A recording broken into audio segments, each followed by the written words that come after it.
In the bustling town of Henan, beneath a starlit sky, the streets glowed with the warm red light of lanterns. Laughter filled the air as people enjoyed the night. Yet their attention was drawn to a curious sight in the center of the crowd. There sat a man who ate as though there would be no tomorrow, devouring food with tears streaming down his face. One concerned onlooker whispered that someone should stop him, wondering aloud if the man would die from eating so much, and questioning why he cried while feasting on such a hearty meal. Another bystander shook his head knowingly. He explained that this was likely the first time the newcomer had seen him, for the man was well known throughout Henan. The newcomer guessed that the man was famous for his striking appearance, but the seasoned local scoffed. He told him that a true merchant should know better than to judge people only by their looks. With a sharper tone, he added that the man clearly had much to learn. He explained that although the newcomer was not from the area, he must have at least heard of the unprecedented feat the man before them had achieved. He had unified every merchant union in all of Henan. The newcomer's eyes widened in disbelief. He repeated the words in astonishment, unable to believe that one man had unified every merchant union. The local confirmed it with certainty. He revealed the man's name and title. He was Yong of the Sky Ocean Merchant Union, the grand merchant who had brought every union under one banner. At that moment, a voice cried out behind Yong, pointing directly at Yong. The voice accused him of eating far beyond reason, claiming that while ordinary people ate 3 meals in a day, he consumed 3 days' worth in a single sitting. A woman rushed forward, clutching at his clothes with desperation. She begged him to stop eating, her voice breaking with fear as she reminded him that such gluttony would harm his health. Yong turned his tearful face toward her. His voice trembled as he explained that if he stopped eating, the memories of that nightmarish day would return to haunt him. The woman froze, her grip loosening. With anguish, she asked if he truly intended to live like this until it killed him. Huern could only respond by calling her name, his voice weak and broken. Yanhua. Later that night, the two of them left the town and sat together inside a carriage. Huern removed the jewelry from his body, setting it aside with weary hands. He admitted that all the riches and gaudy jewels felt meaningless now. His indulgence in food and wealth, he confessed, had only been a way to mask a wound that could never heal. The pain of losing people, he reflected, could only be soothed by the presence of others, yet he was still plagued by nightmares of that tragic day. Yonhua looked at him with deep concern, addressing him softly as young master. Huern gave her a small, almost bitter smile, and pointed out that it had been ages since he had become the head of the Sky Ocean Union. Yet, she still called him by the same title instead of head merchant. Yonhua's voice remained steady. No matter how much time had passed, she told him, he would always remain the master of the Tianzhong clan in her heart. Huern's thoughts grew heavy as he studied her face. Only then did he notice the wrinkles that had begun to form.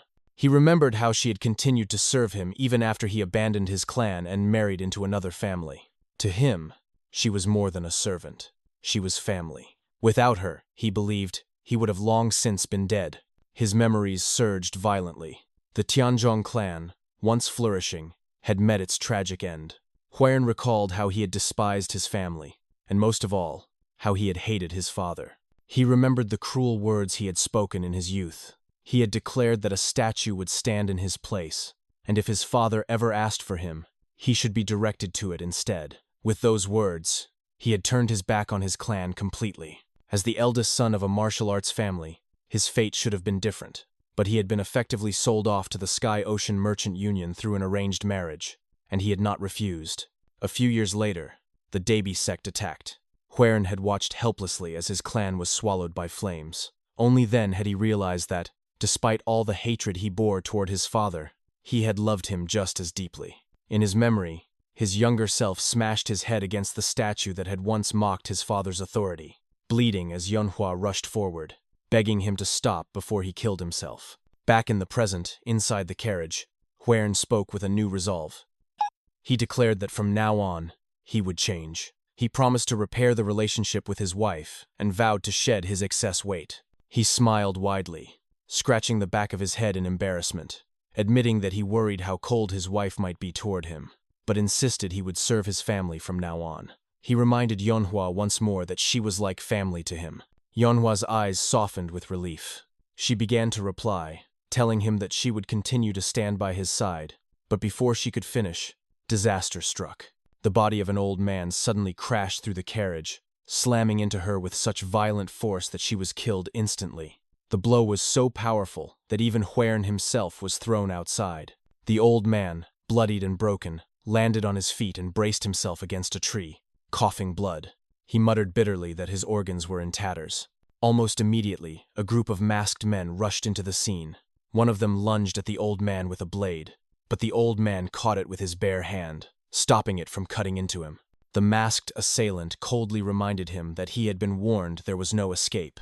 The old man roared back in fury, demanding to know how they dared betray him. Before he could finish, several more blades stabbed into his body. One of the masked men sneered that this was the end of the almighty demonic master. He mockingly bade him farewell, calling him "Dear Master." The old man's voice grew heavy with rage. He cursed them, swearing vengeance on the Blood Demon Castle, promising that if he failed to grind them down and drink their blood, he would not be worthy of his name as the demonic master. His fury erupted in a surge of red aura that sent the masked men flying. Meanwhile, Heir, injured and groaning on the ground, tried to rise. His eyes caught sight of Yonhwa's lifeless body lying in a pool of blood. Panic overtook him. He stumbled forward, screaming her name, and lifted her into his lap, his tears spilling freely. His anguished cry tore through the night as he cursed his stroke of misfortune. The old man, still barely alive, staggered away but collapsed to his knees. His breath was shallow as he admitted to himself that he needed a new body before his heart stopped. He muttered that he must use the spirit possession technique, though his voice trembled with doubt. Was this where his journey would end? A chilling voice interrupted his despair. Heir, blinded by grief and fury, shouted at the old man. He accused him of dragging Yonhwa into this mess, of fighting here and causing her death. He demanded an answer, his hands shaking as he grabbed the old man by the collar. His voice cracked as he screamed that his family had just been taken from him. The old man's lips moved faintly. He told him he should not. With sudden speed, he struck Heir's pressure point with his left hand. Heir gasped in shock, realizing what had happened as his body went limp. He collapsed to the ground, whispering in disbelief that he could no longer move. The old man walked slowly toward him, his voice rough yet mocking. He told Heir that he should not treat an injured old man so harshly. Heir's inner voice cursed himself. He had known the old man was a martial artist, but in his anger, he had lost control of his temper. The old man sat down beside him and confessed his intentions. He admitted that he had planned to use the spirit possession technique one final time, hoping to seize the body of someone young and talented so he could live longer. But since death was moments away, he had no choice. Even if it were the body of a pig, he would take it. He began the technique. The old man gathered 160 years' worth of martial essence into his left hand, pure chi, condensed into its peak. With his right hand, he summoned the culmination of his soul, his very spirit. He thrust both into Heir's body. A violent red aura shot upward into the sky, shaking the ground. After a few moments, the aura vanished, leaving the old man's body lifeless. Heir's body twitched, then sat upright, shoving the corpse away. He raised his hand, flexing it in disbelief, before a twisted smile crept across his face. His eyes glowed with a sinister light as he whispered that he had succeeded. But suddenly, his expression faltered. His body began to resist. Inside him, two voices clashed.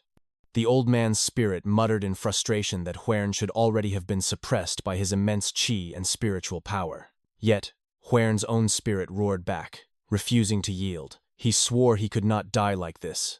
He had to survive. He had to avenge his clan. The two spirits collided violently, battling for control. Heir's spirit began to crumble under the strain. The old man mocked him, saying that although his will was surprising, it was ultimately futile. Heir gasped that his consciousness was fading away. Outside the struggle within, one of the masked men had returned. He approached the possessed body and sneered.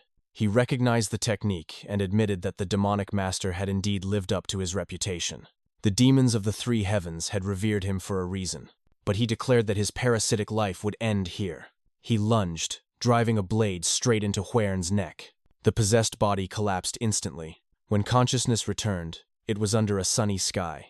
A man groaned, clutching his head, muttering that it felt like it was about to split. He opened his eyes slowly, confused about where he was. Looking around the room, he realized he was in an apothecary. His throat burned with thirst, and he grabbed a cup to drink. The liquid was bitter, unmistakably medicine. As he lowered the cup, he noticed his hand. His eyes widened. He stared at it for a long moment, before suddenly shouting loud enough to shake the building, shattering the cup. He looked down at his hands in disbelief, asking what was wrong with them. A young woman rushed into the room, startled by the sound. She called out to him as, "Young master," asking if he was all right, worried that something had broken.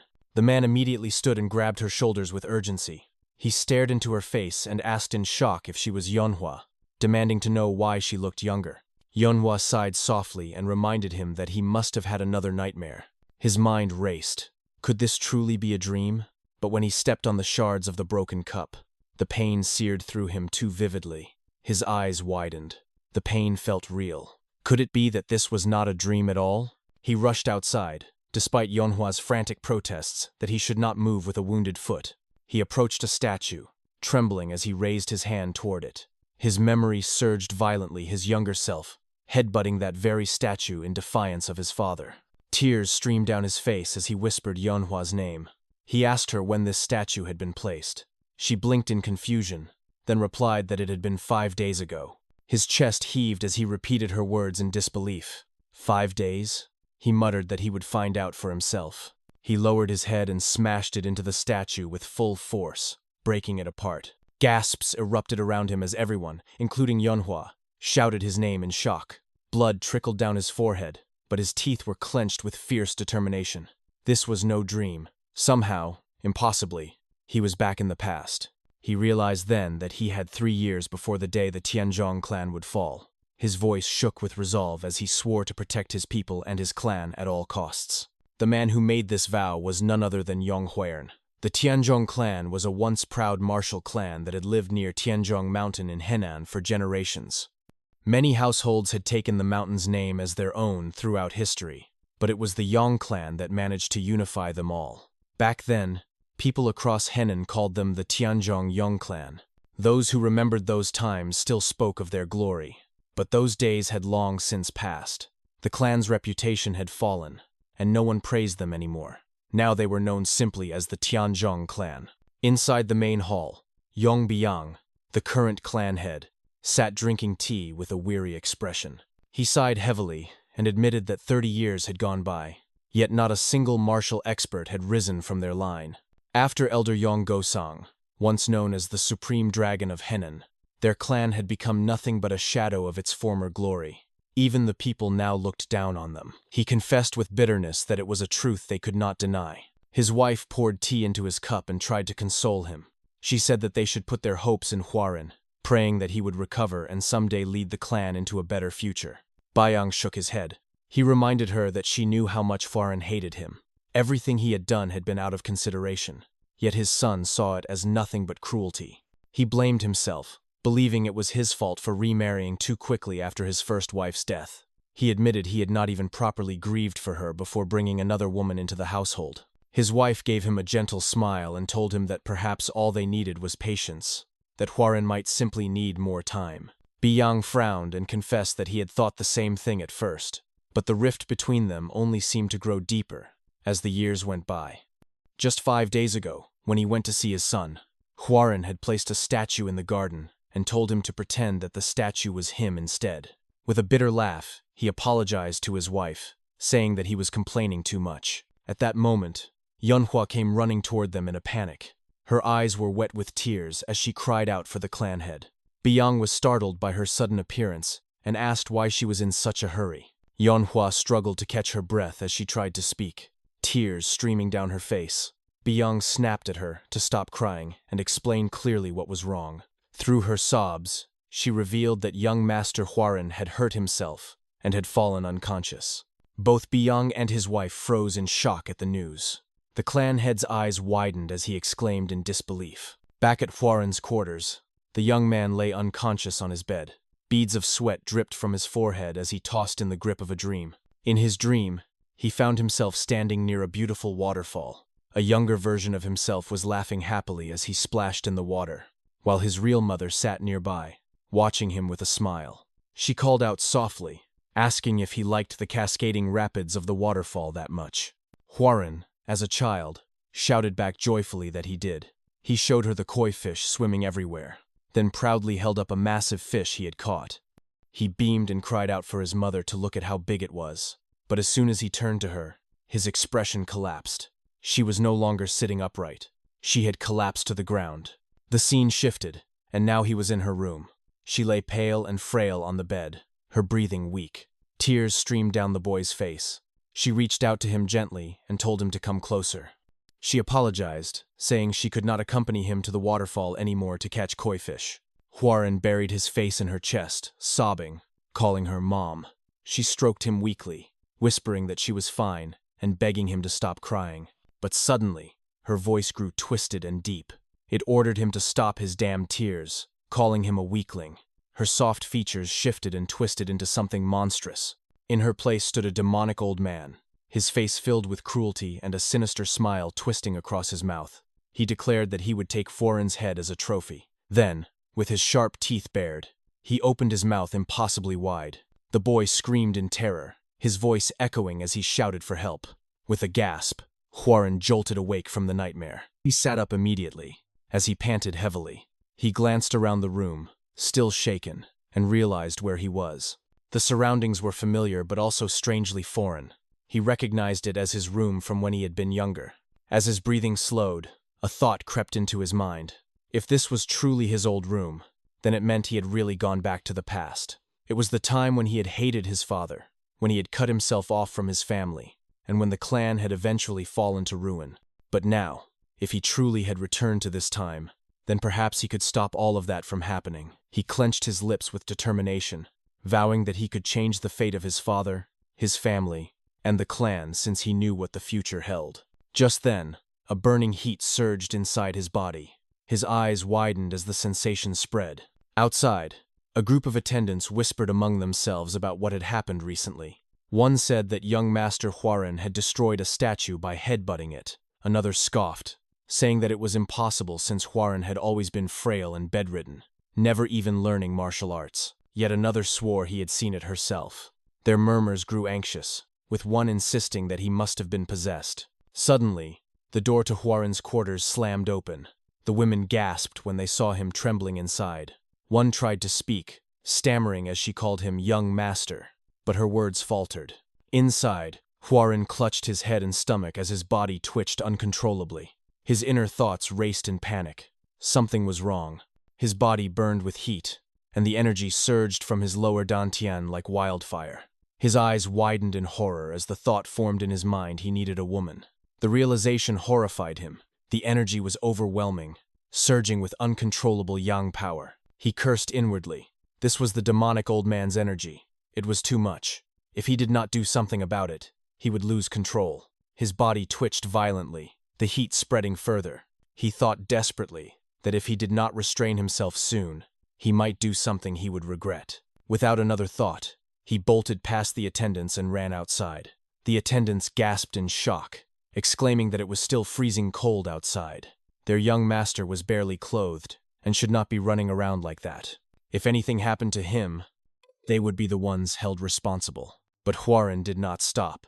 He kept running, his body trembling with heat, until he finally reached the bamboo forest. He gritted his teeth, forcing himself forward. If he did nothing, the old man's energy would consume him entirely. He finally arrived at a familiar place, the waterfall. Without hesitation, he leapt into the rushing water. Steam rose instantly from his body as the cold water clashed against the burning heat inside him. Relief spread across his face as he let out a shaky smile. Inwardly, he thanked the heavens. He was saved. But a voice suddenly pierced the air. Hwoaran! His eyes widened when he turned. It was his father, Yong, rushing toward him. Father? Hwoaran whispered in disbelief. Yong entered the water, his face pale with fear. He grabbed his son and held him tightly, tears streaming down his face. He shouted at him, asking if he had truly wanted to die. He reminded him that even if he hated him, he should not throw his life away like this, not on such a freezing day. His eyes searched Hwoaran's forehead desperately, asking if he was all right after injuring himself. For a moment, Hwoaran stayed silent. Inside, his heart trembled. He had missed his father more than he could admit, but he could not suddenly act affectionate or everyone would find it strange. For now, he decided, he would simply try to get closer to him naturally, step by step. Slowly, he wrapped his arms tightly around his father. His eyes burned with emotion as his inner voice whispered that he was truly back. If this were a dream, he wished to never wake up. If this was an illusion, he prayed he would never open his eyes. 3 months passed. On a quiet afternoon, Hwarin sat with his younger half-brother, Yong Kijun, on a wooden dock as they fished together. Kijun chuckled and teased that he was going to win their bet. Hwarin laughed along, asking if Kijun had been fishing all his life to be this confident. Inwardly, Hwarin reflected on how different things had become. Over the past 3 months, he had grown much closer to his family. In his previous life, he had never even spoken much to Kijun. He remembered clearly that his younger brother had once trained in the clan's secret martial technique, but later suffered from chi blockage. After that, Kijun had been unable to progress further, and the Tianzhong clan had lost much of its influence. Eventually, they had become nothing more than a branch of the Yuchi clan. At that time, Hwarin had already become a son-in-law of the Sky Ocean Merchant Union, and had been too busy. By the time he learned of it all, it was already too late. Kijun's voice pulled him back from his thoughts. The boy asked if it was really all right for Hwarin to have stopped taking the medicine he had been prescribed. Hwarin replied casually that those medicines were what had made him fat. Kijun tilted his head in confusion. "When were you ever fat?" he asked innocently. Startled, Hwarin stammered and quickly corrected himself, saying that he only meant he might become fat if he kept drinking them. Kijun grinned and showed him the fish he had caught in his basket. He teased that he liked how Hwarin had been lately, especially since he often gave him extra allowances under the excuse of making bets. Then he asked triumphantly if he had won, showing off his full basket, but Hwarin smirked mischievously. With a sudden movement, he threw his own basket high into the air and shouted that he could not lose again. Kijun's jaw dropped in outrage. He yelled that his brother was cheating. Hwarin only laughed and grabbed him with a wide grin, declaring that he had caught an even bigger fish already. Then, with a sudden leap, he pulled Kijun into the lake with him. Both of them splashed into the water as Kijun screamed, while Hwarin burst into laughter. Inside, Hwarin reflected sorrowfully. He had never realized before what a bright and cheerful child Kijun truly was. In his previous life, he had placed too much of a burden on his brother's shoulders. Quietly, he apologized in his heart. Time passed, and Hwarin devoted himself to training.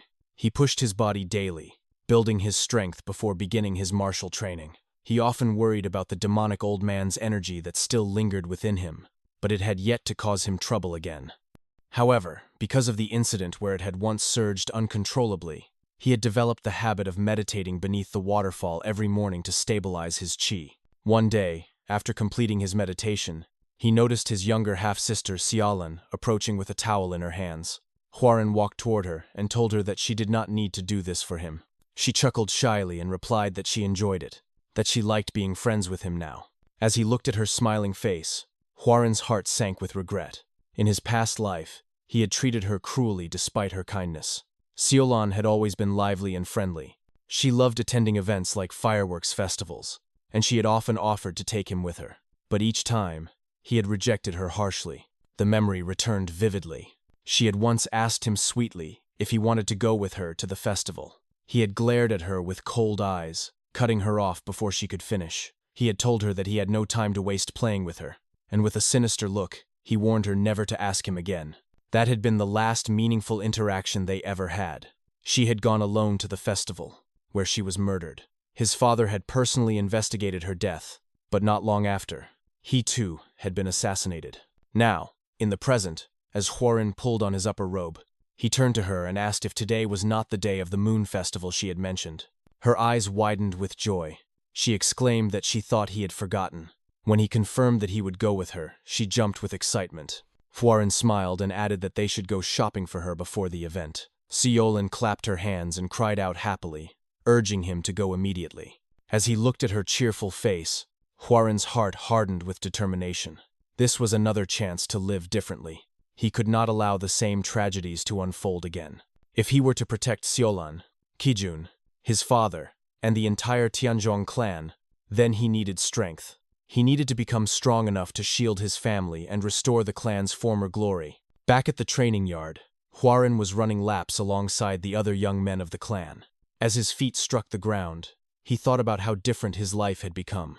In the past, he had done nothing but drink medicine in his room and bury himself in books, never stepping outside. But now everything had changed. Ironically, it all seemed to be thanks to the ominous aura of the old man. His body itched to move, his muscles longed to be tested, and he wanted to measure the improvements that had taken root within him. His thoughts were interrupted when his father's voice suddenly called out to him. Turning his head, Hwarin saw Yong standing nearby, smiling warmly, his eyes glistening with pride. "You really have changed," Byung declared, his voice filled with emotion. "My son has truly grown up." Embarrassed by the attention, Hwarin quickly glanced at the other disciples around him and muttered that the others were watching. But Byung ignored the concern, stepped forward, and firmly grabbed his son's shoulder. "And what does that matter?" He laughed loudly for all to hear. "Hwarin, how about you stop merely exercising and officially begin to learn the martial arts of our family?" Hwarin paused for a moment before nodding. He admitted that he had been thinking of the same thing. Byung's face lit up with joy. "Really? Then I will arrange for an instructor for you immediately," he exclaimed. Hwarin hesitated, however, and after a moment confessed that he already had someone in mind. This piqued his father's curiosity, but before he could ask further, Solon suddenly ran toward them. With a bright smile, she threw herself into her brother's arms. Her father, half amused and half jealous, scolded her playfully. "So now you only look for your brother and ignore your father?" Solon laughed and spun in a circle, showing off the new clothes she wore. "Brother picked out these clothes for me. How do I look, father? Aren't they pretty?" Byung sighed and admitted helplessly that he could not argue with that.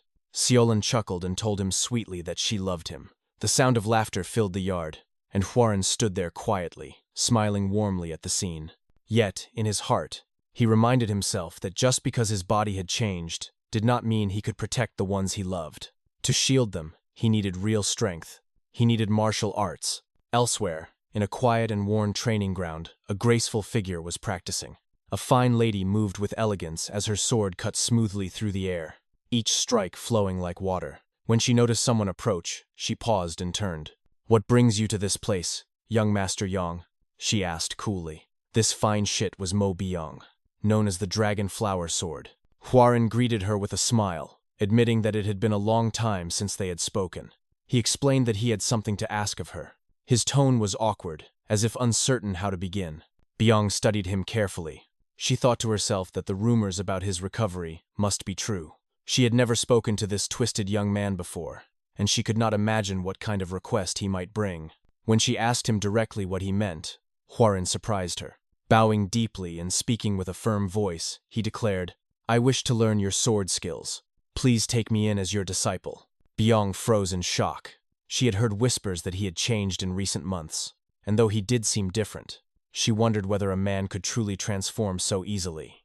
Many endured difficult lives yet remained upright, while Hwarin had once wallowed in hatred, cutting off his ties to both family and clan. After a long pause, she turned away and refused him. Hwarin was stunned. He quickly asked her for the reason. Byung explained calmly that she was too busy investigating the stagnation of the Tianzhong clan's secret arts to take on a disciple. As she walked away, she apologized silently in her heart. She did not believe people could change so suddenly. Hwarin's chest tightened at her rejection. He thought bitterly that she must still consider him pathetic. In the past, Mo Byung had rarely interacted with others, and even within the clan, not many understood her true skill. Yet Hwarin, who had lived that future once before, knew her strength better than anyone. The depth of her martial ability far exceeded anyone else in the clan. In desperation, he fell to his knees before her. Byung spun back and shouted furiously, demanding to know why the eldest son of the clan would abase himself so over such a trivial matter. But Hwarin murmured quietly at first, then raised his voice. "No, this is not an insignificant matter to me." He thought back on the past he had lived. Mo Byung had been the one who contributed the most in the battle against the Dabi sect. For her valor, she was given the title Dragon Blood Flower, a name not meant for a woman, but she had accepted it and fought on. She gave her all to rebuild the Tianzhong clan, only to die a mysterious death. She had sacrificed her life for the clan. Hwarin clenched his fists in resolve. He swore that he would not allow her to meet the same fate again.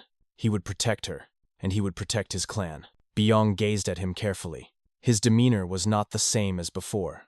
Could it be that he truly had turned over a new leaf?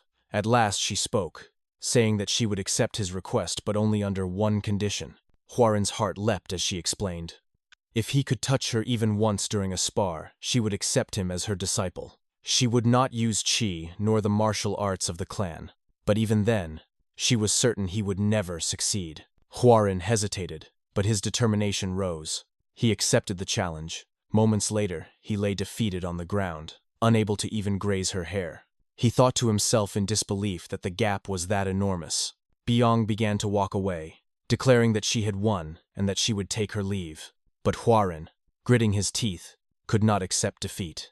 With a roar, he lunged at her again, shouting that their duel was not over. She easily deflected him, striking him down each time he tried to rise. With each word he spoke, she struck him again, reminding him of his weakness. At last, he collapsed fully, though he still clutched his sword. She looked down at him and admitted that his effort was commendable. As she turned to leave, something unexpected surged within him. A sudden aura flared from his body, crimson and wild. Yong stopped instantly, startled. "Red aura?"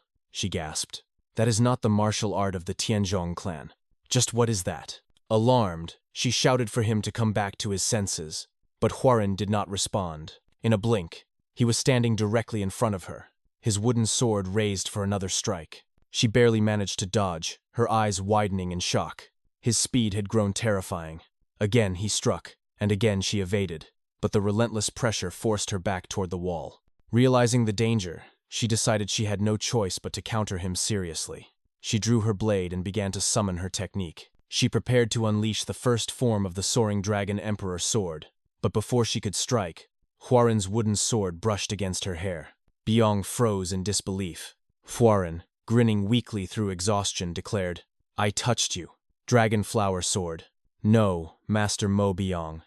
Then he collapsed unconscious at her feet. Yong stood stunned, unable to believe what had just occurred. She turned toward the wall behind her, where she saw the damage his wooden sword had left. The wall was smashed and broken by sheer force. Her eyes widened further as she whispered in shock, "Just what was that?" A few days passed, and Huaren continued to practice his sword techniques with relentless focus. His body glistened with sweat, each breath heavy as he swung the blade through the air. From a short distance away, Mo Yong silently observed him. Her sharp eyes traced every movement, and in her heart, she marveled at what she saw.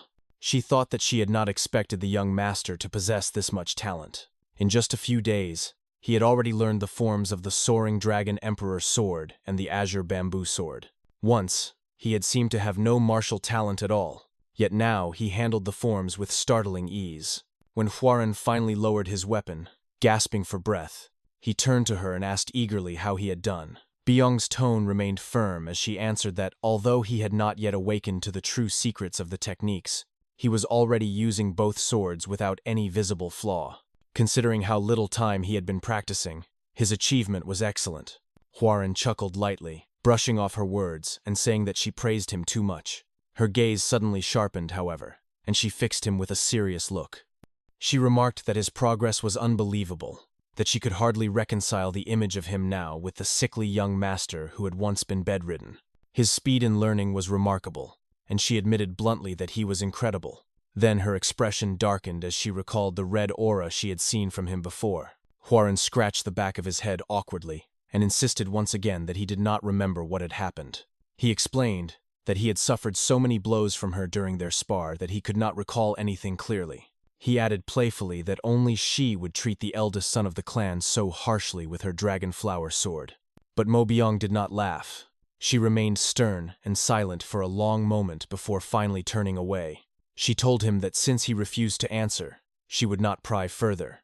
However, she reminded him that she was still responsible as one who served the Tianzhong clan, and for that reason, she would observe every moment of his life. Huaren smiled awkwardly and admitted that it sounded a little frightening. That night, alone in his dimly lit chamber, Huaren sat at his desk with martial arts manuals spread before him. His candlelight flickered as he pored over every word, his mind racing with thoughts. After wielding both the Soaring Dragon Emperor sword and the Azure Bamboo sword, he could feel it clearly. The martial arts of the Tianzhong clan were incomplete. He reasoned that it was inevitable, since their roots had not been purely orthodox. In his mind, he traced the origins of their clan's art. Long ago, the progenitor of the Tianzhong clan had been a wandering martial artist seeking justice in Henan. He had obtained the demonic arts from the master of the hidden saint cult, which was neither fully orthodox nor truly demonic.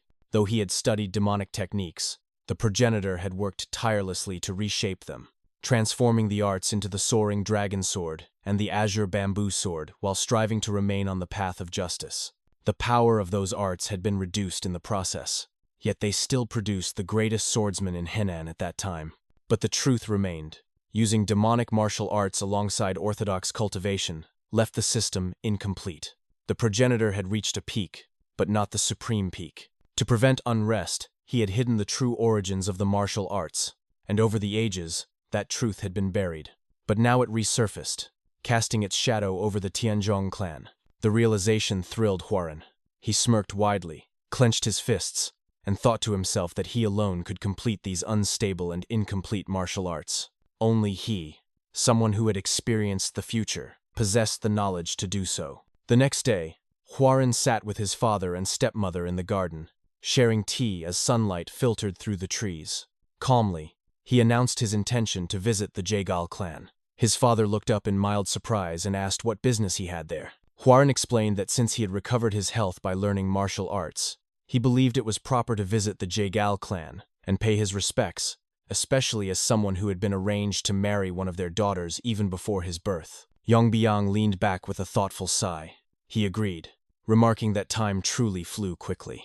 It had been decided long ago that Huaren would wed into the Jaegal clan. He recalled that the daughter's name was Jaegal Yong. When Huaren confirmed it, Biyang smiled warmly, saying that he had been close friends with Jaegal Yugyol and that his friend would be delighted to see Huaren. He had heard that Yong was an incredible beauty. Then he asked his son when he intended to leave. Before Huaren could answer, his stepmother objected. She insisted that he had only just recovered, and that it would be better for him to rest longer. Biyang, however, laughed heartily and countered that his son was of age now. He explained that traveling and meeting friends were part of a young man's life, recalling how he himself had met Jaegal Yugyol at around the same age. Reluctantly, his wife relented, though she added sternly that Huaren must be careful. The journey would take more than a month, and so he would need a reliable bodyguard. A few days later, Huaren met again with Mo Biyang, who was looking at him with a faintly irritated expression. He greeted her happily, but his curiosity rose when he noticed the two unfamiliar men standing behind her. He asked who they were. The two men approached slowly, circling him as they examined his physique. One of them muttered in surprise, while the other commented that, though his frame was not large, his body was flexible. They remarked together that the rumors of him practicing martial arts were true, and that he truly seemed different from before. Huaren quickly recognized them as the rising ghost blades, Hongwook and Namwook. He bowed slightly and said it was an honor to meet them. One of the men laughed and assured him cheerfully that he and the dragon flower sword would do everything in their power to protect him. The other tilted his head and noted that Huaren's body had potential for more strength. Huaren thought privately that they looked like muscleheads, but he also knew their skill was real. The rising ghost blades specialized in the technique known as Ghost Blade, and his father had clearly gone to great effort to select them as his protectors. When the time came to plan their departure, Huaren gathered them and declared that he would be the one to designate their path. He asked only that they follow without question. Jungwook met his eyes for a long moment before nodding firmly and answering that, of course, he would obey. With their agreement sealed, Huaren prepared to leave. Before departing, he went to say farewell to his family. Solon burst into tears as she clung to him, asking if he truly needed to go. He gently patted her head and promised that when he returned, he would take her to the festival. She asked if he meant it, and he smiled, assuring her that he did. He then turned to Kijong, gripped his shoulder, and told him to protect Seolan and the rest of the family in his absence. Kijong looked up at him in surprise, thinking that his brother seemed taller than ever before, then answered with determination that he would guard their family with his life. Finally, Huaren bowed to his parents, saying his farewell and preparing to mount his horse. Just as he was about to depart, a cry rang out. Someone was running toward him, breathless, shouting for him to wait. Huaren turned to see Yunhua rushing forward. She skidded to a stop, panting, and begged him to let her come with him. For a moment, Huaren paused in silence. Yong quickly interjected, advising him to refuse and insisting that the journey was far too dangerous for a girl. But Hwarin raised a hand to stop him. He stepped down from his horse and walked toward Yonhwa. When he reached her, he extended his hand. Yonhwa flinched, bracing as if expecting a blow, and whispered an apology. Instead, Hwarin drew her into a tight embrace. She gasped in surprise, her eyes wide. He spoke softly to her, saying that she had always wished to be by his side and that he was deeply grateful for her presence. But, he explained, the path he was taking was extremely dangerous, and at present, he did not yet have the strength to protect her if she accompanied him. He confessed that he did not want to place her in harm's way, because she was his beloved family.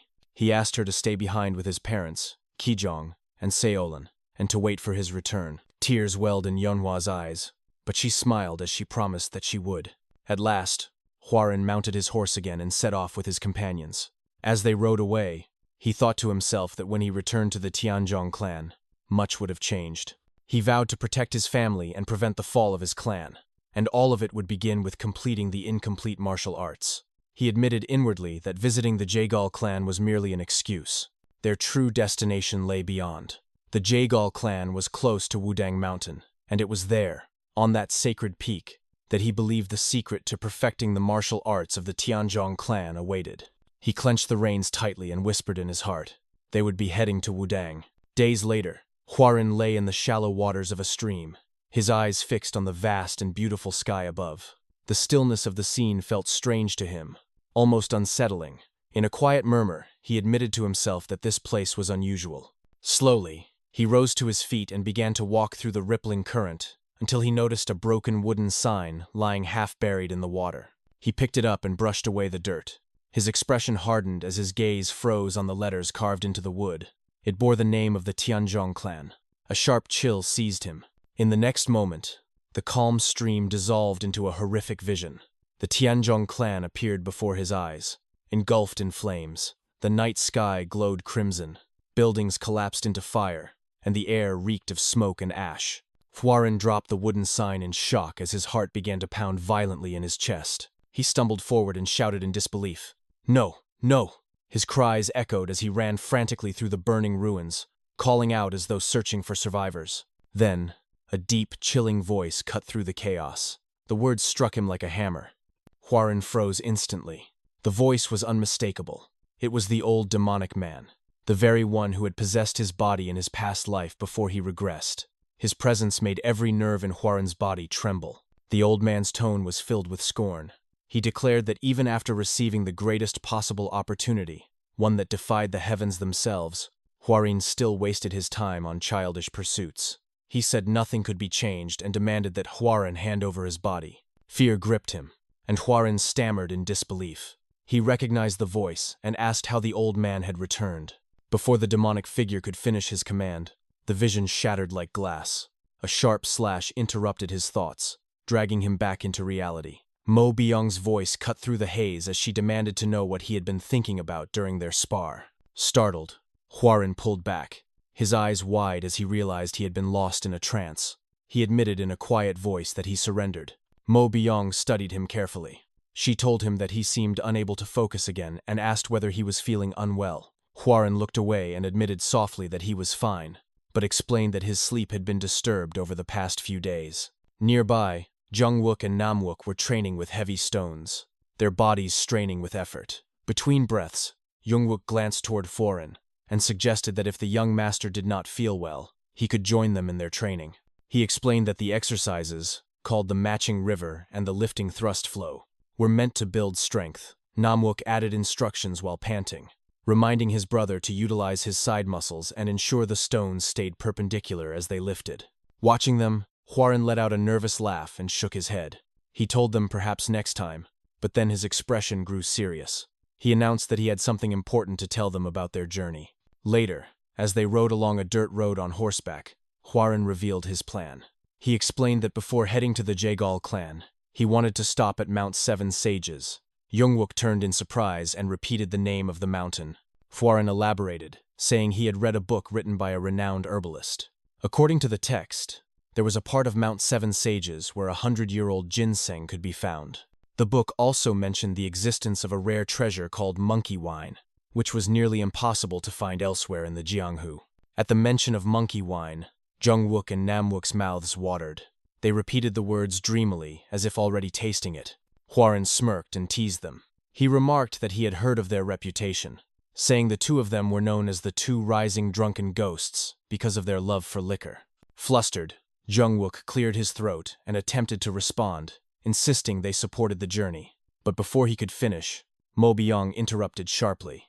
Her tone was stern, as she reminded Hwarin that Mount Seven Sages lay near the territories of demonic sects. For an orthodox clan like the Tianzhong to go there, she warned, could invite disaster. Hwarin countered her calmly. He asked how anyone would know they belonged to the Tianzhong clan. If they were caught, he reasoned, they could claim to be from some other group. Mo Byung grew furious. She demanded to know how the heir of the Tianzhong clan could speak so lightly of such dishonor.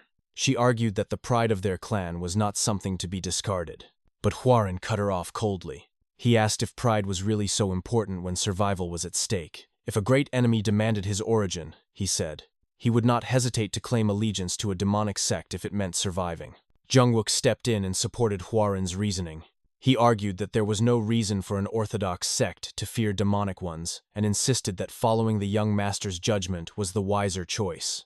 Mo Byung accused them of being motivated only by their eagerness for monkey wine.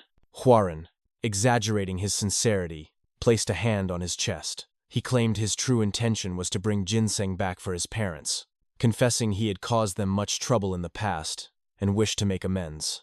Mo Byung faltered at his words, her anger softening. After a pause, she reluctantly agreed. If he insisted, she said, then they would head to Mount Seven Sages. Relieved, Hwarin thanked them all and told the group they should make preparations at a nearby inn. But deep inside, his lips twisted into a sly grin. He admitted to himself that he had lied. There was no ginseng or monkey wine waiting at Mount Seven Sages. What truly awaited was something far more valuable, the demonic poison stone flower. He recalled its nature clearly. There were places where poisonous insects gathered to die when their time came. Over centuries, their venom pooled and hardened into a crystal of poison. When a seed fell upon such a crystal, it sprouted into a flower imbued with venom and demonic energy. This was the demonic poison stone flower, and according to what he knew, it was hidden somewhere within Mount Seven Sages. That evening, at the inn, rumors spread among martial artists. From a nearby table, Hwarin overheard a group whispering about demonic masters gathering near Mount Seven Sages. One man leaned closer to his companions and revealed in a hushed voice that a rare medicine had been discovered there. Its name was the demonic poisonstone flower. Hwarin stiffened in shock. His mind burned with frustration. How could the whole world already know of it? Later that night, as they drank together, Mo Byung spoke gravely. She reminded Hwarin that he must have heard the rumors of demonic masters converging on Mount Seven Sages because of the flower. She insisted that it was too dangerous to head there now. Hwarin admitted silently that she was right. The demonic sects would surely fight fiercely for it. But he reassured himself that he did not need to join their struggle. He only needed to defeat Gochok, who would be the last to claim the flower. In his previous life, Gochok had advanced from first rate to the peak within half a year. The demonic poisonstone flower. It will undoubtedly be an ingredient optimized for his martial arts. The martial arts of Tianzhong are ultimately demonic arts. He raised his cup and declared firmly that nothing had changed. They would still head to Mount Seven Sages. Mo Byung sprang to her feet in disbelief. She asked if he had not heard that the demonic sects were already gathering there. Hwarin replied calmly that Mount Seven Sages was one of the routes to the Jaegul clan. Since the Jaegul clan would surely be involved, he argued, it might not be a bad idea to meet them there. Mo Byung reluctantly agreed, but with one condition. If they encountered martial artists stronger than themselves, they must evade immediately. Hwarin nodded and assured her that he would avoid dangerous confrontations.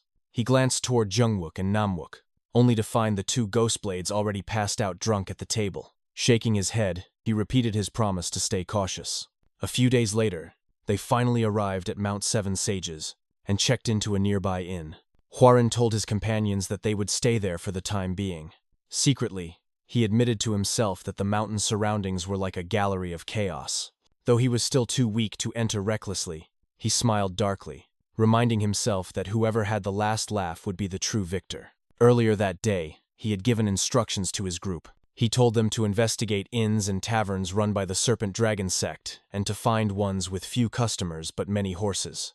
He reasoned that Gochok, as the young sect leader, would not move alone. He would bring his men, and for that, they would need horses and stables. Even if Gochok obtained the flower, he would not transport it immediately. He would first stop at an inn to secure it, and it was highly likely the inn would be managed by his sect. If such a place could be identified, Hwoaran thought, they could intercept Gochok before the flower was hidden away. In the past, Gochok had been the one to claim it, but this time, Hwoaran intended to take it for himself. Later that day, Hwoaran and Jungwook stood on a balcony, watching the street below. Namwook approached and asked what they were observing. Jungwook pointed at a figure in the crowd and told him that it was none other than Gochok, the young sect leader of the Serpent Dragon sect. Hwoaran's eyes widened. He thought to himself that Gochok should already be at Mount Seven Sages fighting for the flower. Why was he here instead? In the distance, one of Gochok's men leaned close and whispered something into his ear. Hwoaran strained to listen but could not make out the words. He cursed in irritation. Suddenly, Gochok's eyes widened, and his voice thundered across the street. He barked orders to his men, demanding that the Serpent Dragon 8 swords and the Serpent Dragon slashers be gathered immediately to give chase. Even Jungwook was startled by his commanding tone. He explained to Hwoaran that those were the two strongest forces of the Serpent Dragon sect. Gochok had shouted with such force that even he had heard it clearly. Hwoaran's expression narrowed. If something urgent had just occurred, it meant there might be new opportunities. The chances of him obtaining the demonic poison stone flower had just increased. With calm determination, he told his companions to prepare, declaring that they would follow. Mo Byong appeared at once, her face filled with protest. She demanded to know if he truly intended to chase the demonic sects, reminding him it was far too dangerous. She scolded him for involving himself in increasingly perilous situations, but Hwoaran's voice remained steady. He told her that soon the Jianghu would face great upheaval, and to survive within that chaos, they would need to become stronger. The demonic poison stone flower, he insisted. Mo Byong cut him off sharply. She argued that the Jianghu was at peace, and that they were not so weak as to rely on poisonous herbs for security. Hwoaran's voice turned cold. He declared that she was wrong. They were weak. He asked if she truly lacked desire for the flower, and answered for her. Of course not. No martial artist could resist such a treasure. The truth was that they were simply too weak to participate in the struggle openly. He then spoke of his dream. He vowed to obtain the flower, grow stronger, and protect their clan from outside threats. Stepping closer, he fixed her with a piercing gaze. If she truly believed in him, the heir of their clan, then she should follow his command. Mo Byong stepped back, shocked by the determination in his voice. She admitted silently that the young master, who once could barely manage himself, now stood before her with a resolve she had never seen. She questioned whether she had failed to see him as a proper adult until this moment. Jungwook suddenly burst into laughter, clapping with delight. He admitted that he never knew their clan heir carried such a bold pledge in his heart. Both Jungwook and Namwook bowed respectfully, pledging themselves to his leadership. They introduced themselves formally as the two rising ghost blades and swore to follow the command of their young clan leader.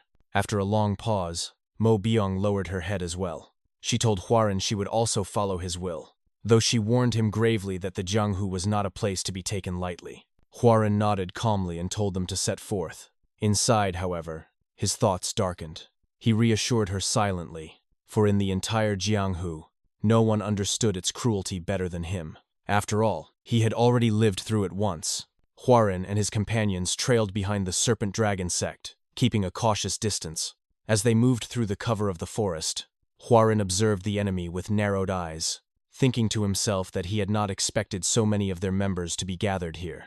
While crouching in the bushes, Mo Byong whispered to him with concern.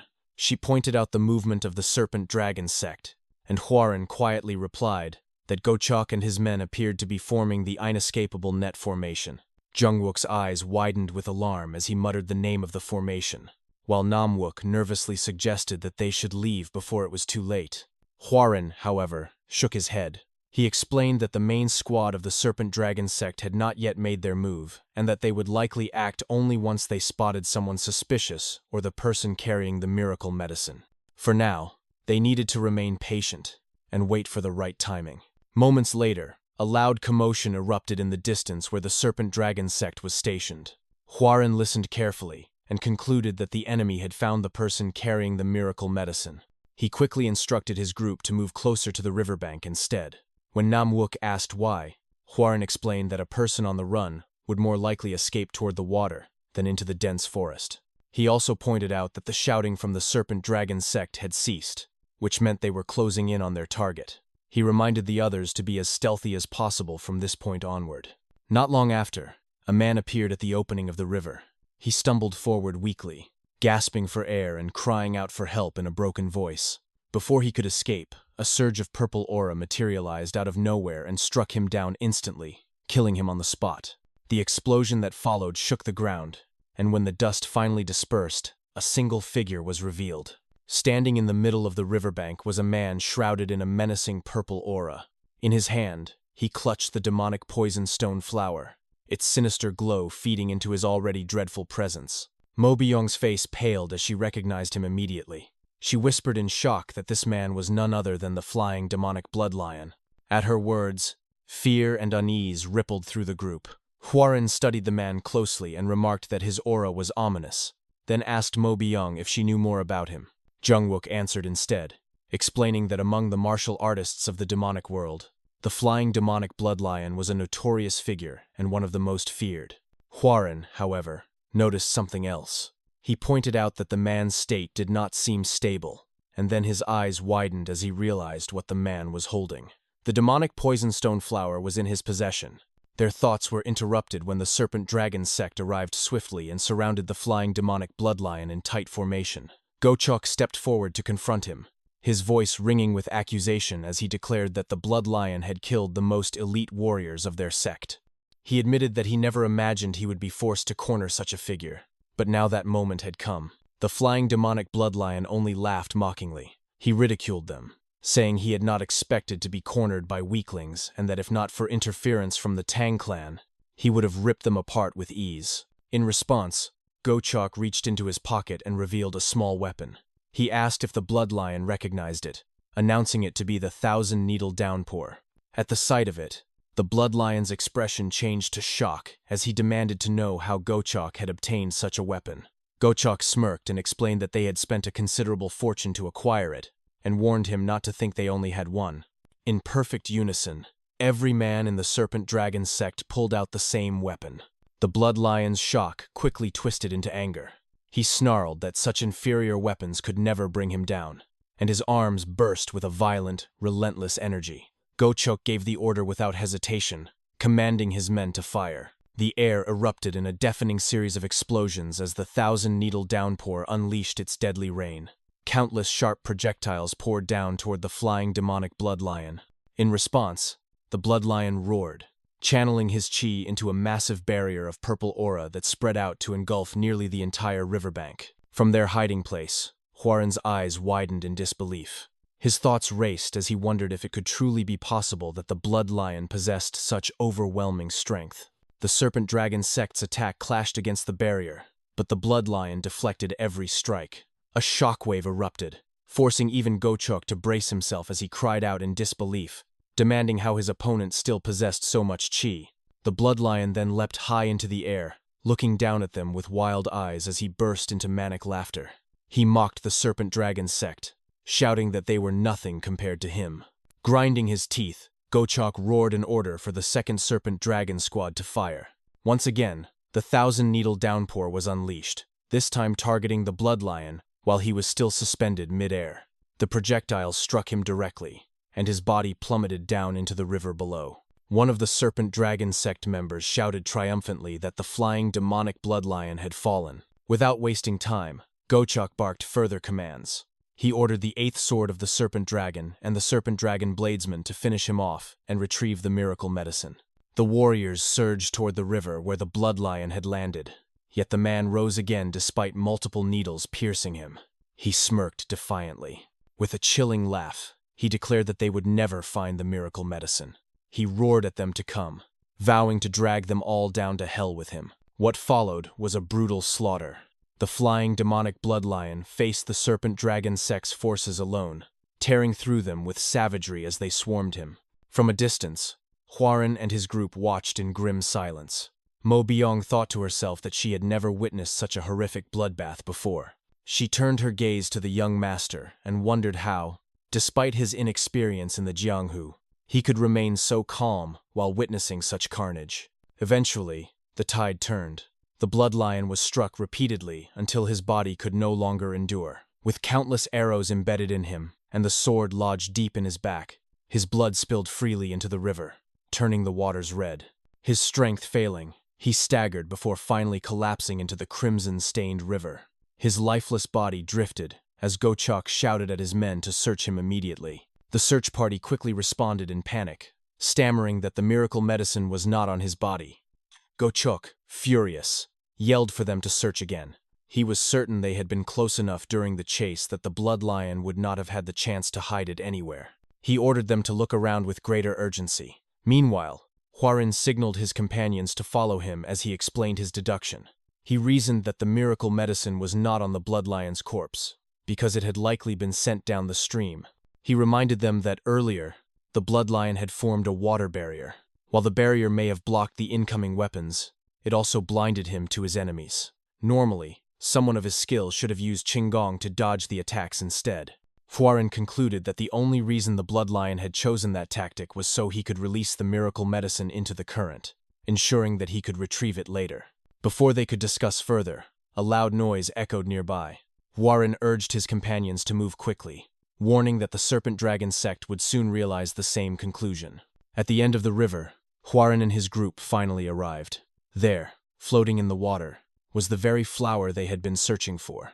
Hwarin immediately reached for it, exclaiming that it was indeed the demonic poison stone flower. Before storing it away, he pulled out a vial of poison from his pocket, along with a small container. Searching the area, he plucked an ordinary flower and poured the poison over it.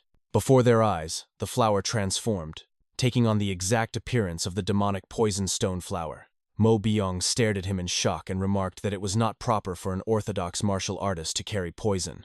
Hwarin calmly explained that poison was a useful tool. He placed the fake flower inside the container and said that while it might not fool the demonic sects for long, it would deceive them long enough for the group to escape with the real one. Jungwook muttered in amazement, remarking that obtaining the flower had been far too easy. He compared their fortune to the men who had just fought with their lives for it, admitting that he never imagined they would be the ones to secure it by simply trailing behind.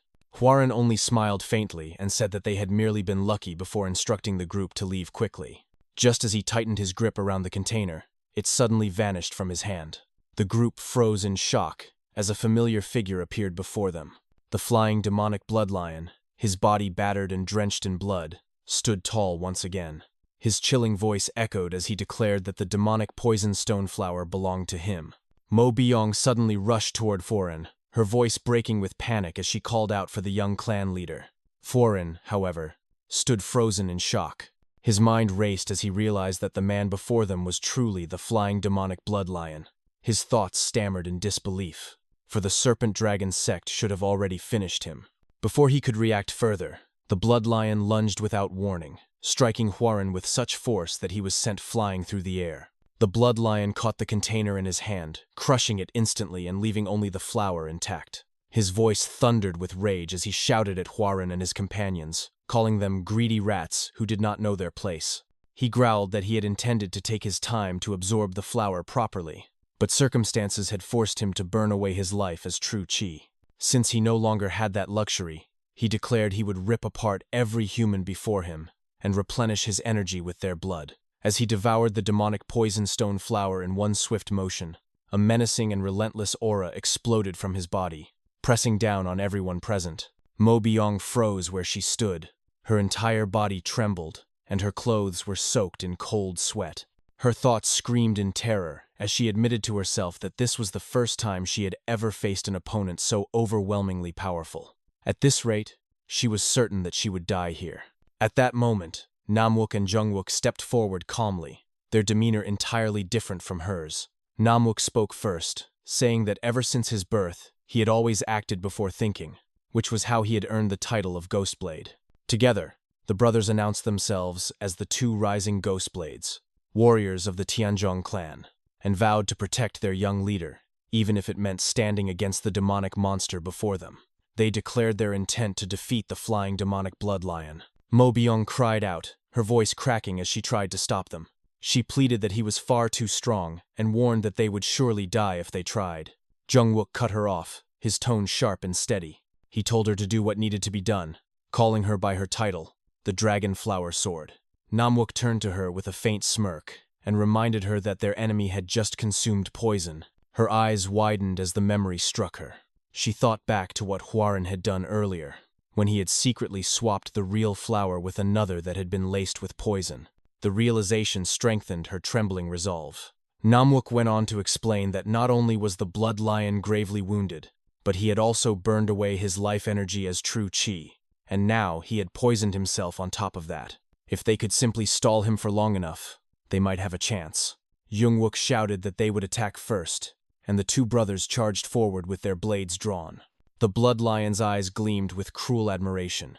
He admitted that he respected them for not running away, but sneered that their courage was meaningless. With a sudden movement, his arms stretched outward and his aura surged, seizing both Jung-wook and Namwook in its grip. Before the deadly force could crush them, a yellow aura surged in the middle of the battlefield, expanding into the form of a barrier. The blood lion was forced backward by the sudden pressure. Mo Byung had stepped in, her sword flashing as she invoked her technique. Her voice rang as she called out the name of her attack, the Soaring Dragon Emperor Sword. Without pause, she followed it with another strike, unleashing the Heavenly Lightning Ascension. Her blade pierced into the blood lion's left arm, drawing a roar of agony from him. The demonic warrior leapt back to gain distance, but blood gushed from his mouth as he coughed violently. His thoughts turned inward in confusion. He realized that the sensation coursing through his body was poison. He wondered if the Tang clan's old crone had gotten to him, but quickly dismissed the thought. The Tang clan's poison would have already melted his organs by now. This meant the source was different. His eyes narrowed in fury as he stared at Mo Byung and the two ghost blades. Clenching his teeth, he bellowed in rage, demanding how they dared trick him in such a way. His words turned into a threat as he vowed to grind their bones into dust. His declaration was cut short by another violent cough. From a distance, Mo Byung steadied her breath and thought carefully. Ghostblade had been right, she realized. The blood lion was at his absolute limit. If they could just endure a little longer, victory might come. Suddenly, the blood lion erupted into loud, bitter laughter. For a moment, his laughter echoed with strength, but it soon faded into a broken rasp. He muttered aloud, wondering if this truly was to be his grave. He clutched his head with both hands, snarling that it could not be. It was unthinkable that he would fall not to the Tang clan, nor to the weaklings of the Serpent Dragon sect, but to a group of nameless nobodies. His sinister gaze lifted again, and he fixated on them with hatred. He hissed that the one he had sent flying earlier must have been holding the real demonic poison stone flower. If so, then he would tear open that person's stomach and drink the contents to seize the power for himself. His body trembled with violent energy as he began to advance slowly. His pace quickened into a sudden leap as he hurled himself forward. His target was Namwook, and he struck without hesitation. Mo Byung tried to intercept, her sword flashing again, but the blood lion shifted his position using his deadly technique, the shifting step. In an instant, he vanished from her path and reappeared in front of Jung-wook. Jung-wook had no time to react before the blood lion's fist slammed into his face, sending him crashing through the air. With Jung-wook down, the blood lion turned his bloodthirsty focus toward Mo Byung and charged at her. Fear consumed her as her body froze. Her thoughts screamed in despair that she could not dodge in time. Just as his hand reached for her, a flash of steel tore through the air.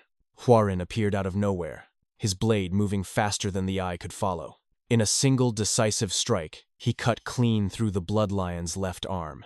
Earlier, after the flying demonic blood lion struck him down, Hwarin lay slumped against a tree that had splintered from the impact of his body. He coughed blood heavily, his breath ragged, his limbs refusing to move. His mind reeled at the thought that the blood lion had gone so far as to expend his very life essence as true chi just to pursue him. He cursed inwardly, desperate to move, but found that his broken and battered body would not obey. His left leg was dislocated, and every groan he forced out was filled with pain. He admitted to himself that no one in all of Jianghu understood the price of such power better than he did. Staring up at the sky with blood running from the corner of his mouth, He muttered bitterly to himself.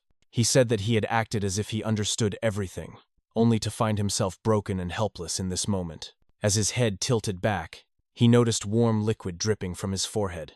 His eyes widened when he realized it was blood. Suddenly, a chilling voice echoed in his ears, commanding him to hand over his body. The voice repeated again and again, urging him to surrender. A red aura began to circle his battered frame, swirling like a sinister mist. Hwarin's thoughts raced. He had long been vaguely aware that deep inside his body resided a foreign energy. It was the same power he had glimpsed in that mysterious old man before his regression. He had drawn upon it once during his battle with Instructor Mo. Now, he realized, he could use it again. If he did, it might be enough to defeat the flying demonic bloodlion. The chilling voice continued to echo, demanding his body. Hwarin clenched his teeth. He could feel the force trying to take control of him, dragging his mind toward unconsciousness. If he gave in, if he closed his eyes even for a moment, he feared this power would completely overtake him. But at the brink of surrender, he forced his eyes wide open and shouted inwardly at himself.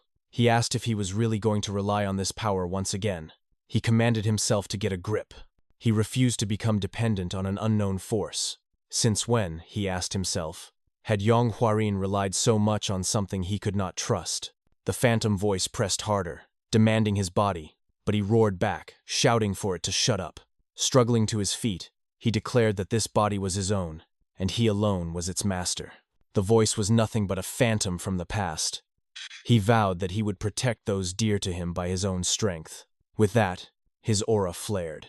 In an instant, he leapt forward, bursting back onto the battlefield, and his blade slashed with precise fury. In one decisive stroke, he severed the left arm of the flying demonic bloodlion.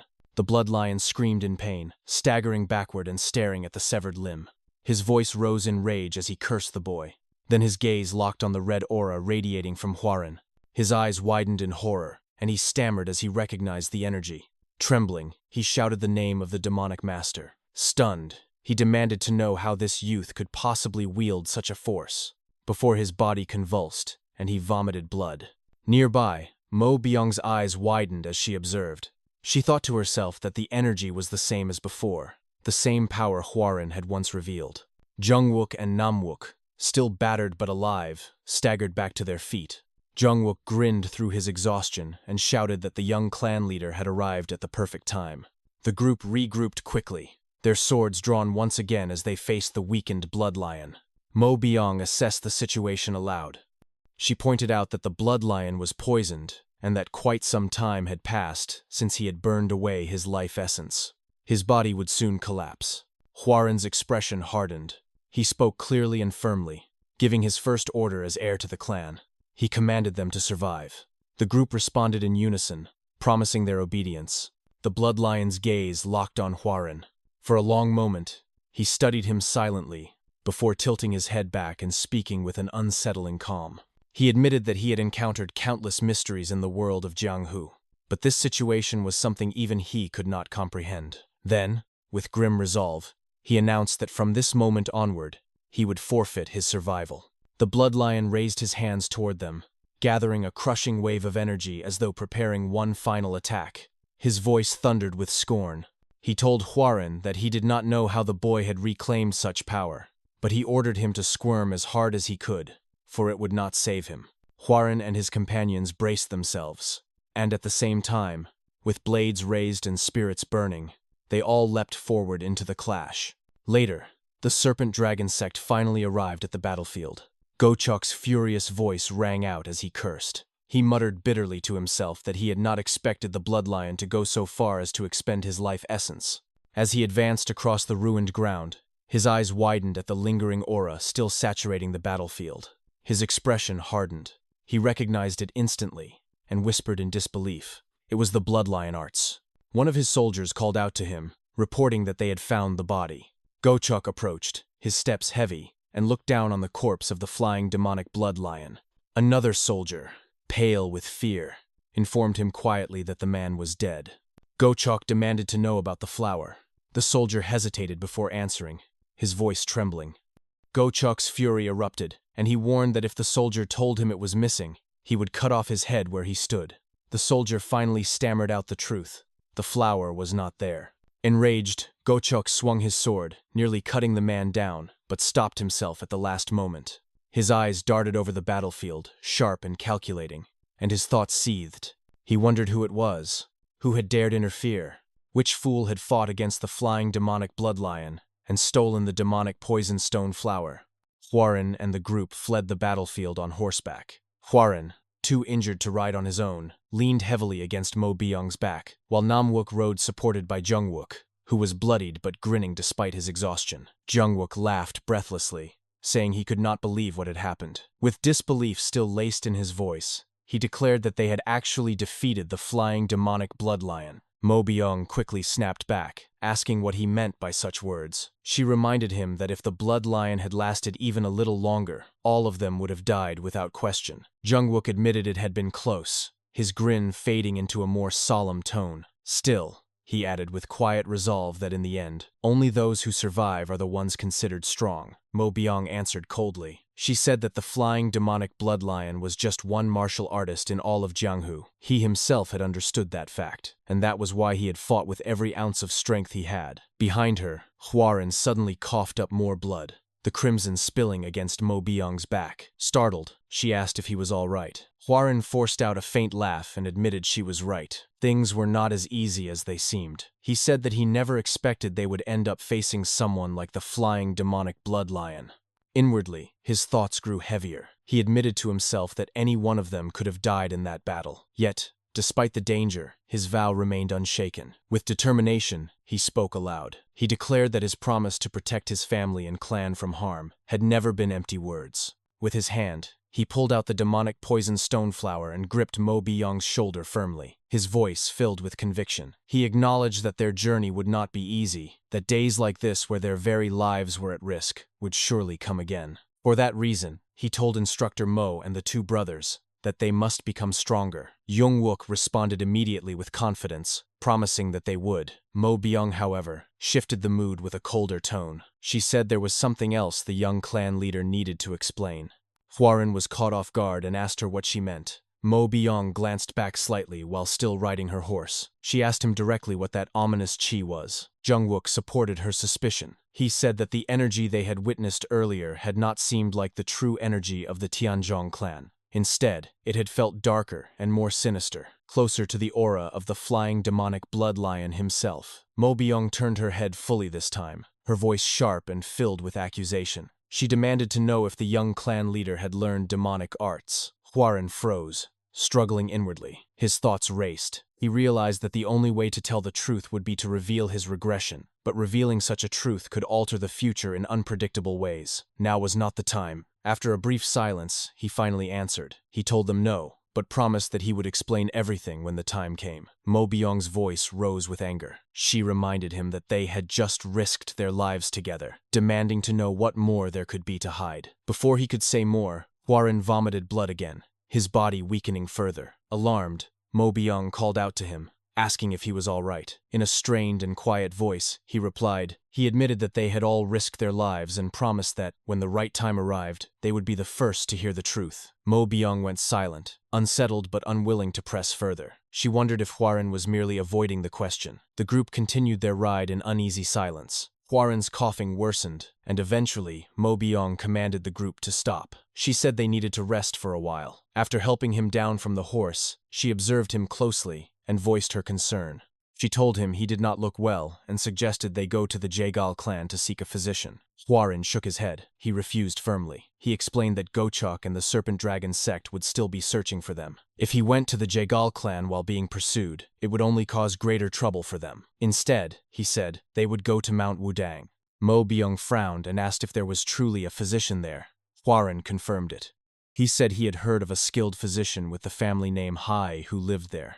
Far away on Mount Wudang, a cat darted quickly through the woods, leaping from side to side. A boy chased after it, calling for it to stop. He shouted the cat's name, Baxiol, warning it that Mount Wudang was dangerous. But the cat looked back at him mischievously before running ahead again. The boy grew more desperate and yelled louder for the cat to wait. Baxiol suddenly stopped in front of a bush, staring at it curiously. When the bush began to shake, the cat startled and froze in place. The boy finally caught up, lunging forward to grab the cat in his arms. With a triumphant voice, he declared that he had caught it. But then a rustling sound came from the bush. The boy hesitated and peered into it cautiously. Suddenly, the figures of Hwarin, Yongwook, Namwook, and Mo Byong burst out from the undergrowth. Hwarin reached out to the boy with trembling hands, his face pale and streaked with tears. His voice was weak and desperate as he whispered that they had finally found a person. Both the boy and the cat recoiled in shock at the sudden encounter. Elsewhere, in a small wooden house, Hwarin lay beneath a blanket at the center of a room. When he awoke, he shot upright instantly, screaming the name of the flying demonic blood lion.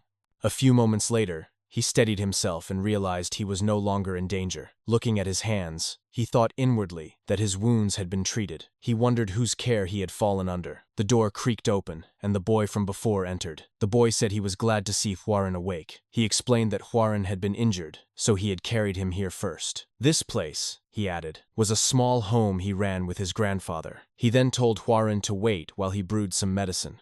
Hwarin studied the boy carefully before speaking. He asked if by chance the boy's grandfather's name was He Dukgong. The boy nodded and confirmed it. Hwarin's eyes narrowed. He asked if the boy was then He Cheolryung. The boy looked startled. He asked how Hwarin could possibly know his name. Hwarin clenched his fist, his heart racing with realization. He thought to himself that this was the very reason he had needed to come to Mount Wudang. Using the Jaegal clan as an excuse had only been a means to this end. The truth was that it was because of this child. Hwarin's mind reflected on the future he had already lived. He knew that this boy was the key to completing the unstable martial arts of the Tianzhong clan. More than that, he was destined to become the future strongest man under the heavens. This child was He Cheolryung, the One Supreme. In his previous life, Hwarin remembered, there had been a great struggle over a martial arts tome. That conflict had spanned years and had drawn in even the unorthodox and demonic clans alongside the 5 great clans. The scale of the fight had been unprecedented. The reason was simple. The tome contained a completely new principle about martial arts. It spoke of the coexistence of both good and evil within every human, and when good and evil became one, a power greater than any ordinary martial strength could be drawn forth. It was said to be the legacy of Zhang Sanfeng, the progenitor of the Wudang sect, who had ascended to the heavens. Its name was the Yin-Yang Depth Heaven Tome. In Hwarin's past life, this child had obtained it. His family had stumbled across it by chance while gathering medicinal herbs, and with it, He Cheolryung had risen to become the strongest martial artist beneath the heavens. The tome encompassed both good and evil. If Hwarin could obtain it, he believed he could finally complete the Tianzhong clan's dream. Although he thought to himself, he had expected a far more dramatic meeting with someone destined for such greatness. As he considered this, He Cheolryung was busy brewing medicine. A fly landed on the boy's face. In one swift, effortless motion, he caught it with his hand without even breaking focus. Hwarin's eyes widened in shock. He immediately recognized the motion. His voice trembled slightly as he asked if the boy had already begun learning martial arts. He Cheolryung explained with a smile that the movement had been taught to him by his grandfather. Hwarin's eyes widened in disbelief. Stammering, he asked how such a thing was possible. At that moment, an elderly man passed by the doorway. He looked inside and spoke calmly, remarking that Hwarin was finally awake. Hwarin's thoughts stirred instantly. Inwardly, he recognized the man. It was He Dukgong.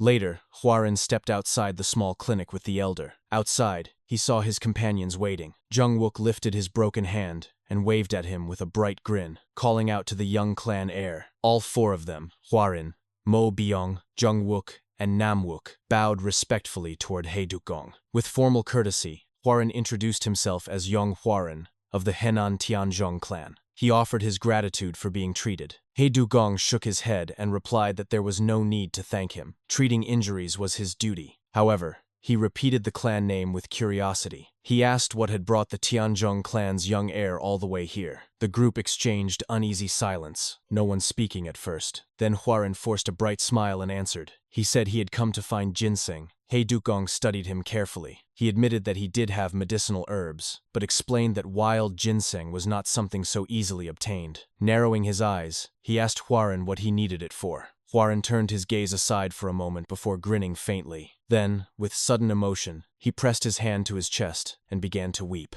In a trembling voice, he explained that his mother was gravely ill. He said his parents had always cared for him when he was young, despite his poor health, and because of their efforts, he had finally been able to leave the clan and experience the world. But then, he continued, he received word that his mother had fallen victim to a deadly illness. Rumors claimed that ginseng could cure her. In desperation, he had climbed Mount Wudang, only to stumble and fall along the way. Mo Byung observed him with confusion. Her thoughts whispered that his story did not make sense. She remembered clearly that his mother had been perfectly healthy when she bid them farewell. She wondered why the young clan leader would fabricate such a lie, and what would happen if Hei Dukgong discovered the truth. Yet, to her astonishment, the elder's eyes welled up with tears as he listened. Mo Byung realized with surprise that the lie had worked. Crying heavily, Hei Dukgong declared that Hwarin was a true son. Deeply moved by his devotion to his parents, overcome by emotion, he rushed back inside the clinic to gather his equipment.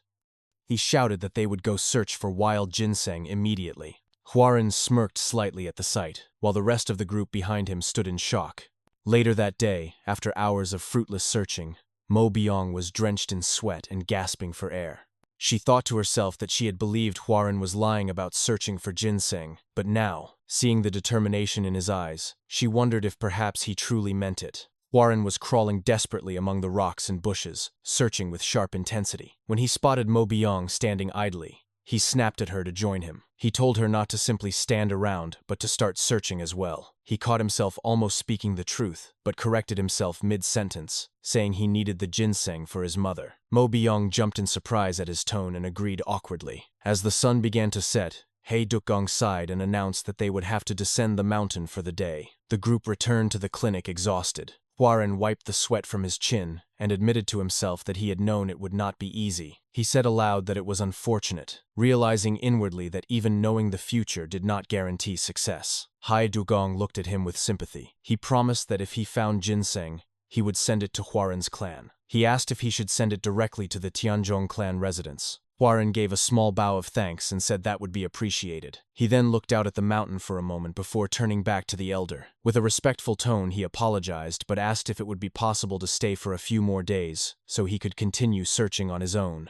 The next morning, Hwarin sat cross-legged inside his room, a red aura swirling faintly around him as he meditated. His thoughts turned inward. He resolved to search the places Hei Dukgong usually visited, convinced that if he explored those areas, he would eventually find traces connected to the tome. Without this lead, he might have spent years searching aimlessly. When he finished meditating, he rose and stepped outside. He bowed politely to Hei Dukgong, who was seated outside, and greeted him with a calm, "Good morning." They spoke quietly together at the doorway. Hei Dukgong asked if Hwarin planned to hike with him again that day. Hwarin replied that he intended to search by himself this time. The elder gave a nod and told him to feel free. The morning air was bright and fresh, and a cool breeze drifted past them. Hwarin glanced around and asked where Ryung had gone. Hei Dukgong began to answer, but just then, the boy came running toward them. He was panting heavily, holding Baexiol the cat tightly in his arms. Both Dukgong and Hwarin stood quickly, alarmed by his haste. Dukgong asked if he had run into a tiger. Ryung shook his head and explained, between gasps, that he had gone hunting with Baexiol in the morning, but some people had tried to capture the cat, so he had run away.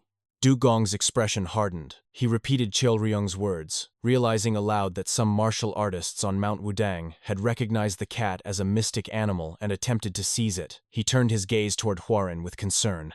At that moment, the group of martial artists arrived at the clinic, their voices raised. One of them shouted loudly that they had found it. A young girl stepped forward, speaking with authority. She called Ryung fast for a mere boy and asked if he was the owner of the cat. Without hesitation, she demanded he sell it to her. Ryung clutched Baexiol tightly and shouted back that the cat was not for sale. The girl frowned with irritation. She said she would pay him handsomely, insisting that he hand it over. Ryung refused again, his voice firm. His cries drew Jungwook, Namwook, and Mo Byung out of their rooms, alarmed by the commotion. Dukgong stepped forward with a calm but stern expression. He apologized politely, but declared that Baexiol was family to them, and they could not sell him. The girl scoffed loudly. She said that if it had been anyone else, they would have simply taken the cat by force. He should be grateful, she added arrogantly, that it was her asking, and he should hand it over.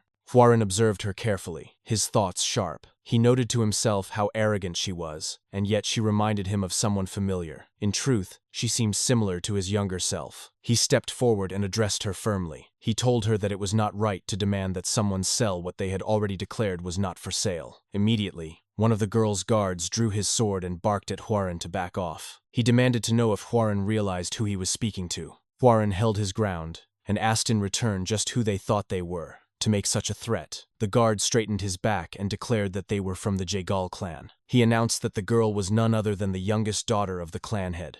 Hwarin froze for a moment as the words sank in. His mind turned swiftly. He realized with shock who she must be. She was Jaegal Yohai, the younger sister of his fiancée, Jaegal Chongyong. Hwarin thought to himself that it was no wonder the Jaegal guard acted with such boldness. The arrogance made sense if he was serving the daughter of the clan head. Still, Hwarin chose to maintain respect. He bowed politely and said that it was an honor to meet a lady of the Jaegal clan. The guard looked down on him with disdain and arrogantly demanded to know where he came from. Before Hwarin could answer, Jungwook stepped forward with a frown. He declared that he could not allow such behavior to pass and rebuked the man, asking if he was not being far too bold for a mere guard. Jungwook pressed his forehead against the guards and shouted that they were from Henan Tian. Hwarin immediately ordered him to stop. He said firmly that they were nothing more than visitors on Mount Wudang and should not reveal more. Yohei's patience wore thin. With a dismissive huff, she declared that she had no interest in speaking with anyone who refused to reveal their true affiliation. Her gaze then shifted toward Cheolryung. In a commanding voice, she gave him two options. She leaned closer and told him he could either take her money and hand over the cat, or she would seize it by force. Cheolryung clutched Baekseol tightly and stepped backward. At that moment, he noticed Hwarin signaling him discreetly from the side. The signal was clear. Hwarin would create a distraction, and Cheolryung should throw the cat. Cheolryung understood. When Yohai reached forward to grab Baekseol,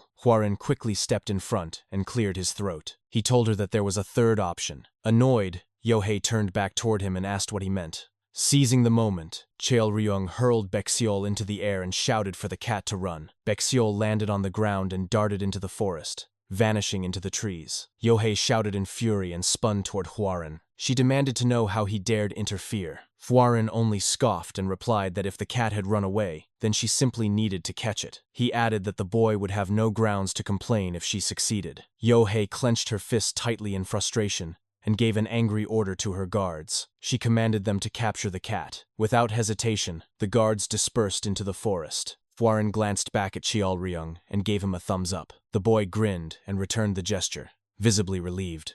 Later that day, the guards returned in complete disarray, their clothes torn and their faces tired. One of them admitted that they had failed. Yohei's eyes flared with anger as she shouted that warriors of the Jaegal clan could not even capture a single cat. Another guard stepped forward cautiously and explained that it was no ordinary animal. He said it was undoubtedly a mystic creature. Yohei scowled, but decided on her next move. She announced that she would head to the Wudang sect and ordered her men to continue pursuing the cat until they captured it. Mo Byung quietly approached Hwarin and whispered in his ear. She said that if the girl truly was the youngest daughter of the Jaegal clan, then she must be Jaegal Yohei, a figure so notorious for her temper that she was known by the nickname Jaegal Witch.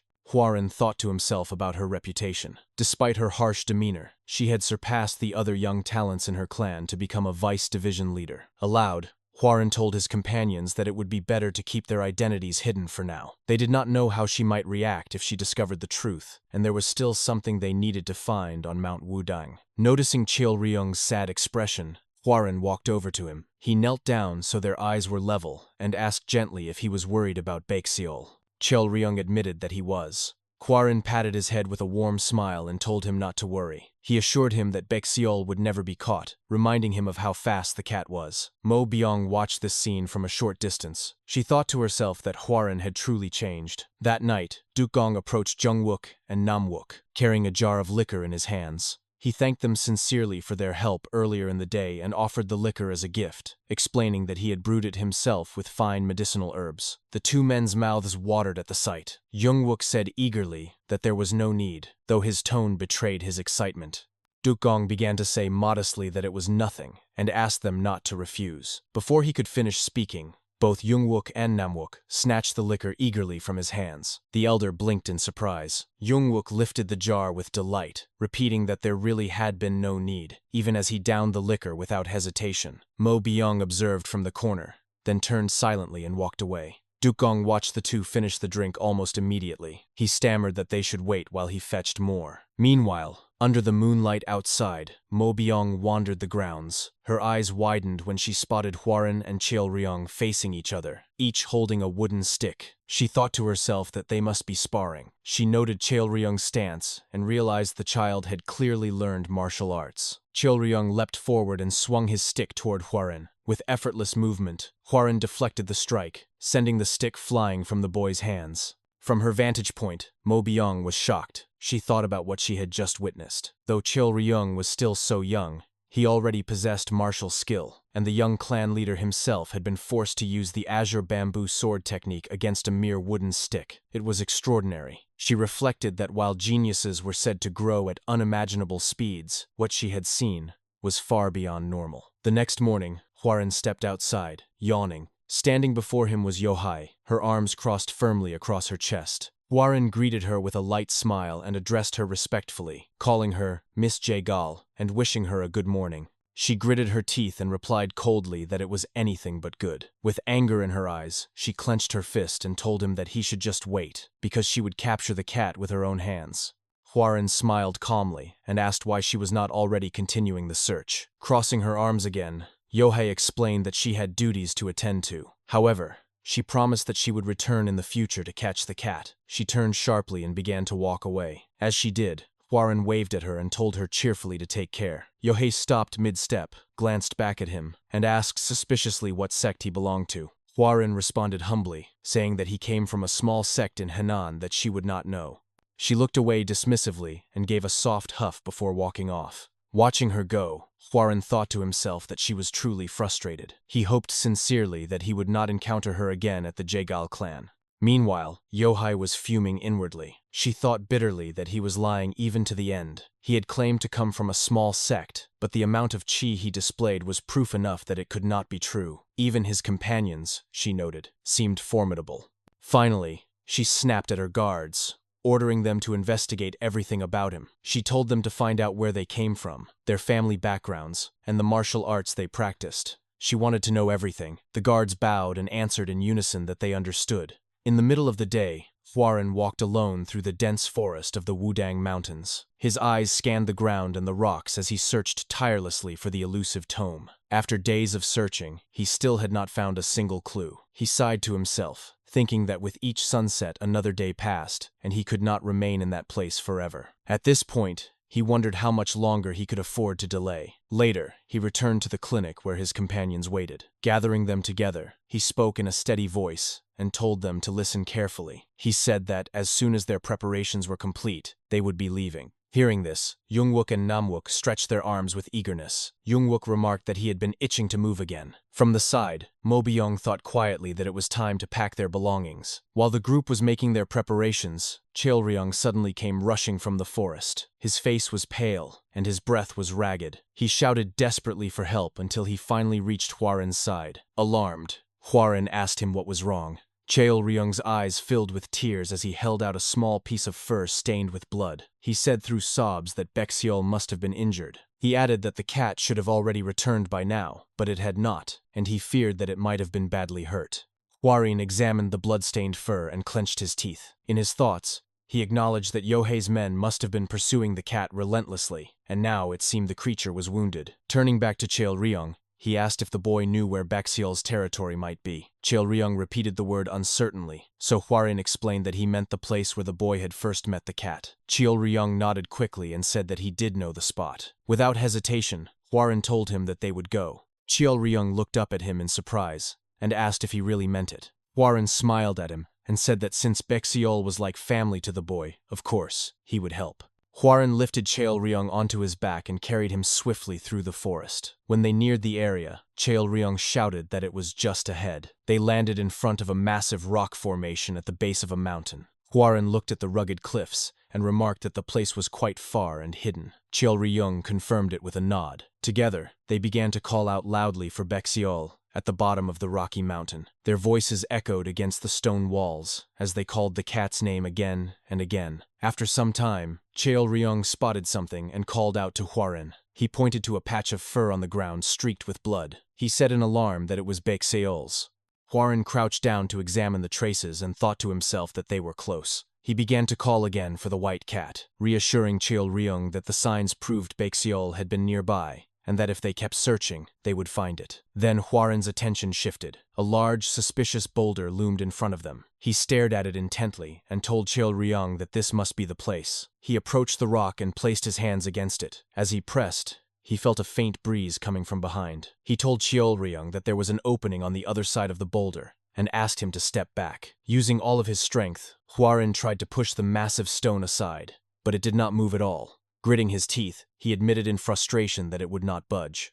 Inwardly, he cursed and thought that he could not move it with the amount of chi he currently possessed. He wondered if he should fetch Instructor Mo or the Ghost Blades to help. At that moment, Cheol-ryong noticed something beside the rock. He crouched down and said that there was already a hole. Hwarin, trying to keep his pride, laughed lightly and claimed that his effort must have created a gap. Cheol-ryong shook his head and said that it had always been there. Hwarin fell silent for a moment at the boy's remark. Cheol-ryong insisted that Baekseol must have gone through that opening. Determined, Hwarin bent down and crawled into the narrow passage. He told Cheol-ryong to wait outside, since it was dangerous, and that he would check it himself. Cheol-ryong nodded reluctantly. Hwarin squeezed through the tight hole until he reached the other side. Rising to his feet, he looked around in surprise. He whispered to himself that the cavern was far more spacious than he had imagined. He wandered deeper into the cave, his eyes scanning the stone walls. In his thoughts, he marveled that such a vast chamber had been hidden behind a single boulder. Suddenly, a light shone upon him. He raised his head in alarm and saw a figure standing in the glow. His eyes widened when he recognized the symbol carved behind the man. It was the yin and yang emblem. His breath caught as realization struck him. The figure before him was none other than Sage Zhang Sanfeng. Excitement surged within him as he realized he had finally discovered the hidden resting place of the Taiji depth, Heaven Tome. Nearby, his eyes fell on a familiar form. He cried out when he saw Baekseol lying there, the cat's white fur streaked with blood. Outside the cave, Cheol-ryong waited anxiously. He paced near the small opening, his ears straining for any sound. At last, he heard movement from within. He called out nervously, asking if it was Baekseol. A moment later, Hwarin emerged from the narrow hole. Cheol-ryong's eyes widened in shock before they filled with tears. Hwarin looked at him and said gently that he had found Baekseol. Cheol-ryong rushed forward, crying out the cat's name in relief. Cheol-ryong sat on the ground with Baekseol in his arms, tears streaming down his cheeks. He whispered brokenly that she was so weak. His cries echoed softly in the clearing as he clutched the injured cat against his chest. From a short distance away, Hwarin stood watching in silence. His gaze lingered on the boy for a moment before he slowly turned away. In his hand, he gripped the tome he had been searching for all along. Earlier, within the cave, Hwarin had approached Baekseol carefully. He crouched beside the cat and scolded gently, asking if she knew how worried Cheol-ryong had been. With relief, he realized that the wound was not deep and could be treated. He studied her closely, wondering if perhaps she was one of the mythical creatures raised by Jang Sambong. He lifted the weak animal into his arms, murmuring that they should return quickly. Baekseol needed treatment, and he himself had to go back as well. At that moment, the mysterious figure sitting nearby began to crumble into dust. Shocked, Hwarin rushed forward, only to discover that a tome had been left where the figure once sat. His eyes widened as he recognized it and cried out that it was the Taiji Depth Heaven Tome. That was how he found it. Back outside, Hwarin reflected on what had just transpired. He thought to himself that if he had not come searching for Baekseol, he never would have found the tome. The version of himself from his previous life would never have chosen to help that child either. He looked up at the sky and admitted quietly that he had changed, yet he resolved that he still needed to change much more. He vowed that the Tianzhong clan would rise to become the greatest clan of Henan and avoid its downfall. He swore that his family would live in happiness and that he would make it so. Later at the clinic, Baekseol was lying patched with bandages. Elder Dukgong examined her carefully and declared that he had done all he could. The injury was not as severe as it had first appeared, so he was certain the cat would heal quickly. Cheol-ryong stroked her fur and whispered her name softly, his eyes red from crying.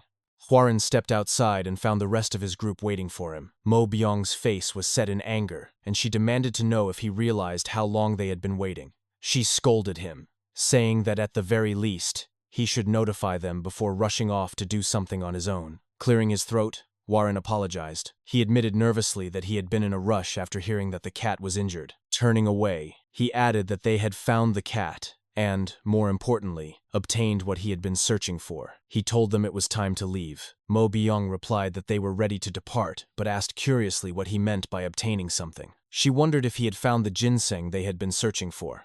Warren shook his head and answered with a smirk that he had discovered something far better. Mo Byung asked skeptically what could possibly be better than ginseng. Warren looked back at her and said with quiet confidence that what he had found was a future. Then he walked away, leaving the others confused. Before they departed, Warren approached Elder Dugong and Cheolryung once more. He bowed slightly and thanked the elder for everything he had done for them until now. Cheolryung looked at him with a sad face and asked if he was really leaving. Warren reached into his pocket and pulled out a jade plaque. Handing it to the boy, he explained that if Cheolryung ever needed help or found himself in trouble, he should bring it to the Tianzhong clan in Henan. He assured him that a day would come when he would need it, so he must not lose it. Cheolryung accepted it eagerly and promised to keep it safe. Warren turned away and told them he would see them again. But before he could leave, Elder Dugong suddenly called out. His eyes were cold as he demanded to know why Warren was being so kind to them. He reminded him that they were nothing more than country folk who gathered herbs and treated the sick. He asked bitterly why someone like Warren would bother to help people he did not even know. Warren faltered, caught off guard by the question. For a moment, he could not answer. In his thoughts, he admitted that at first it had been because of the scripture hidden in the secret technique. But after recalling the time he had spent with them at the clinic, he finally answered aloud. He said that it was because Cheolryung reminded him of himself. Dukgong was visibly shaken by the reply and fell silent, unable to find words. Cheolryung waved his hands high in the air and shouted for Warren to visit them again. Warren lifted his hand and waved back with a faint smile. As the group prepared to leave, Mo Byung glanced at him suspiciously and asked if he had truly given the boy the jade plaque of the Tianzhong clan. She pointed out that such a thing was not something to be handed out lightly. Warren answered calmly that he had learned much from Cheolryung and that the boy was worth far more than a single plaque. For a brief moment, Warren's mind drifted to a memory. He recalled the day he had first met Yonghua. He had been drinking in the afternoon when a young woman approached him with a lively smile. She bowed politely and introduced herself as Yonghua, announcing cheerfully that she would be serving him from then on. She greeted him warmly, saying it was nice to meet him. Warren had been taken aback by her energy at first, but then he smiled and returned the greeting. Back in the present, the group mounted their horses and set off. Mo Byung noticed that Warren seemed unusually cheerful. She asked him what had him smiling all this time. Warren laughed lightly and asked if he truly looked that way. Jungwook then asked if they were heading to the Jaegal clan next. Warren shook his head and replied that they would return home instead. Mo Byung exclaimed in surprise, saying she thought they were supposed to be meeting his fiancé. She protested that they were practically at the doorstep of the Jaegal clan, so turning back made no sense. Warren explained that he felt it was too early to visit them and to see his fiancé. Jungwook countered that it might be a good idea to show the clan that he was healthy now. But Warren remained firm, repeating that they were going back home. Suddenly, all of them stiffened as the metallic scent of blood filled the air. Their expressions hardened at once. In unison, they muttered that it was the smell of blood. Mo Byung pointed quickly in one direction and said it was coming from that way. They spurred their horses forward and soon arrived at a horrific scene. Bodies lay scattered across the ground. Warren's face darkened, and he cursed the martial artists who had committed such slaughter. Inwardly, he asked how they could kill so easily, as if it meant nothing. Jungwook looked to him anxiously and asked what they should do.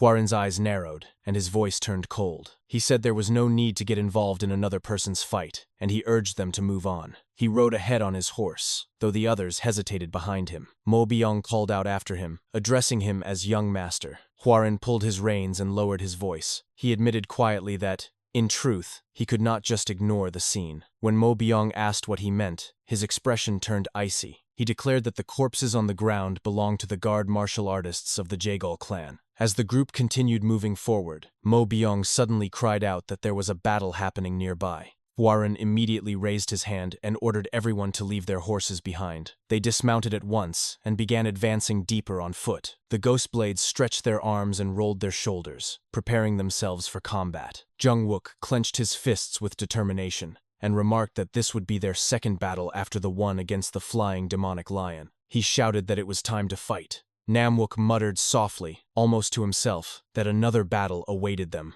Warren, however, lifted his sword in front of him, and stopped them. He instructed that they should observe the situation first before rushing in. Jungwook hesitated but eventually nodded, agreeing reluctantly. From the shadows, they watched the fight unfold. Hwarin's eyes sharpened when he recognized familiar faces. In his thoughts, he exclaimed that he had spotted Jaegal Yohai and, beside her, the first son of the Jaegal patriarch, Jaegal Byuk. He realized with surprise that he had not seen them during the events at Wudang Mountain. In the distance, a masked man raised his hand. A sudden blast of energy flew toward Yohei and Byuk. An elderly man stepped forward to protect them, taking the attack directly to his body. Blood poured from his mouth and seeped through his robes. Yohai screamed for her Uncle O. Her expression grew desperate, drenched in sweat as she struggled to catch her breath. Watching the scene unfold, Hwarin turned to Mo Byung and asked if she recognized the men in white. She shook her head and admitted she did not. Hwarin's thoughts raced. If their identities were unknown,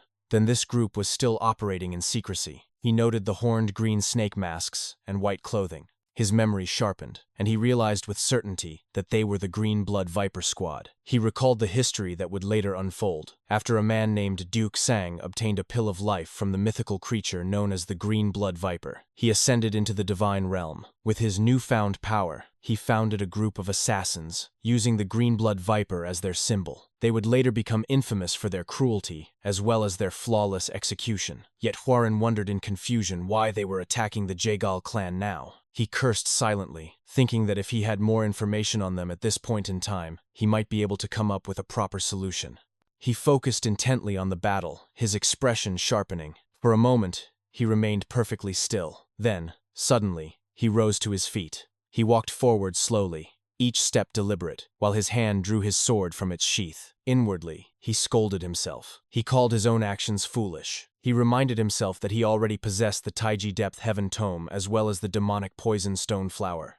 He had sworn to return home, refine his household's martial arts, and change the future. He had promised himself that, and yet, despite everything, his feet were carrying him forward. He questioned why, despite all his resolutions, he was advancing into danger now. A masked man lunged toward Jaegal Byuk and Yohei. Just as the attack was about to land, the man's head flew from his shoulders. Hwarin appeared before them in an instant, sword drawn and blood dripping from its edge.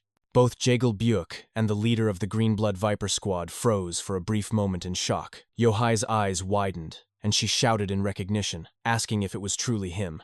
Hwarin turned back to face them and introduced himself clearly as Yong Hwarin of the Tianzhong clan. The leader of the Green Viper Squad snarled and ordered his men to kill him. One of the masked assassins leapt forward, but Mo Byung, Jungwook, and Namwook rushed in to defend Hwarin, blocking the strike. After the clash, Jaegal Byuk looked at Hwarin with disbelief. He asked if it was really him, saying he had thought Hwarin was too unwell to even move around. He admitted it had been a long time since they last met. Hwarin cut him off firmly, saying it was not the time for conversation. Byuk kept his thoughts to himself, astonished by how much Hwarin had changed in only a year. The leader of the Green Viper Squad tilted his head curiously and demanded to know who Hwarin really was. Hwarin simply pointed his sword and replied that they were just travelers who happened to pass by. The masked leader scoffed and said it did not matter, since all of them would die here anyway. Hwarin thought quickly. He knew they could not win in a direct clash. The enemy did not have overwhelming numbers, but the Jaegals were already too exhausted to fight. He told himself that his priority was to make sure everyone got out alive. To do that, he needed a strategy. Before he could decide, Mo Byung stepped forward. She declared that she would fight. The squad leader sneered and taunted her, asking if she was so bold only to hide behind another. Hwarin's temper snapped. He shoved Mo Byung behind him and roared at the masked man, demanding when he had ever hidden. He shouted that he would fight. The squad leader grinned and called them young fools. Hwarin leapt forward with a roar, ignoring Mo Byung's cries for him to stop. She called after him in panic, but Namwook grabbed her shoulder and shook his head. He told her to wait and watch, saying that the young master they had once known was gone. They needed to see who he had become. Hwarin, filled with rage, bellowed that he would kill the enemy with a single strike. Namwook sighed under his breath, muttering that perhaps not. The Green Viper Squad leader licked his lips with a cruel grin and prepared himself. When Hwarin's strike came, he deflected it effortlessly. He mocked him, asking if that was all it took to make him lose his composure. Hwarin gritted his teeth and pressed forward, striking again and again. The leader shouted at him, demanding to know what he was scheming. But as he moved, His footing slipped for a brief instant. Huaren seized the opportunity and launched an attack. His blade sliced across the leader's hand, severing one of his fingers. The Green Viper squad members cried out in alarm, yelling for their leader. Even Huaren's allies gasped in shock at what he had accomplished. Huaren clenched his jaw tightly. He admitted inwardly that he had intended to cut off the entire arm, but the enemy had minimized the damage by twisting his body, even with his vision obstructed. Despite that, Huaren smiled. He thought to himself that he had achieved the goal he wanted. Mo Byung once again tried to stop him, calling out that it was too dangerous. This time, Jungwook stopped her, insisting that they should let Huaren continue. Mo Byung faltered, but said weakly that she still could not stand by. Huaren continued to advance slowly toward the squad leader. His mind was calm now. In his heart, Huaren repeated the words to himself. He urged himself to think carefully, to find a way to ensure that everyone present could survive. Against the future's most notorious assassination organization, he would need more than strength. He would need cunning. What he needed was not an immediate victory, but a single moment of advantage. From this point onward, everything would be a gamble.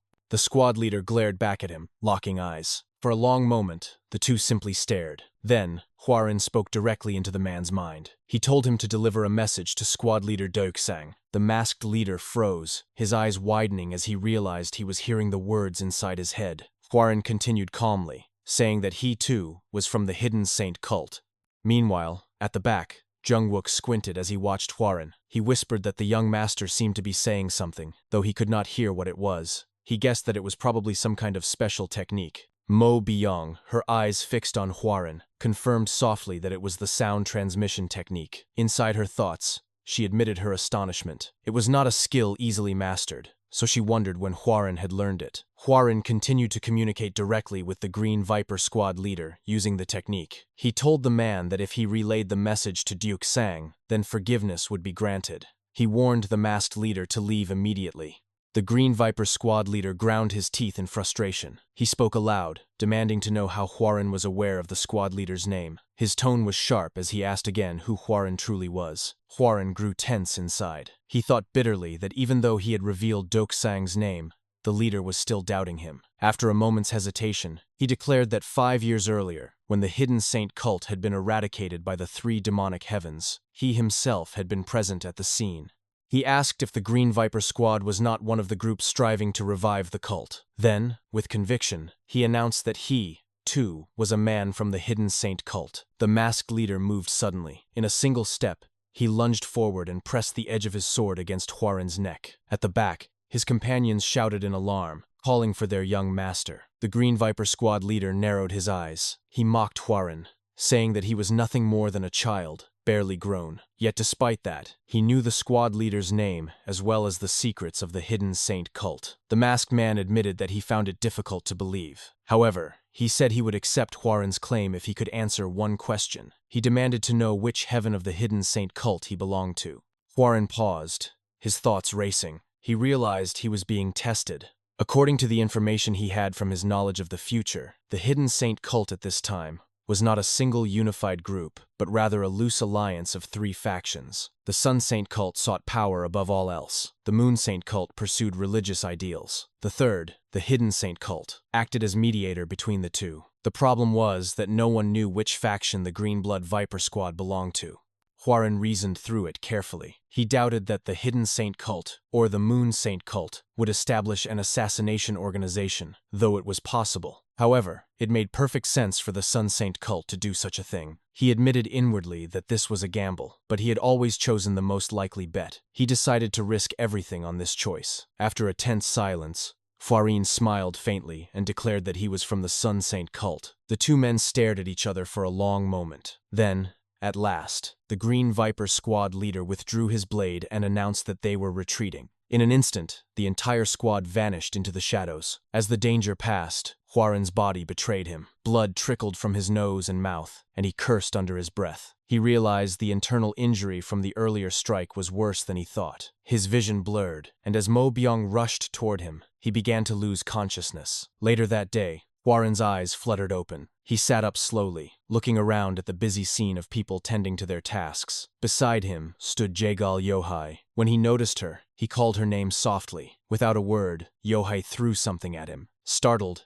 He caught it and looked down at the object in his hand. Yohai explained curtly that it was her clan's healing medicine. It would help with his internal injuries. Hwarin frowned and told her that he had not helped her, expecting anything in return. Yohai turned sharply and shouted at him, asking if he would only accept it if she begged. She ordered him to just take it. Without waiting for his response, she walked away. From a distance, her voice dropped to a softer tone as she muttered a quiet thank you. Hwarin smiled faintly as he heard it. Inwardly, he admitted that he had not known Yohei had such a cute side to her. At that moment, Mo Byung appeared behind him, peering curiously at the medicine. She remarked that it was a rare remedy reserved only for the direct lineage of the Jaegal clan. She confessed that she had not expected Yohei to give it to him. Hwarin sighed and complained that she should make her presence more obvious, as she had startled him. Mo Byung ignored the protest and scolded him sharply. She said she had been terrified when he charged at the assassin, believing he had lost his mind. Hwarin replied simply that he had only been trying to save everyone. Mo Byung sank down beside him and leaned lightly against his back. Her hand rested on his shoulder as her voice softened. She asked why he had changed so much. She reminded him that only a few months ago, he had resented the world and himself, living each day as if it were hell. That was the Hwarin she had known, but today, he had risked his life to protect them all. She said she was impressed and proud of him, but also deeply curious. She wanted to know what was pushing him to act this way. Hwarin hesitated. He answered quietly, his words faltering as he began to recall his past life. After a long pause, he finally spoke. He said that he was doing his best only so that he would not regret things in the future. The following day, Hwarin's group departed together with the Jaegal clan, moving steadily along the road. As they rode on horseback, Jaegal Byuk turned to Hwarin with a grateful expression. He said that he was thankful for Hwarin's decision to accompany them back to their clan. Byuk admitted openly that their family lacked people capable of fighting. If the assassins had chosen to strike again, their clan would have been in serious trouble. Hwarin responded calmly that it was no problem, since he had been planning to head to the Jaegal clan regardless. Byuk nodded, then mentioned lightly that Hwarin must be coming to meet Yong. Before Hwarin could reply, a window of the carriage opened and Yohai leaned out, her voice sharp with curiosity. She asked what exactly Hwarin liked so much about Yong. Was it her strength, or was it simply her beauty? Her mocking gaze lingered on him as she waited for an answer. Hwarin remained silent, refusing to take her bait, and instead redirected the conversation by asking Byuk a question. He inquired why the assassins had targeted the Jaegal clan in the first place. At once, both Byuk and Yohaya froze. Their expressions turned uneasy as they exchanged nervous glances. Hwarin pressed the point further. He remarked that the Jaegal clan was without a doubt one of the most powerful families, and this region could be considered their very front yard. He questioned what reason the assassins could possibly have to travel so far just to attack here. Yohei faltered before offering a weak response. She stammered that it must have been nothing more than a coincidence.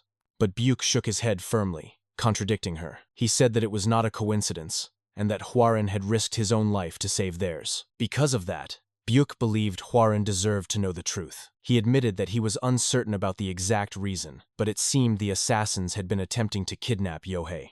Hwarin frowned and repeated the words, surprised that the lady of the Jaegal clan herself had been the target. Byuk explained further. While the assassins had slaughtered their warriors without hesitation, they had gone out of their way not to harm Yohei. He was certain, he said, that some hidden force bore ill will against their family. Hwarin reasoned aloud that if kidnapping Yohei had been the goal, then she must have been intended as a bargaining chip. Whoever was behind this must want something in return. Byuk narrowed his eyes, his grip tightening on the reins as his thoughts turned grim. He admitted inwardly that he had already suspected an enemy was aiming for their clan.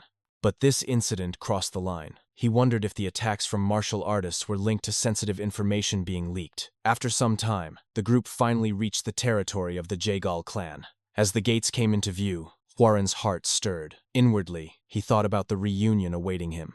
It had been an extremely long time, and now, he was about to see Yong again, his dear Yong. Memories from his previous life surfaced. Back then, their marriage had been arranged before either of them had even been born, but their lives had grown apart. He had been frail and sickly, while she had pursued martial arts with unwavering focus. She had drifted further and further away from him, until at last they had been nothing but distant figures bound by obligation. His thoughts were interrupted when Jaegal Byuk addressed him, calling out to the Yong clan heir, and asking him to come greet the clan head.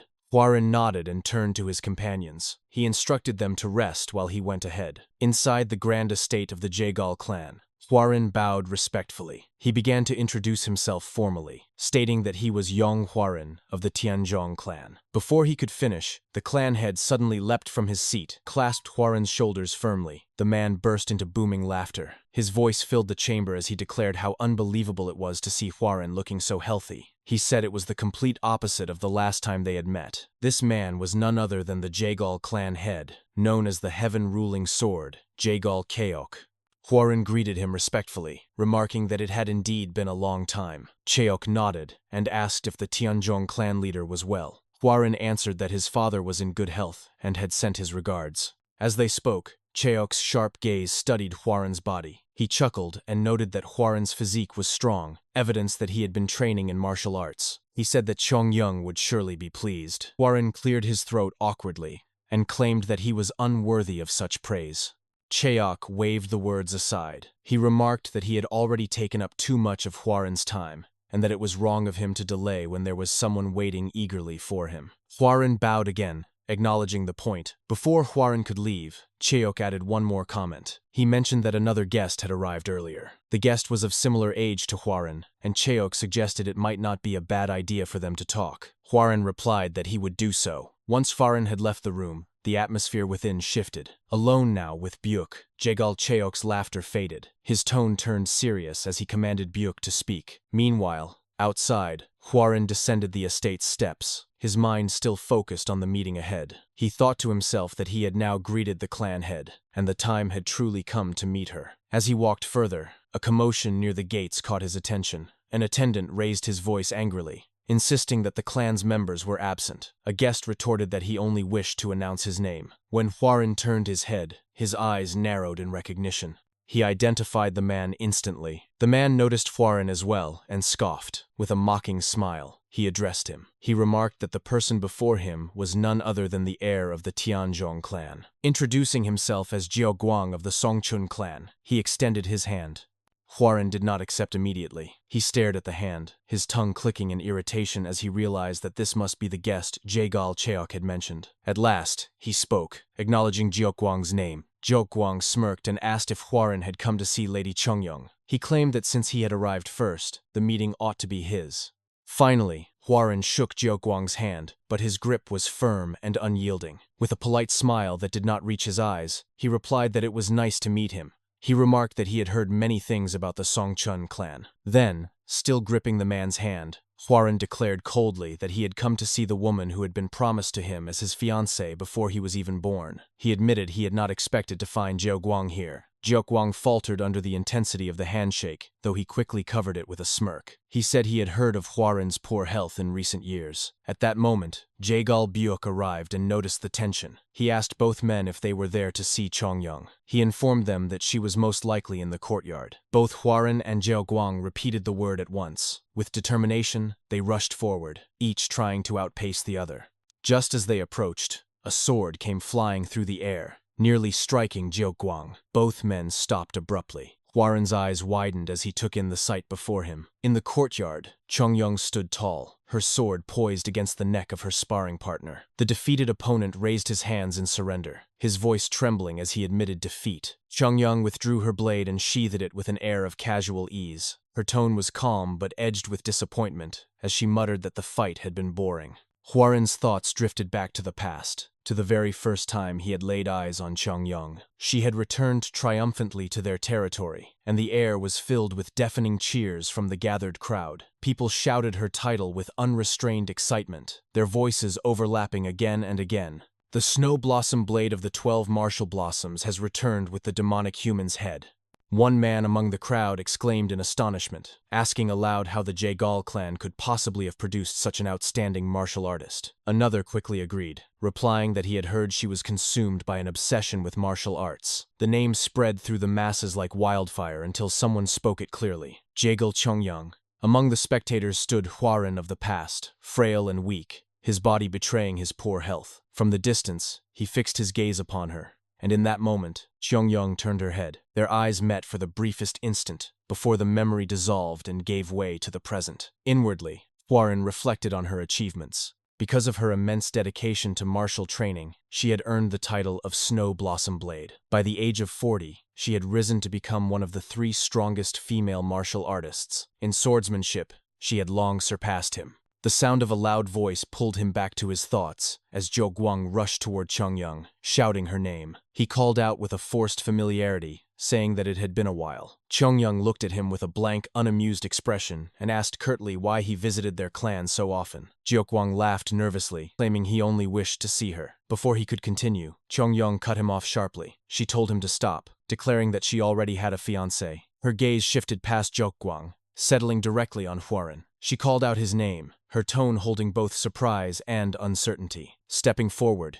she approached him carefully and asked if it was truly him. Huaren greeted her with composure, replying that it had been a long time. Chongyang studied him closely, her voice softening as she asked how he was even standing before her. She wanted to know if he was truly healthy again. Huaren explained that he had recently recovered and was now traveling across the land. He admitted that he had stopped by for the sole purpose of seeing her. Chongyang asked if he would be staying for several days, but Huaren paused, staring at her for a long moment before answering with a faint smile. He told her, no. He intended to leave early the next morning because his visit had only been to see her. He began to add something more, hesitated, and then turned away. Instead, he suggested they speak again the following day after her training, since there was something he needed to tell her. Chongyang's eyes lingered on him as he walked away, her expression unreadable. Behind them, Jiaoguang's face twisted with jealousy and anger. His fist clenched tightly, unable to hide the storm within him. That night, inside his quarters, Huaren sat quietly reading through books when a visitor arrived. Without lifting his eyes, he asked if Zhou Guang had come because he had something to say. Zhou Guang stepped inside and sat opposite him,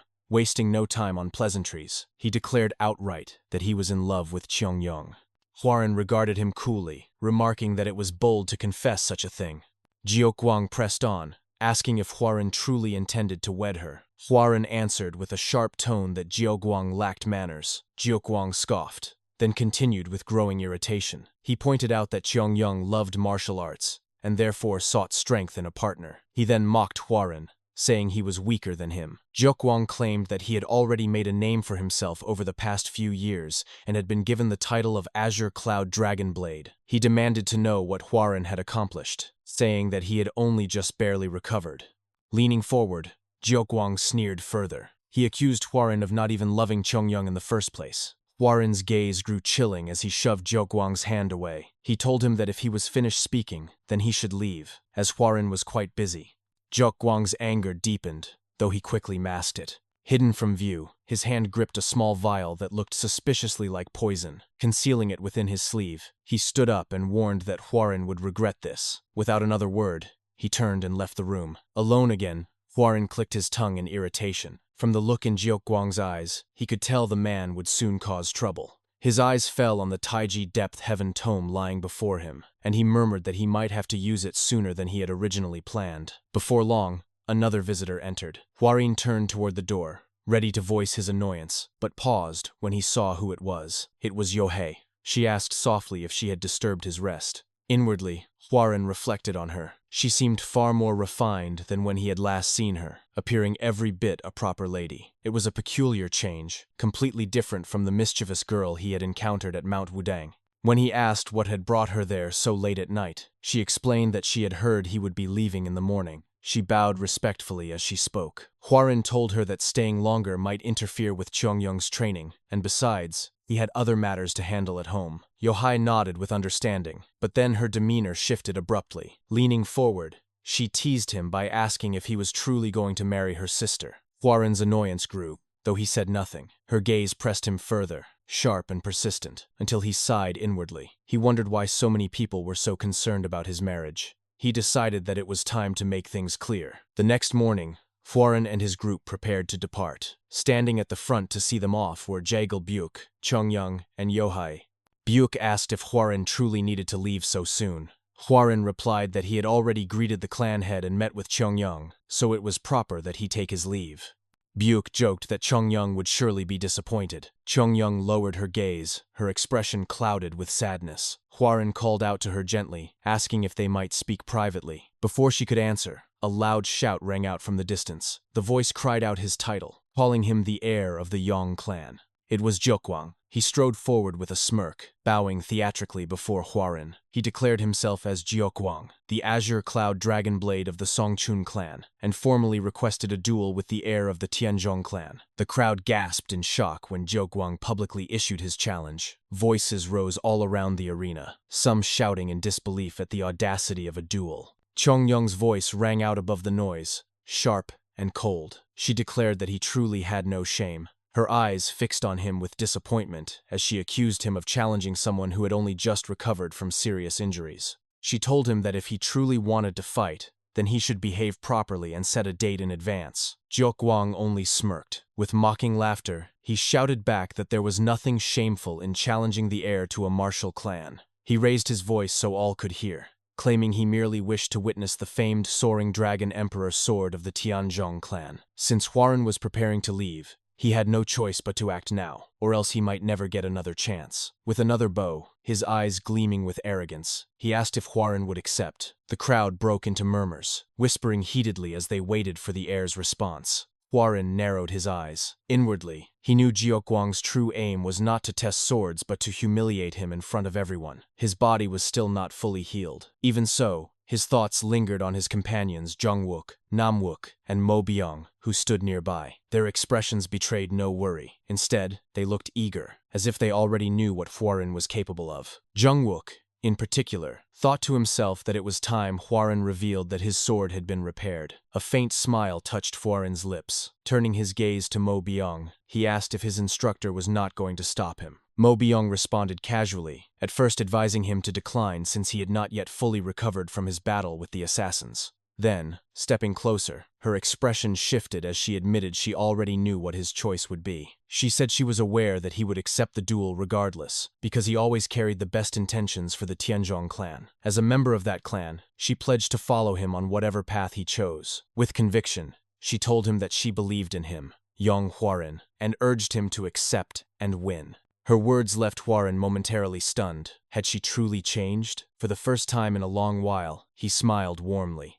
He stepped forward and declared in a clear voice that he, Yong Huarun, heir of the Tianzhong Yong clan, would accept the duel. Later, at the open arena, Jiuquang and Huarun faced each other at the center. Between them stood Jaegal Byuk, Yohai, and Chongyung, acting as overseers of the contest. Yohai announced the rules with solemn authority. Since it was to be a friendly duel, Qi was permitted, but sword Qi and lethal techniques were forbidden. A loss would be decided if either combatant dropped their weapon or if their sword broke. Furthermore, if a blade shattered because it could not withstand the flow of Qi, that too would count as defeat. Jiuquang smiled confidently, hiding his thoughts. He knew this would give him an advantage. Because of Huarun's internal injuries, his ability to manipulate Qi was limited. Jiuquang resolved to take his time and toy with him. Before the duel began, Huarun added another layer to the contest. He proposed a wager. The loser would never be allowed to step foot in the Jaegal clan again.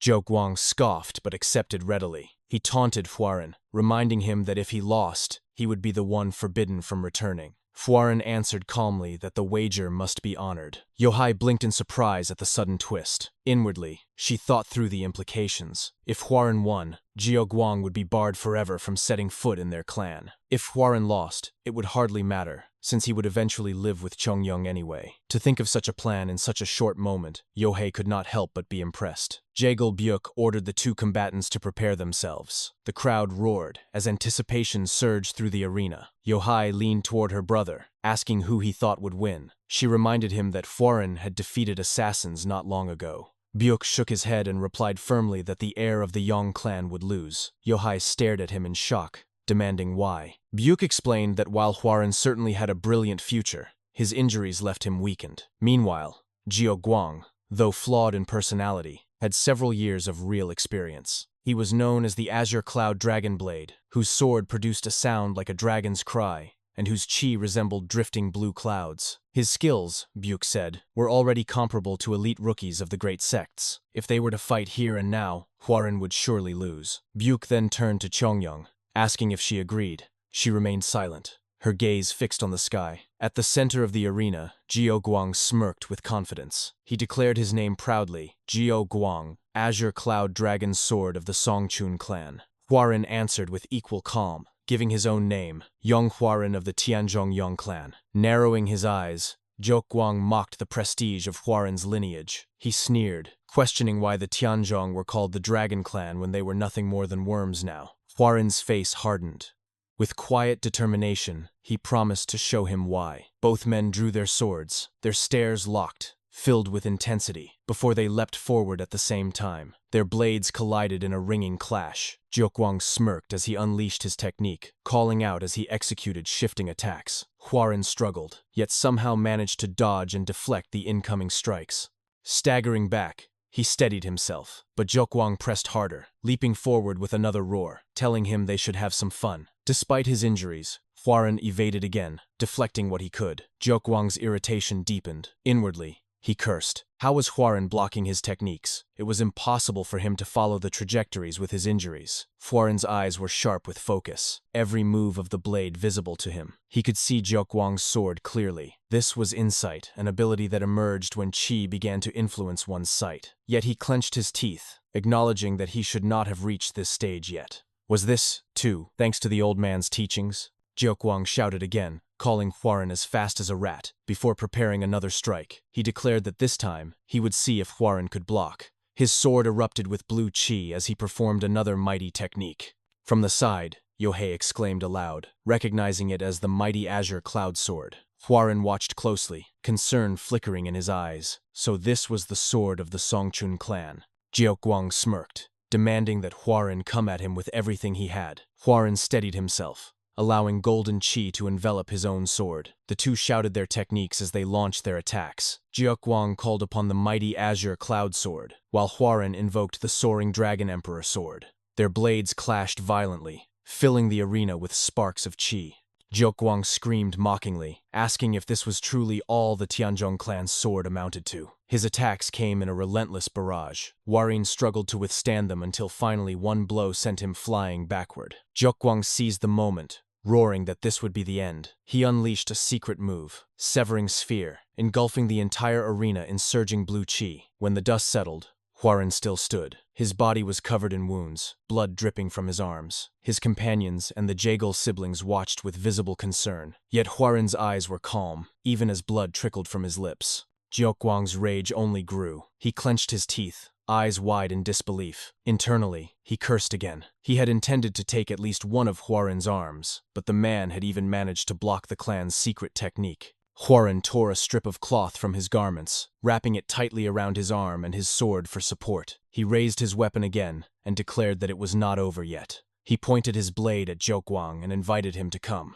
Zhou's rage boiled over. He admitted openly that he had never liked Huaran. He despised the man's superior air, his calmness, his know-it-all demeanor. At first, this had been about Yong, but now it was personal. He screamed that he simply wanted to crush him. His aura erupted violently, overflowing with killing intent. From the side, Yong cried out in protest. She insisted this was no longer a friendly duel, and turned desperately to her brother. She begged Buick to stop the match before it went too far. Buick remained silent. Yong turned to Chongyang, pleading for her to intervene, but her sister only stared at the battle unfolding before her. Huaran watched, then slowly lowered his sword. His thoughts churned deeply. Zhou was right. He had been lying to himself. He had acted calm before death, pretending to know the future, when in truth, the future was uncertain. He admitted inwardly that he was no saint. He had stolen a child's future. Yet as he stepped forward, his resolve hardened. He would not run from this. He would walk straight into the storm. He would no longer flee from his pathetic past. Though he was not a saint, he vowed to do everything he could to help those he could still protect. Holding his sword firmly, qi surged thickly around the blade. He declared to himself that this was the path he would walk from now on. Zhou faltered for only a moment at the sheer presence radiating from him. Then rage overtook him once again, and he screamed in fury, demanding what nonsense Huaran was speaking of. His attacks came faster, more furious than before. Huaran lifted his weapon with unwavering determination. His voice carried across the arena, calm yet resolute, as he told Zhou that he would show him why the Yong clan was truly known as the Clan of Dragons.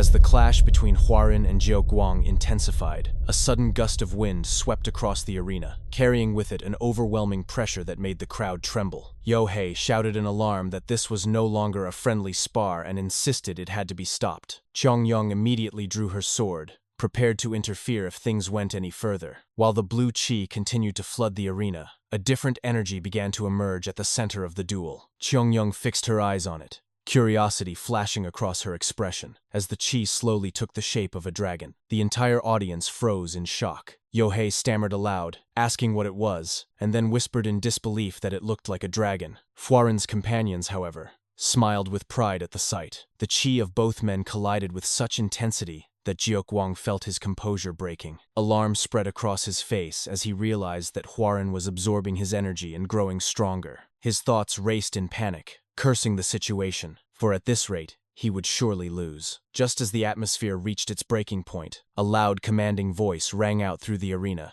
shouting for them to stop.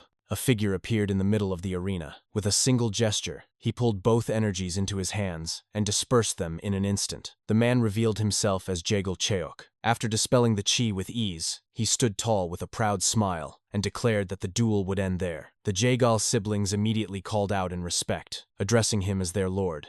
Jaegal Cheok's tone grew sharp as he warned that if the fight had continued, someone would have truly died. Jiuguang's expression twisted in disbelief. He clenched his teeth and raised his voice toward the clan head, insisting that he had won the duel. He shouted that if Cheok had not interfered, he would have defeated Hwarin. Jaegal Cheok turned a cold gaze upon him and asked if he truly believed that. He reminded him that, according to the rules, a broken or dropped sword meant defeat. Jiuguang's eyes widened as he looked down and realized in horror that his blade was snapped in half. His face went pale as his voice trembled in denial. He muttered that it could not be true, then tried to justify himself by accusing Hwarin of using sorcery. He claimed he had felt it that Hwarin had been gravely injured and incapable of drawing on his power, but had suddenly gained unnatural strength. Jiuguang shouted that it must have been demonic arts. Before his rant could continue, Chongyang stepped forward with cold precision. She raised her sword and pressed the tip near Jiuguang's neck, telling him firmly to stop causing a scene and to leave at once. She reminded him of the wager he had agreed upon and asked if he had already forgotten it. The crowd stared in silence as Jiuguang froze in place, his pride shattered. After several moments, he finally turned his back, walked out of the arena, and departed in humiliation. Jaegal Cheok clicked his tongue in disappointment and muttered that the Songchun clan had truly fallen, questioning how someone like Jiuguang could ever claim to be the Yong clan heir. But when his gaze shifted toward Hwarin, his expression changed to a wide smile. He laughed heartily and praised the young master of the Yong clan, declaring that the duel had been splendid and that he was genuinely shocked by his performance. Placing a hand on Hwarin's shoulder, he noted that, despite still recovering, Hwarin had displayed remarkable martial prowess. Yet his eyes narrowed slightly as he explained that it was precisely because of that display of strength that he had been forced to intervene. He reminded everyone that they could not allow a duel within the Jaegal clan to end with a corpse. Hwarin smiled faintly and bowed respectfully, thanking him for the acknowledgement. Jaegal Cheok burst into loud laughter. As Hwarin wiped his mouth, he noticed blood dripping from his lips. Jaegal Cheok clicked his tongue and scolded him, asking if he truly intended to leave in such a state. He advised Hwarin to rest in the main estate for the night and depart the following day. He also told him to use the time to have a proper conversation with Chongyang. Hwarin once again bowed respectfully and accepted, though quietly. As he stepped down from the stage to rejoin his companions, Jaegal Cheok watched him closely, his eyes gleaming with interest. A wide grin spread across his face as he thought to himself that the Tianzhong clan truly held a dragon within their ranks. He reflected that they were indeed worthy of being called the Dragon Clan. Yet when he glanced at his own hand, he noticed it was wounded and bleeding. He recalled vividly the moment he had suppressed Hwarin's qi, and his eyes narrowed in deep thought. Could it be? He wondered silently. His contemplation quickly turned into a booming laugh that echoed across the courtyard. After a long moment, he summoned his son with a commanding tone. He called out for Byuk and declared that they would need to push forward their plans sooner than expected. Byuk bowed and answered without hesitation that it would be done as commanded. Later that night, Hwarin sat in his quarters tending to his wounds. He stared at his scarred body and muttered that he had gained many more injuries from the duel. Suddenly, a knock came from outside his door. Hwarin quickly composed himself, dressed properly, and called for the visitor to enter. The door opened slowly, and Yong stepped in gracefully, her presence calm and elegant. Hwarin turned to her and said quietly that she had come. Yong entered Hwarin's quarters and sat gracefully across from him. For a moment, she simply studied him in silence before finally asking how he felt. Hwarin raised his injured hand, looked at it, and admitted with a faint smile that he had gone a bit overboard in the duel, but he reassured her that he was fine. An awkward silence settled between them, stretching until Hwarin finally attempted to speak. At the very same time, Yong also spoke, breaking the quiet. Yong remarked that Jiokguang had not been an easy opponent. Hwarin looked at her in surprise, and she elaborated. She explained that the Azure Cloud Sword of the Songchun clan was a fearsome martial art, one designed to tear opponents apart with overwhelming qi. In addition to that, Jiokguang's martial prowess was certainly not lacking. Yet, despite being injured, Hwarin had managed to defeat him. She continued by mentioning the technique Hwarin had displayed at the end. To her eyes, it had resembled the soaring dragon emperor sword, but something about it had felt different.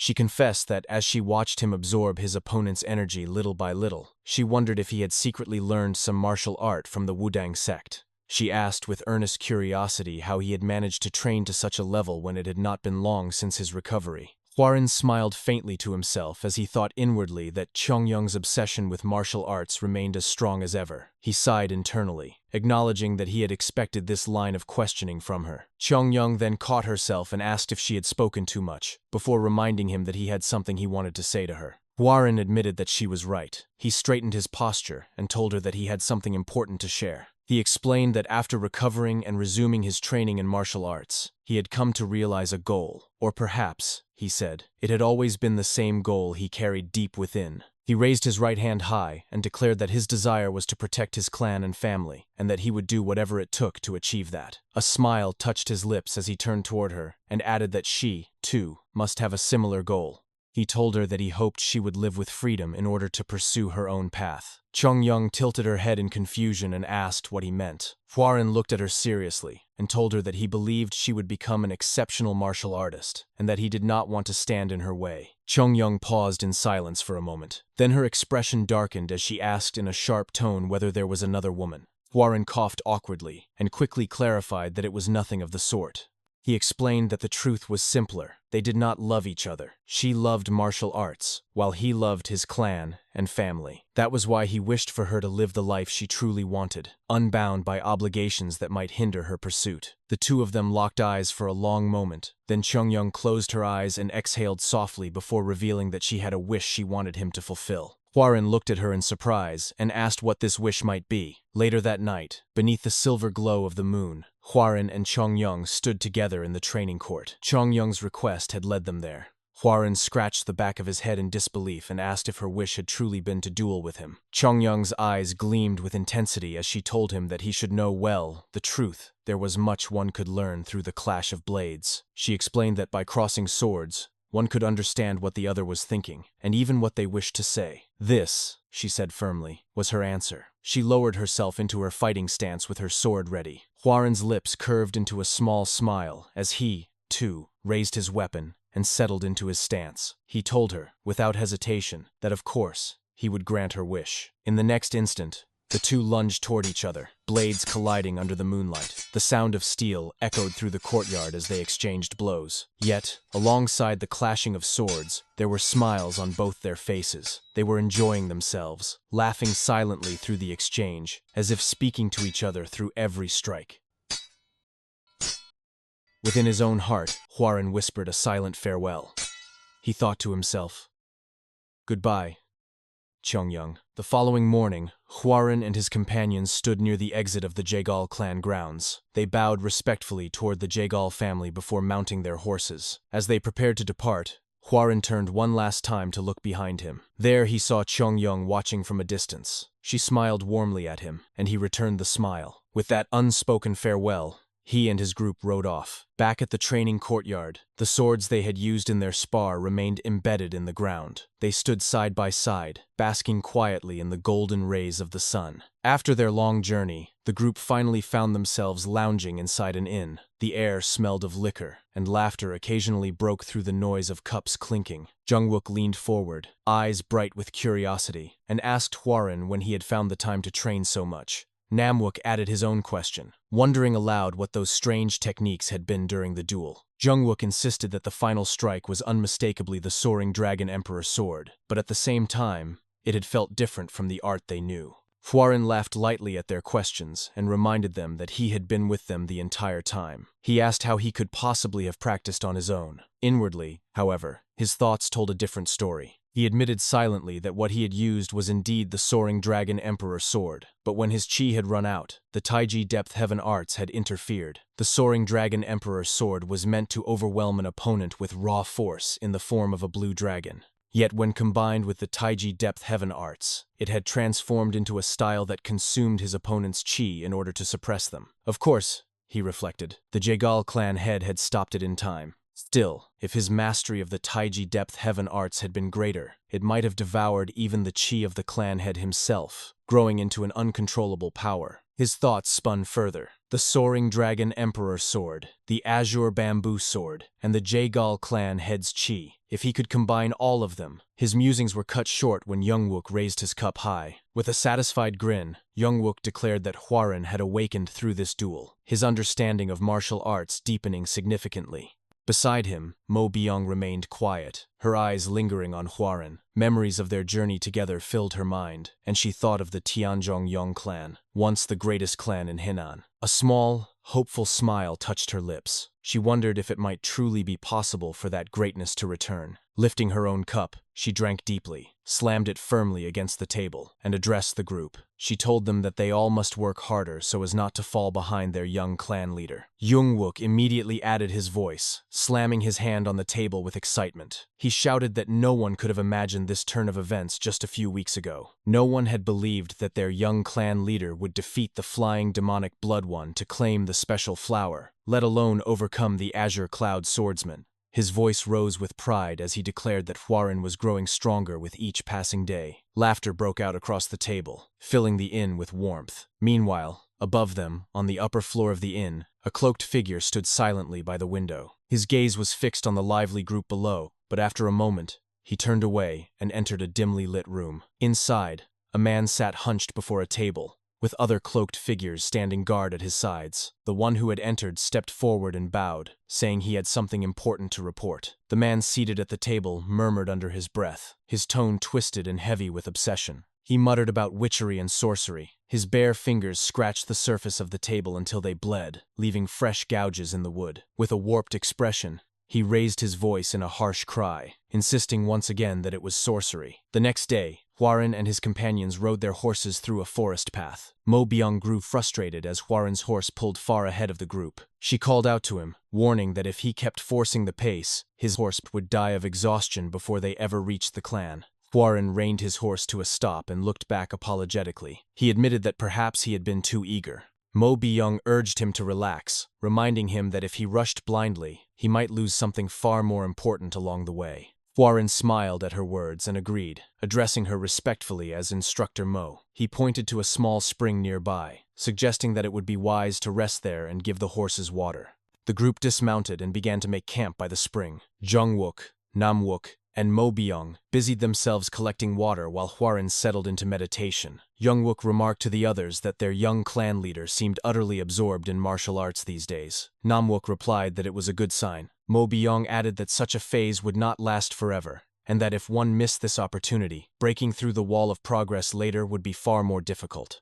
Hwarin sat in peaceful stillness, but suddenly his senses sharpened. A chilling presence stirred near the trees, and his eyes widened. His hand shot to his sword as he called out, demanding to know who was there and ordering them to reveal themselves. His crew rushed to his side in alarm, asking what had happened. In the blink of an eye, several cloaked men appeared from the shadows of the forest. The crew froze, stunned by their sudden arrival. Mo Byung immediately denied that they were mere bandits. She shook her head and declared that no bandit could hold such immense chi. These were assassins. Jungwook asked if they were the same enemies they had fought before. Hwarin narrowed his eyes and told them no. Their masks and bearing were different, but inwardly, he was unsettled. The aura these men gave off did not feel like that of assassins. It felt closer to the presence of an orthodox sect. From deeper within the forest, a voice called out, low and hateful. The words repeated again and again. Someone said they had found him.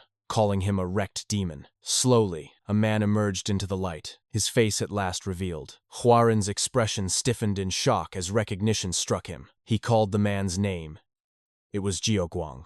As the pressure around him intensified, Huaren clenched his teeth, feeling the immense weight of the hostile energy pressing in. His sharp gaze swept across the group of men surrounding Jiaoguang, and recognition flashed in his mind. Azure Cloud, the Songchun clan, he thought bitterly. So they're not even bothering to conceal their identities? Raising his voice, Huaren shouted across the tense field, demanding to know if Jiaoguang had come to take revenge for what had occurred at the Jaegal clan. Jiaoguang's furious roar cut through the air. "Silence," he commanded. His eyes, filled with rage, locked on Huaren as he pointed his finger at him and declared that Huaren was a practitioner of demonic arts. He claimed that while others might not sense it, he, the Azure Cloud Dragon Blade, could. With a trembling voice filled with conviction, he announced that he had come to slay the demon. From the rear, Mo Biang observed the deranged look in Jiaoguang's eyes, and muttered that he didn't appear to be in his right mind. Huaren immediately added that Jiaoguang's mind was clearly unstable. He pointed out the bulging veins, the turbulence in his inner qi, and concluded that the man had fallen into qi deviation. Huaren called out again, reminding Jiaoguang that he had already lost to him once, and taunted him by asking whether he truly believed the outcome would change this time. Jiaoguang began to laugh slowly, his expression twisting with madness. "You still don't understand your situation, do you?" he sneered. Then, with a wicked grin, he asked mockingly, "So, how did the poisoned spring water taste?" The realization hit Huaren's group like lightning. Each of them attempted to circulate their qi, only to find it unresponsive. Mo Biang gasped in shock, shouting that her inner qi was no longer moving. Namwook, standing nearby, stammered that his qi was also frozen. Huaren's mind raced. "Gentleman's poison?" he thought in horror. "He poisoned the spring with gentleman's poison!" Enraged, Huaren shouted at Jiaoguang, demanding to know if poisoning them had been his plan all along. "As if threatening us wasn't enough. You used poison too?" he yelled furiously. "You dare call yourself an orthodox martial artist after this?" Jiaoguang's anger exploded. "Shut up!" he screamed. "To slay a demon I'd do far worse. You have no idea what I've endured to reach this level of cultivation. I didn't devote my life to martial arts just to lose to scum like you." His face twisted in fury as he raised his sword, shouting that the might of the Azure Cloud sword was invincible. At the back, Jungwook's voice trembled with tension. He said the situation was dire. They had all drunk from the poisoned spring. With a dozen armed warriors against them and Jiaoguang in a state of qi deviation, their enemies were clearly determined to kill them all. Huaren thought quickly. Even if Jiaoguang's qi is unstable, we can't win without our own inner energy. He began to issue an order, but before he could finish, Namwook stepped forward and placed a firm hand on his shoulder, saying that they were his guards and it was their duty to protect him. Mo Biang, Namwook, and Jungwook all took their positions in front of Huaren, preparing to fight. Mo Biang turned her head slightly and told him firmly that while they held the enemies off, he must escape. "There is absolutely no way you will die before we do," she said with conviction. Huaren froze for a brief moment, his expression darkening before his tone shifted into one of command. "No," he said sharply. He began walking forward, his expression resolute. "Not today," he thought. "Today, no one will die." As he passed his companions, Mo Biang's eyes widened in realization. She shouted at him in panic, begging him to stop, but he ignored her. Suddenly, Huaren's pure qi began to swirl violently within his body. It compressed rapidly until it became unbearably dense, then expanded explosively, its color shifting to a dark crimson as it surged uncontrollably. "Because I'll make sure of it," he swore silently. Seeing the transformation, Jiaoguang's body twitched in rage and fear. "I knew it!" he shouted. "You demon!" Blood began to trickle from Huaren's nose as he continued forward. "This is the first time I've ever forcibly drawn out my own qi," he thought. "Such overwhelming, domineering energy. It's equivalent to 60 years of cultivation. If I lose focus for even a moment, this power will consume me entirely." Jiaoguang, his face contorted with hatred, screamed an order for all his men to attack. "The Songchun clan will personally purge this demon," he roared. In an instant, the masked warriors behind him charged forward. From the rear,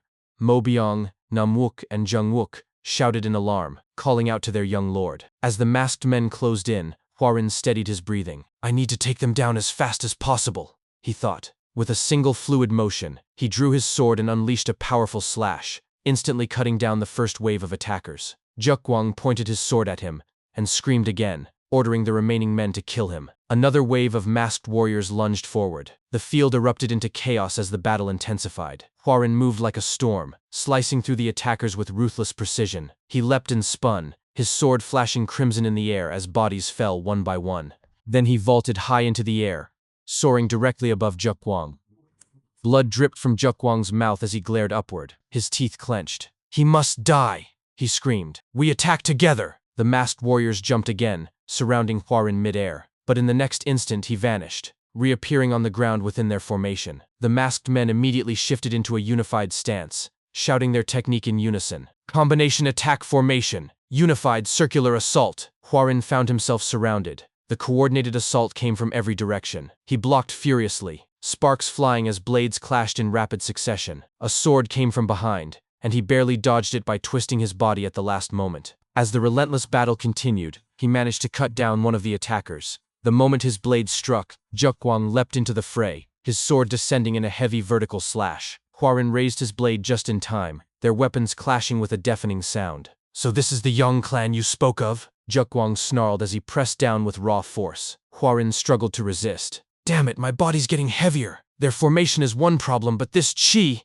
the old man's chi is consuming me. If I don't shake it off now." Suddenly, a cry from the distance drew his attention. "No! Master Mo!" Jungwook's voice rang out in panic. Hwarin turned his head and saw Mo Byung locked in combat. One of the masked men struck her across the shoulder, and she staggered backward. His eyes widened in shock. Without hesitation, he abandoned his duel with Jekwang and sprinted toward her. "Master Mo!" he shouted. "Don't let him escape!" Jekwang bellowed, and his men immediately lunged after Hwarin. A loud crash echoed through the area as the masked men surrounded Hwarin completely. Mo Byung shouted desperately, "Young Lord!" Hwarin was immobilized, trapped on all sides. From above, Jekwang leapt high into the air, raising his sword. "You bastard! This is the end!" he screamed. At that moment, a massive explosion of demonic chi erupted from the center of the formation. "Heavenly lightning ascension! Demonic!" Hwarin roared as the power burst skyward, shaking the entire battlefield. The blinding flare of energy pierced the clouds, then began to collapse inward. The area fell silent,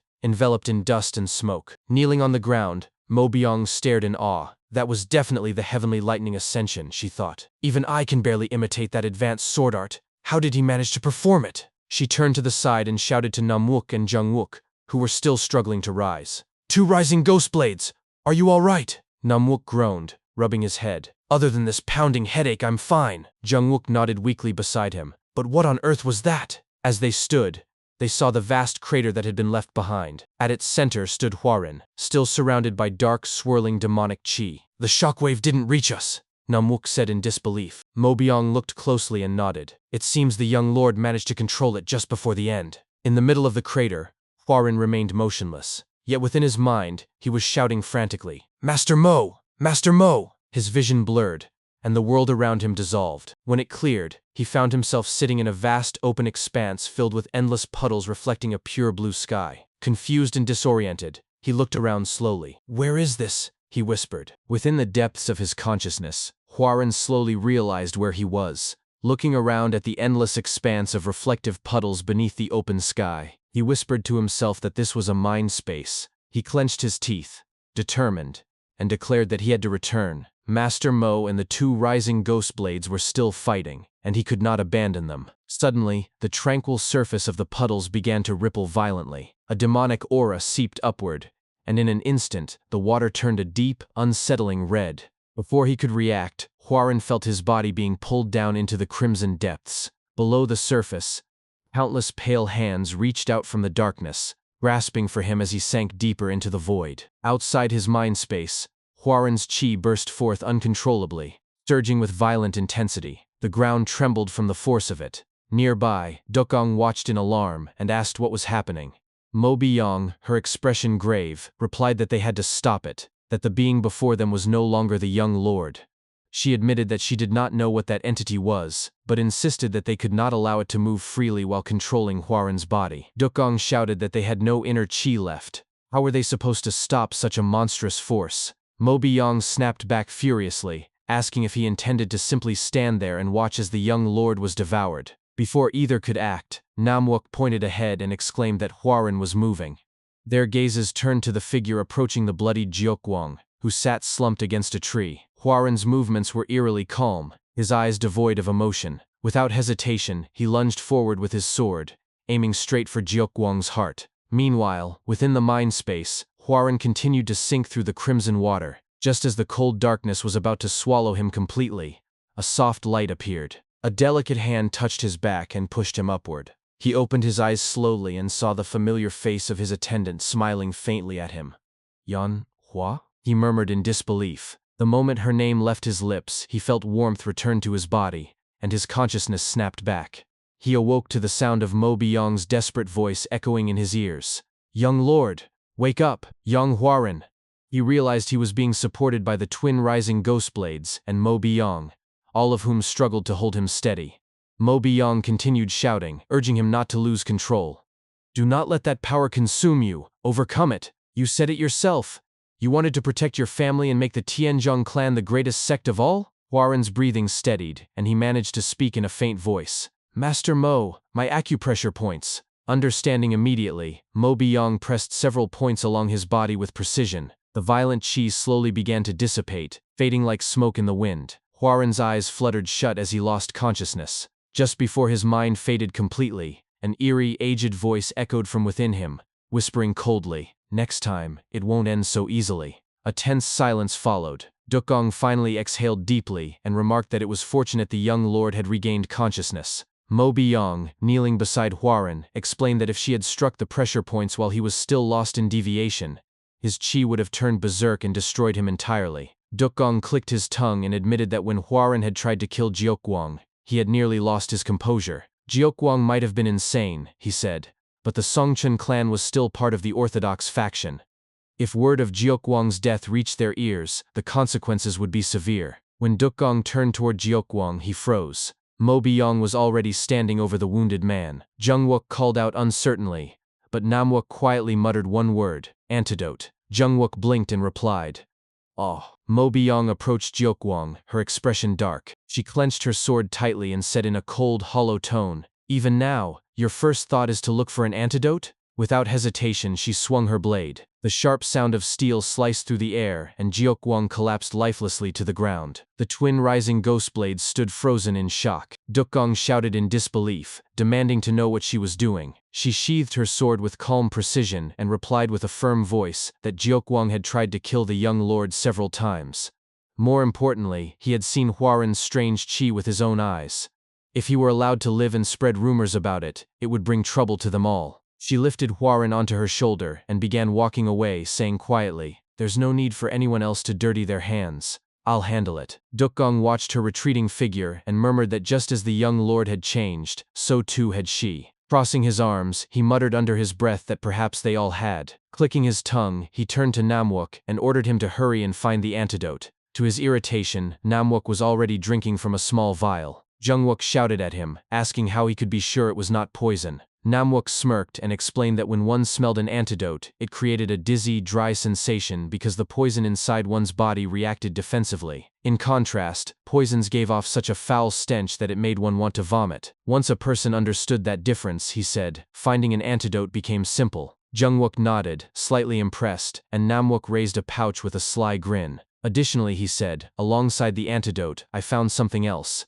Something that looks really expensive. Sometime later, Hwaran slowly regained consciousness. He opened his eyes to find himself lying in a bed within an inn. Sitting up, he murmured softly that he was back at the inn. Crossing his legs into a lotus position, he began to circulate his chi. After a few moments, his eyes widened in surprise. His inner chi had not only returned, it had grown stronger. Reflecting on Jiukwang's attack and the uncontrollable power that had erupted within him, he sighed and lay back, covering his eyes with his arm. It had been a close call. He had nearly lost his body entirely when his chi went berserk. Sitting upright again, he muttered that if he could lose himself, or even die, before mastering the Taiji Depth Heaven Tome, then everything he had done would be meaningless. The power inside him, he realized, was not ordinary chi. It might even be something akin to an old man's soul.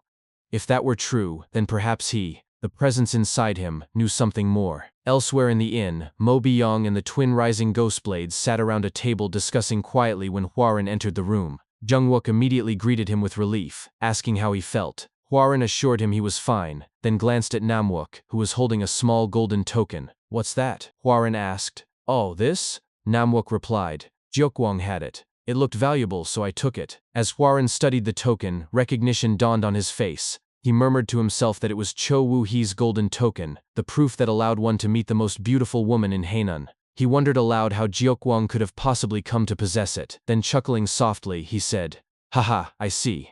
An awkward silence fell over the group. Hwarin cleared his throat and muttered that the atmosphere had suddenly become awkward. Mo Byung then spoke seriously, addressing him as young lord, but before she could continue, Hwarin interrupted her. He bowed his head slightly and apologized sincerely to her and the twin rising ghost blades, explaining that he had been completely unable to use his inner chi because of the poison, and that Jeokwang had already lost his sanity. He had only wanted to protect them, and in that desperate moment, he had no other choice. Mo Byung stood up, bowed deeply, and thanked him. Regardless of what had happened, she said, if he had not intervened, they all would have died.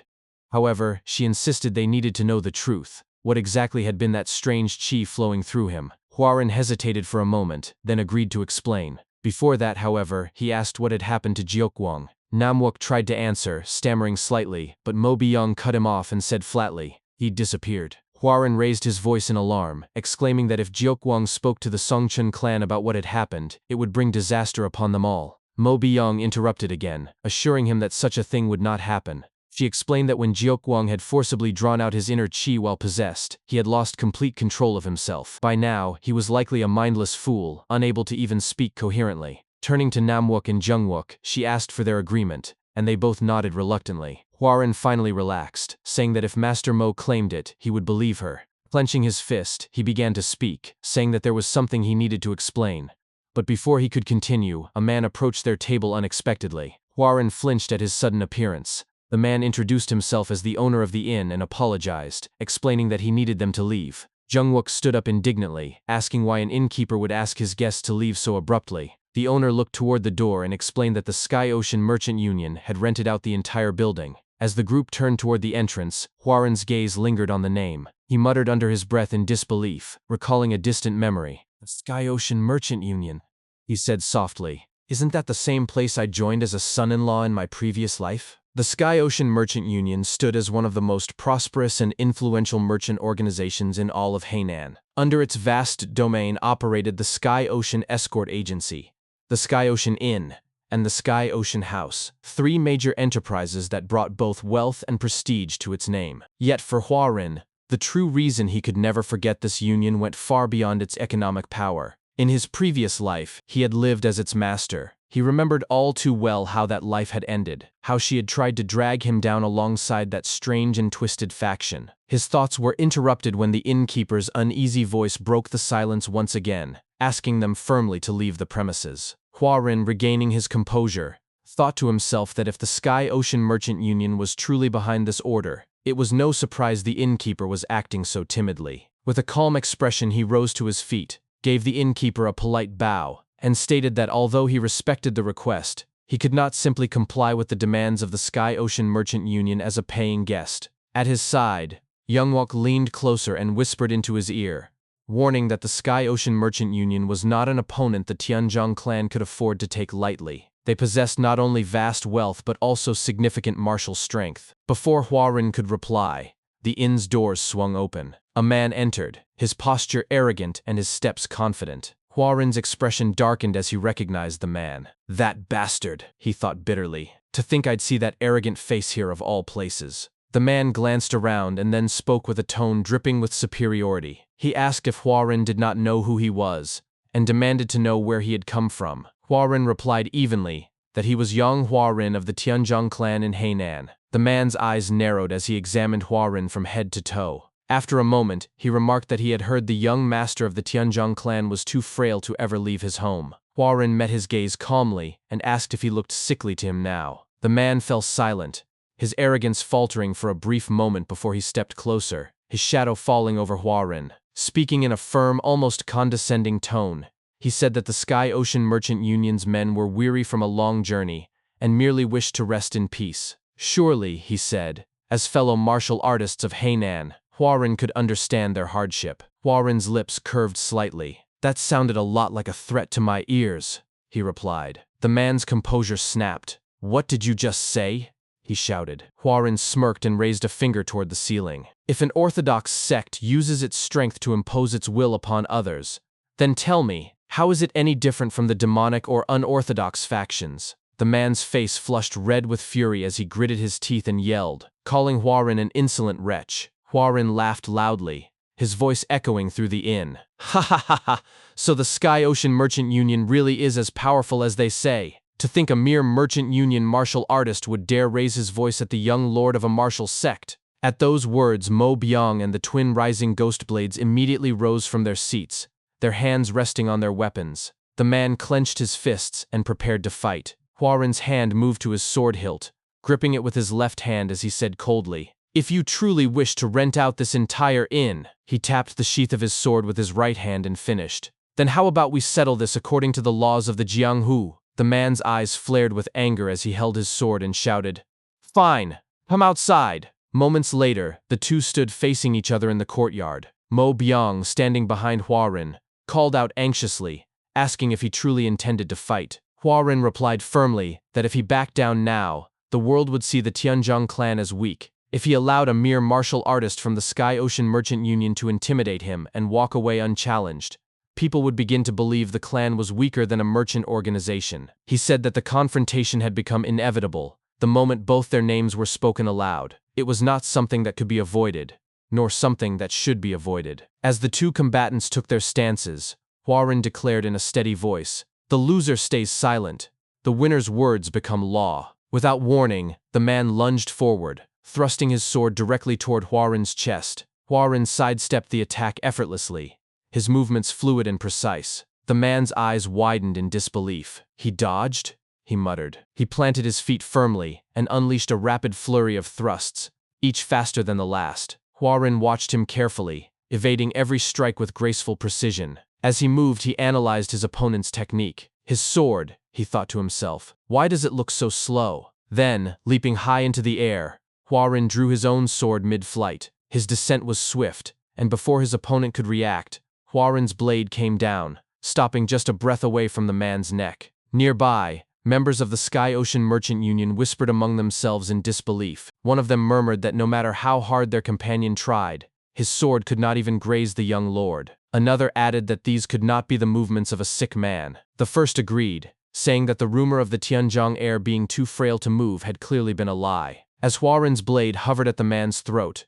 a commanding female voice suddenly rang out across the courtyard. "Stop right there!" The man clenched his jaw, lifting his head slowly while staring down at the sword that rested against his neck. The surrounding attendants immediately bowed low as the door of a luxurious carriage opened. A woman stepped out gracefully, her presence commanding the attention of everyone present. As she approached, her sharp eyes took in the scene before her, Huaran standing tall beside her kneeling subordinate. Huaran's eyes widened in shock as recognition struck him. Hua Wunqiang, he thought, the daughter of the Sky Ocean Merchant Union's master, and my wife from my previous life. His mind reeled. Why is she here? The woman lifted a delicate fan to her face and spoke with poised elegance. "I am Hua Wunqiang," she said. "I did not expect to find a hidden dragon within the Tianzhong clan." Huaran turned his gaze away, composing himself before replying evenly, "I am Yong Huaran." Hua Wunqiang studied him for a moment, her eyes glinting with curiosity. She then stepped closer and said, "I would like to invite you to share a meal with me today. What do you say?" Huaran's breath caught as memories flooded his mind. Memories of their life together. The laughter, the arguments, the bitterness that had once defined their relationship. A bead of sweat rolled down his temple. Maintaining a polite tone, though his voice wavered slightly, he said, "I appreciate the invitation, but I have matters that require my attention. I must decline. I hope you understand." Hua Wunqiang's expression froze for a brief moment. She covered her face completely with her fan, her silence stretching uncomfortably. Then, closing the fan with a sharp flick, she replied with a faint trace of irritation, "It was a pleasure meeting you, Lord Yong Huaran." She turned gracefully and added, "Though, I have a feeling we will be seeing each other quite often." As she departed with her entourage, Huaran exhaled quietly, watching the Sky Ocean Merchant Union group disappear down the road. Mo Byung approached and said with clear admiration that he had impressed her once again, not only by defeating a skilled martial artist so easily, but also by refusing the invitation of the Sky Ocean Merchant Union's daughter. At the side, Namwalk and Jungwalk could not contain their amusement. Jungwalk sighed dreamily, muttering that if such a woman had offered wine, it must have been exquisite. Huaran ignored their remarks as he walked back toward the inn. Let's just eat something light and leave quickly, he said curtly. Getting involved with her won't end well. Later, as the group sat together for their meal inside the inn, Hua-rin ate quietly. His legs, however, trembled beneath the table. Mo Byung noticed his unease and asked gently if he was feeling unwell, mentioning that he had seemed unsettled ever since meeting Lady Hua Wung-kyung. Hua-rin forced a laugh and stammered that he was fine. Abruptly, he stood up and said that he simply needed to clear his mind through a bit of meditation and sword training. Mo Byung rose as well, offering to accompany him, but Hua-rin waved her off, saying he preferred to go alone. As he walked through the quiet streets under the fading light of dusk, his mind drifted back to the past, to the memories of his former life with Hua Wung-kyung. He remembered the times he had seen her waiting for him at street corners, her eyes bright with affection. He remembered their laughter, their arguments, the warmth and the bitterness, and the moments when she had looked at him with both love and hatred. Clicking his tongue, he muttered to himself, "Damn it, it's all in the past. It's over, Hua-rin." Just as he tried to shake off the memories, his attention was drawn to a commotion nearby. The sound of shouting reached his ears. "A fight?" he murmured, moving toward the noise. When he reached the crowd, his eyes widened in disbelief as he recognized one of the fighters. "That man," he thought, his pulse quickening. "Gocheok!" Gocheok stood in the middle of the street, gripping tightly the chain leash of a rabid black dog that growled and snapped beside him. In front of him was a man with his sword drawn, ready to fight. From a distance, Hua-rin observed the confrontation from the corner of a nearby building, his eyes narrowing as he thought to himself how Gocheok had managed to travel all the way there. His gaze shifted to the beast beside him, and he noted the strange aura emanating from it. Gocheok's voice thundered with authority as he shouted at the man before him. "I'll say it again. If you just hand over that thing, we'll leave quietly. But if you continue to deny it until the end, you'll die here." The man opposite him shouted back furiously, demanding how he could possibly hand over something that did not even exist. Crouching down, Gocheok stroked the black dog's head with an unsettling calm and said, "This dog can smell prey from 50 kilometers away. It's a black wolf. The fact that it came to you means you have that thing." From his hiding spot, Hua-rin's expression stiffened as he pieced the situation together. So that black dog followed the scent of the demonic poison stoneflower all the way here, he realized. He reached into his pocket, pulling out the very flower in question, and frowned. "But the flower is with me. Then why are they targeting that young man instead?" Meanwhile, Gocheok's patience ran thin. His teeth clenched as he glared at the man standing defiantly before him. "Do I really have to kill you to find it?" he growled. Then, raising his voice so that everyone around could hear, he announced,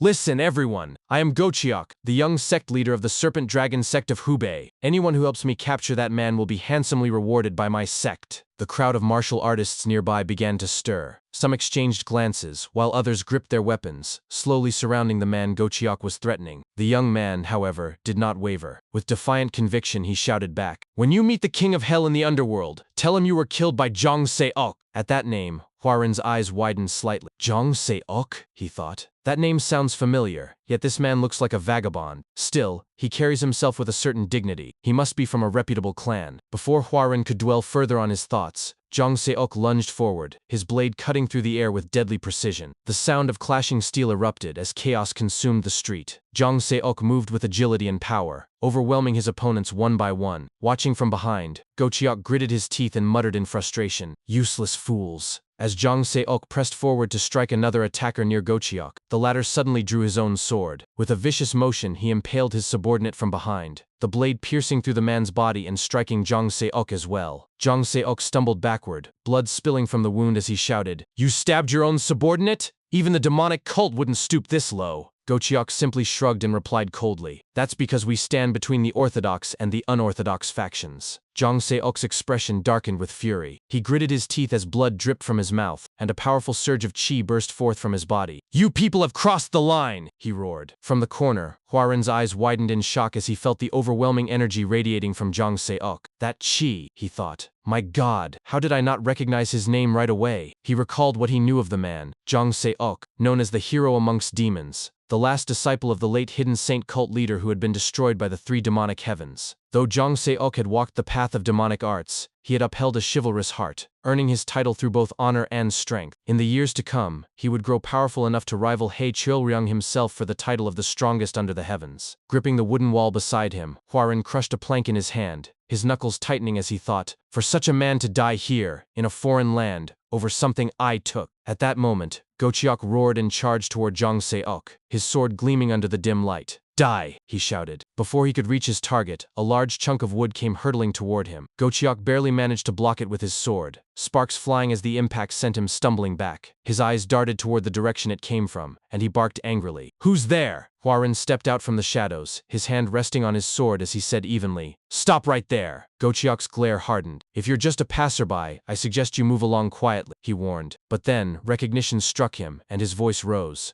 Wait, you're the one who defeated Do Gyegong today, aren't you? Step aside. This has nothing to do with you? Hwarin's voice remained calm. It does concern me, Warrior Yong. You look exhausted, so allow me to lend you a hand. Gochiok's jaw tightened in fury as he raised his sword. Must people of rank truly draw blood among themselves? He sneered. The crowd that had gathered began to murmur. One onlooker pointed and whispered, Isn't that the young master of the Tianzhong clan, the one who dueled Do Gyegong earlier? Another nodded quickly. He's fighting again. The first shook his head. No, I've been watching from the start. Gochiok was about to kill that vagabond, and no one dared to step in. That young master intervened. Just then, Jungwook and Namwook arrived at the scene, pushing through the crowd. Jungwook scratched his head and muttered, Is that the young lord? He's fighting again, huh? That title sword demon is starting to suit him perfectly. Namwook smirked and replied, Well, it's better than standing around doing nothing. Jungwook glanced at him in confusion. What do you mean? Namwook crossed his arms and explained, Most people kept quiet because they feared the serpent dragon sect's background and influence. But he chose a different path. In the Jianghu, that path is called righteousness. In the center of the commotion, Jang Se-ok looked toward Hwarin and said, I appreciate your concern, but you shouldn't suffer humiliation on my behalf. Hwarin briefly examined the wound on Jang Se-ok's shoulder before stepping forward. His tone was resolute. This isn't for you. Not long ago, I made a promise to myself, to help those I can. I'm only walking the path I chose, so don't trouble yourself over it. Before Jang Se-ok could respond,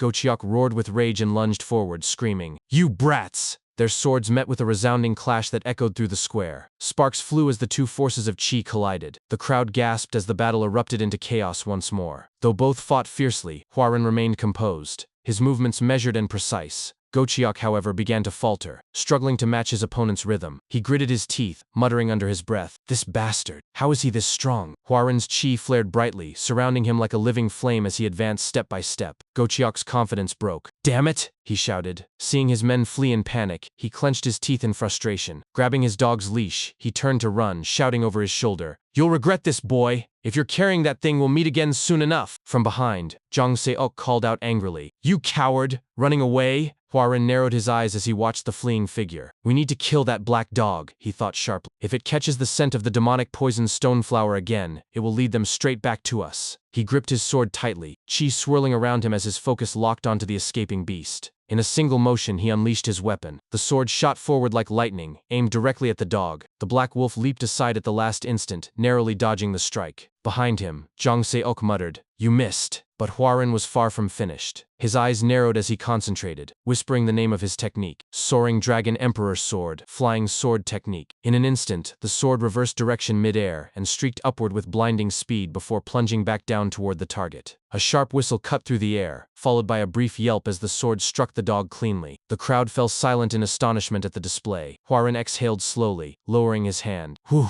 he murmured. The crowd erupted in wild cheers, their voices echoing through the square as young Hwarin stood motionless in the center. He looked down at his hands, still trembling slightly, and thought in disbelief that his flying sword technique had finally succeeded. Though he had practiced the art hundreds of times, this was the first moment he had truly mastered it. Clenching his fist with quiet satisfaction, he tried to steady his breathing. Not far away, Jang Se-ok remained frozen in shock, his eyes wide as he recognized the sword technique Hwarin had just performed. He thought to himself that it was unmistakably the hidden saint cult's flying sword technique. But how could the young master of the Tianzhong clan possibly know a martial art belonging to a sect that had long vanished from the world? Around them, the onlookers began to murmur excitedly. One exclaimed that the movement of the sword resembled a soaring dragon, while another suggested that a swordsman whose blade danced like a dragon and who upheld the path of chivalry deserved a fitting name. Someone proposed calling him the Flying Dragon Sword Hero. The crowd instantly embraced the title, chanting together in unison, Flying Dragon Sword Hero. Huarin looked around at the roaring crowd, his lips curling into a faint smile. He repeated the words quietly to himself, "Flying Dragon Sword Hero," and chuckled softly before murmuring, "At last, even I have a nickname." Before he could savor the moment, a chilling presence appeared behind him. A cold hand gripped his shoulder, and a familiar voice spoke in a calm but intimidating tone, asking if he was pleased with his new title. Huarin froze instantly, sweat running down his forehead. When he turned, he saw that it was Mo Biang. She sighed with exasperation, and said she had taken her eyes off him for only a brief moment, yet he had already managed to get himself into another fight. Huarin stammered nervously, insisting that it was not what it looked like. Mo Biang ignored his excuses, and explained that since the Songchun clan belonged to the Orthodox faction, they could not freely use force. The Serpent Dragon sect, on the other hand, was under no such restriction, and could attack as they pleased. She paused for a moment, studying him intently. Then, her eyes softened and a small, amused smile formed on her lips. She remarked that Huarin had managed to defeat Gochiok without sustaining a single injury, and praised his remarkable improvement. As his master, she said, she was genuinely proud. Before Huarin could reply, their moment was interrupted by the sound of a groan. Zhang Seok, who had been badly wounded, collapsed to the ground, unable to endure any longer. Later that night, Zhang Seok awoke in a dimly lit room. Disoriented, he sat up quickly, and realized that his wounds had already been treated. Huarin, nearby, asked if he was awake. Zhang Seok looked at his bandaged body in disbelief, before expressing his gratitude, saying that not only had Huarin saved him, but he had also tended to his injuries. Bowing deeply, he declared that young Huarin was a true hero, and confessed that he had no idea how to repay such kindness. Huarin smiled slightly, and replied that if Seok wished to repay him, he could do so by forming a contract. During that period, he would serve as Huarin's bodyguard, and of course, he would be paid fairly. Pulling out a small pouch, Huarin placed it on the bed and opened it. Zhang Seok's eyes widened in astonishment at the sight of the large sum of silver inside. He stammered in disbelief, overwhelmed by the generosity. Huarin explained that someone as skilled as Seok must have his own reasons for living as a wandering swordsman. Hearing those words, Zhang Seok lowered his head and admitted the truth. He told Huarin that he had a younger sister, suffering from a rare and deadly illness, and that the medicine required for her recovery was incredibly expensive. Tears welled in his eyes, as he realized that with this money, she would finally begin to heal. Sobbing quietly, he thanked Huarin repeatedly. Huarin placed the pouch into his hand and told him to bring his sister to stay with them, as they would remain in town for a while. The room fell silent, broken only by Seok's quiet crying. After some time, Zhang Seok waves at them outside the inn, and left to fetch his sister.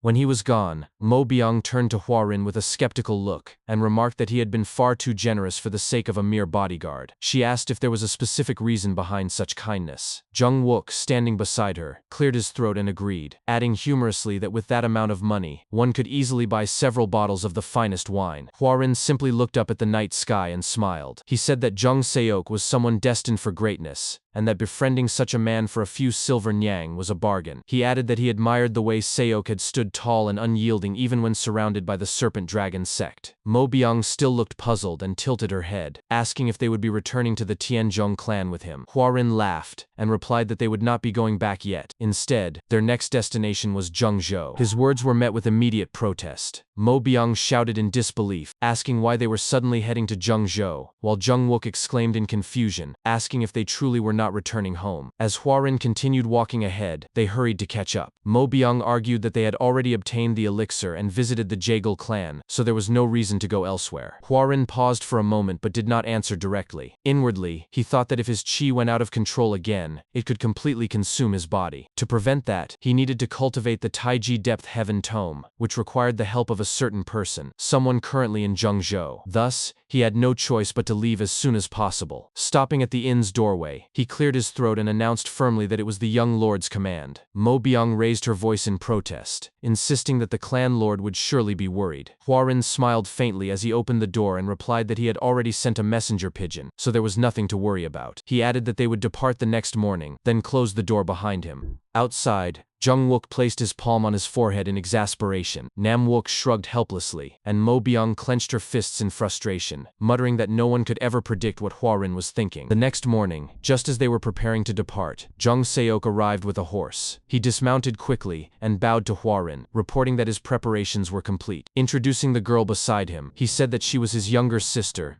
Zhang Munye. Munye bowed gracefully and thanked Huarin for helping her brother. Huarin returned the gesture politely and introduced himself as young Huarin of the Tianzhong clan. He then presented his companions, explaining that the twin Rising Ghostblade were both his bodyguards and warriors of his clan. The twins, eager to impress, straightened their posture and acted coolly before Munye. Huarin smiled and added teasingly that they seemed to prefer guarding wine more than guarding people. Namwook immediately protested, saying that Huarin made them sound like villains. Mo Byung stood quietly to the side, observing the exchange with faint irritation. Huarin then pointed toward a nearby carriage, explaining that he had prepared it to make their journey easier. Zhang Seok seemed surprised and asked if the carriage was meant for his sister. When Munye was settled inside, Huarin turned to Namwook and asked him to handle the reins. Namwook scoffed and complained that he was not the only one capable of driving. In response, Huarin smirked and pulled something from his pocket, a bottle of golden wine. He declared that whoever served as coachman for the day would receive a cup of it as a reward. The moment the two swordsmen laid eyes on the golden wine, both gasped in astonishment. Namwook shouted in disbelief, and Jungwook echoed him, calling it that precious drink. In the next instant, the two charged toward the reins at full speed, each yelling over the other. Jungwook claimed that he would drive the carriage, while Namwook shouted that he was the one Huarin had chosen. The two immediately began to argue, clashing heads in their struggle to claim the role. Inside the carriage, Zhang Munye covered her mouth as she laughed softly, while Huarin and Zhang Seok chuckled beside her. Watching them from the side, Mo Byung frowned and crossed her arms, her expression sharp and slightly disdainful as her lips curled in quiet disapproval. As the group began their journey, Yang Huarin, Zhang Seok, and Zhang Munye sat together inside the carriage. During the ride, Zhang Seok turned toward Huarin and asked politely if he might pose a question that had long troubled his mind. He wanted to know whether the martial art Huarin had displayed during his duel with Gochek was a secret technique belonging to his clan. At once, Zhang Munye scolded her brother, reminding him that it was rude to ask someone directly about their martial arts. Realizing his mistake, Zhang Seok quickly apologized. Across from them, Huarin watched the siblings with a faint smile. Inwardly, he thought that since he had intentionally revealed his technique, it was only natural for Zhang Seok to be curious. He was well aware that Zhang Seok was a direct disciple of the Hidden Saint cult. Because the Tianzhong clan's swordsmanship had originated from that same cult, Zhang Seok must have recognized it immediately. After a moment, Huarin spoke, confirming aloud that it was indeed a secret clan technique. He explained that his ancestor had once learned it from a great martial master long ago. Zhang Seok bowed respectfully and expressed admiration, saying the technique had left a deep impression on him. He confessed that he had long desired to experience it firsthand, though he hoped his words would not be taken as rude. With a slight grin, Huarin suggested they have a friendly spar that evening after dinner. He added that during Zhang Seok's fight with Gochek, it seemed he had not fought at full strength, and he wished to see his true ability. Zhang Seok burst into hearty laughter and readily agreed, saying it would be an honor to spar with him. Later that evening, as the sun dipped below the horizon, the group stopped at an open field to prepare for the duel. Without hesitation, both men drew their swords and lunged forward at the same moment. Their blades clashed repeatedly, each exchange ringing through the field. When they finally stepped back, catching their breath, Huarin exhaled deeply and proposed they stop for the night. As Zhang Seok sheathed his sword, he silently analyzed the duel. He thought that, as expected, Huarin's swordsmanship was elegant and refined. Though the form differed slightly from that of the Hidden Saint cult, the foundation was unmistakably the same. There was no doubt in his mind that Huarin's Soaring Dragon Emperor sword was a modified version of their cult's demonic Dragon Emperor sword. Yet, he wondered why the original's overwhelming power had been weakened when merged with another cultivation technique. Walking back toward the carriage, he contemplated this quietly. Behind him, Huarin watched his retreating figure with a sly smirk, thinking that if all went well, he might soon acquire one of Zhang Seok's chi cultivation methods. Later that night, as the group camped under the stars, Zhang Seok and his sister walked a short distance away to speak privately. Munye asked her brother how his spar with Huarin had gone. Zhang Seok replied that he was now convinced the Tianzhong clan must have some connection to the Hidden Saint cult. Surprised, Munye asked if he truly believed that. He nodded, explaining that when Huarin's sword technique combined with another form of cultivation, its power diminished significantly. As she knew, the martial arts of their cult were inherently potent. Munye looked at him knowingly and guessed that he was considering teaching Huarin their chi cultivation technique. Zhang Seok admitted that Huarin had done so much for them already. He placed his hand gently on his sister's shoulder and reminded her that, thanks to Huarin, she was now well enough to walk freely again. Munye then made a bold declaration. She said she would personally pass down the Hidden Saint cult's chi cultivation technique to Huarin.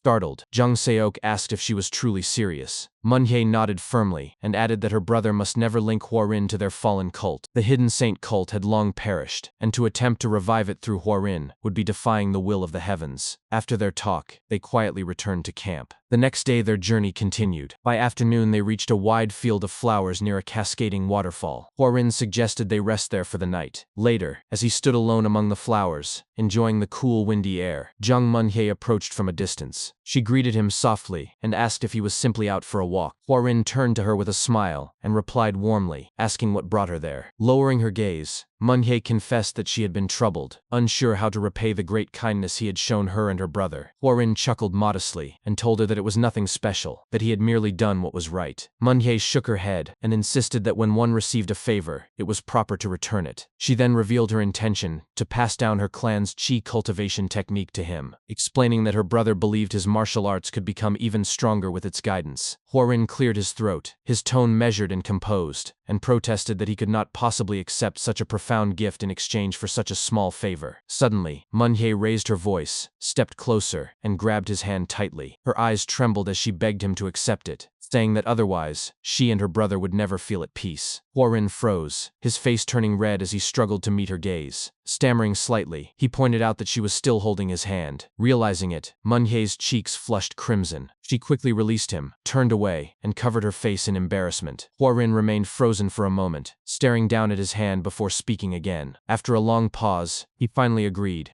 saying that if that was truly her wish, he would accept it gladly. From a distance, Mo Byung had been watching them in silence. As she observed their closeness, an unfamiliar tightness stirred in her chest. She pressed her hand against it and whispered to herself in confusion, wondering what the strange emotion she felt could be. She continued watching quietly as Huarin and Manhwa walked side by side through the flower field. Nearby, Jungwook, Namwook, and Jung Seok were sitting together, laughing and drinking happily. Time passed peacefully as their journey continued. Eventually, as Jungwook held the reins of the carriage, he pointed ahead and called out that Jungjo was finally in sight. Upon arriving in the bustling town, the group stopped at an inn. Huarin told everyone to rest while he went to look for someone. Mo Byung, standing nearby, insisted on accompanying him. After a brief pause, Huarin nodded and agreed. The two walked together through the busy streets of Zhengzhou until they reached another inn. Outside, a boy was sweeping the ground. Huarin approached him and asked if he knew where to find a man known as the Omniscient One. The boy's eyes lit up with excitement as he replied that he certainly knew of him, but if Huarin had come looking for that man, he was already too late. Huarin's expression darkened as he demanded to know what the boy meant. The boy gave no answer at first, merely whistling a short tune while grinning mischievously and holding out his hand to signal for money. Without hesitation, Huarin tossed him a piece of silver, which the boy caught eagerly. Lowering his voice, the boy explained that rumors had spread all over town claiming that the Omniscient One had been captured by the Sangwon clan and was scheduled to be executed the next day. Startled, Huarin shouted in disbelief, demanding clarification. The boy went on to say that the Omniscient One had read the fortune of the Sangwon clan's young lady, but after following that fortune's guidance, she lost her mind and drowned herself. Furious and grief-stricken, the Sangwon clan had blamed him for her death, captured him, and planned to behead him at dawn. Upon hearing this, Huarin's jaw tightened, and his expression darkened further. He gritted his teeth, thinking grimly that matters had just grown far more complicated than he had anticipated.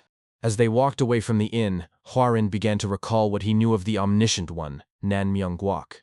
He thought to himself that Nan Myung-guak had built his reputation on fortune-telling and exorcism, but his true identity was the last envoy of the eradicated Bei cult. The Bei cult specialized in soul-related sorcery and had already collapsed before the three demonic, three orthodox era. Huarin realized that if it was him, he would be able to remove the old man who was inside him. However, his thought was cut short by the realization that Nan Myung-guak was scheduled to be beheaded the next day. Mo Byung then spoke, asking if the young lord wanted to have him read his fortunes. Huarin did not respond as his attention drifted to the far streets. Mo Byung called out to him again, addressing him as Young Master Yong. A familiar figure caught Huarin's attention, and he called out to the person walking towards them, asking if it was Lady Jaegal. As Jaegal Yohei drew close to them, she bent forward, looked at Huarin, and playfully asked if she was so unwelcome that he was so surprised. Both Huarin and Mo Byung bowed to her, and Huarin spoke, saying, "Of course not." He added that he did not know she was in Jiangzhou.